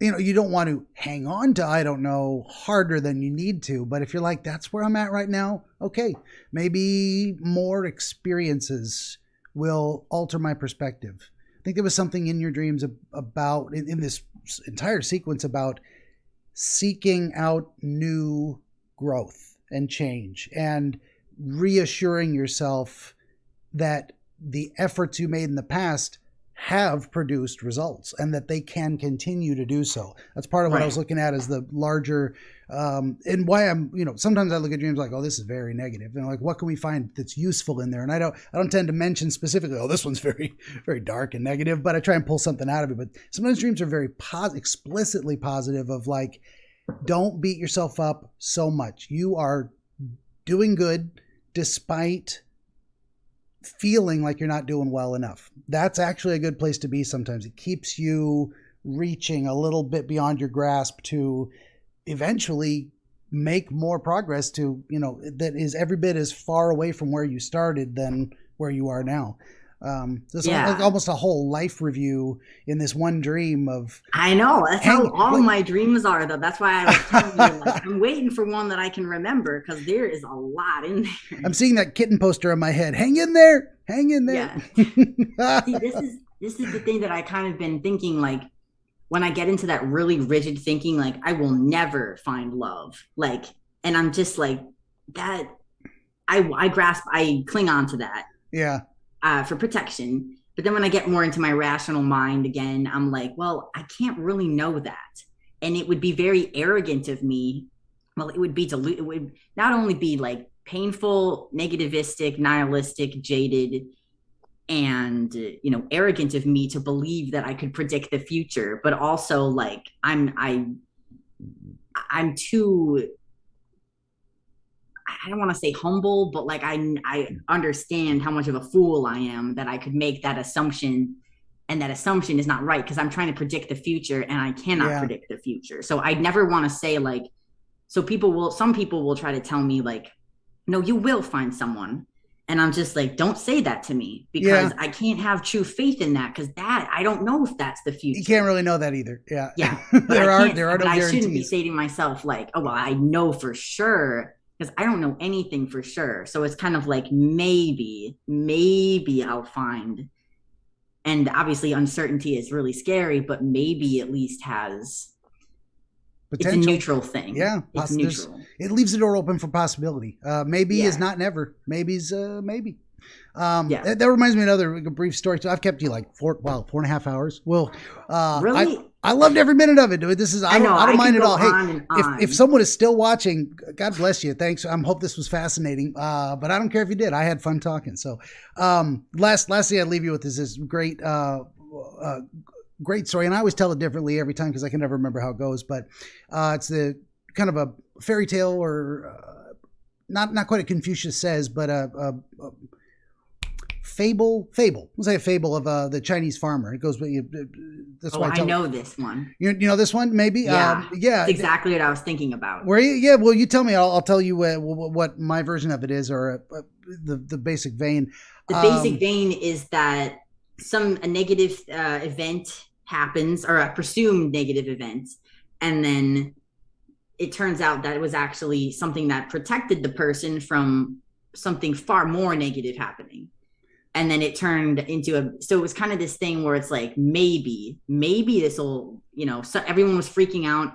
But then the Chinese farmer was like, well, maybe that's bad, but maybe not. Yeah. And then it turns out that it wasn't what they thought over and over again. So it's like, maybe. In the original, the story the way I tell it is one of his horses had a foal and the neighbor comes over and says, that's fantastic. You've got a brand new horse. And the farmer says, perhaps.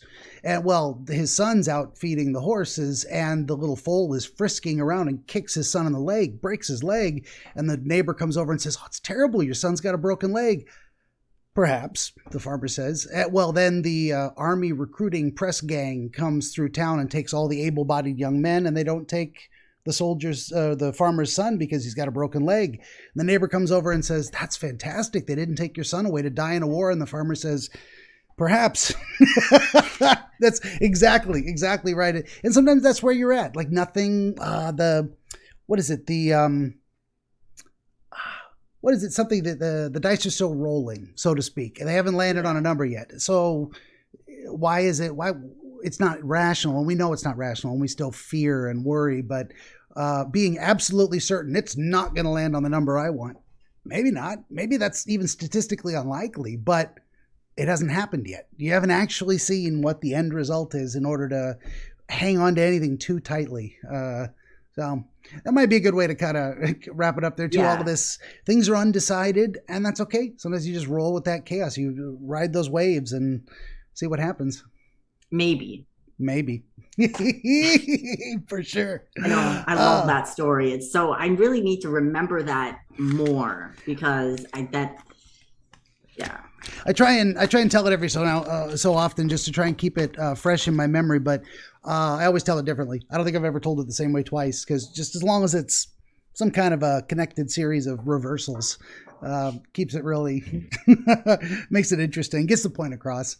Well, Laura, thank you for talking to me. I appreciate it. This has been fun. We got a lot more time than either one of us thought we were going to get. Talk about. I'm really glad. I don't think we could have done this in like an hour. No, we'd have to go to a second day, and this may be taking the cake for the new high bar of the longest episode ever. And I'm very honored, and it is on brand for me.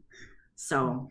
Well, and that's very great. And I found a lot of the longer episodes are people that are really invested in seeking and understanding, and they're very open to sharing their impressions and throwing out theories and giving feedback and puzzling it out together. Sometimes it's like two people working on a puzzle together. Is this yellow, or is that part of this brick wall over here? What is this color you see? Yeah. And then we find the spot together in some fashion. So definitely a collaborative process. Okay, I never know how to end things. I'm horrible at wrapping it up, but what I'm going to say is this has been our friend Laura Becker, the artist known as the Funk God, and you can find her at Funk God Artist on Twitter, or just funklife.substack.com and funkgod.com. This has been real fun. Oh, and my housekeeping, I'll almost forget. Please stop what you're doing. Like, share, subscribe, tell your friends, buy a t-shirt, coffee mug, 12 books of historical dream literature.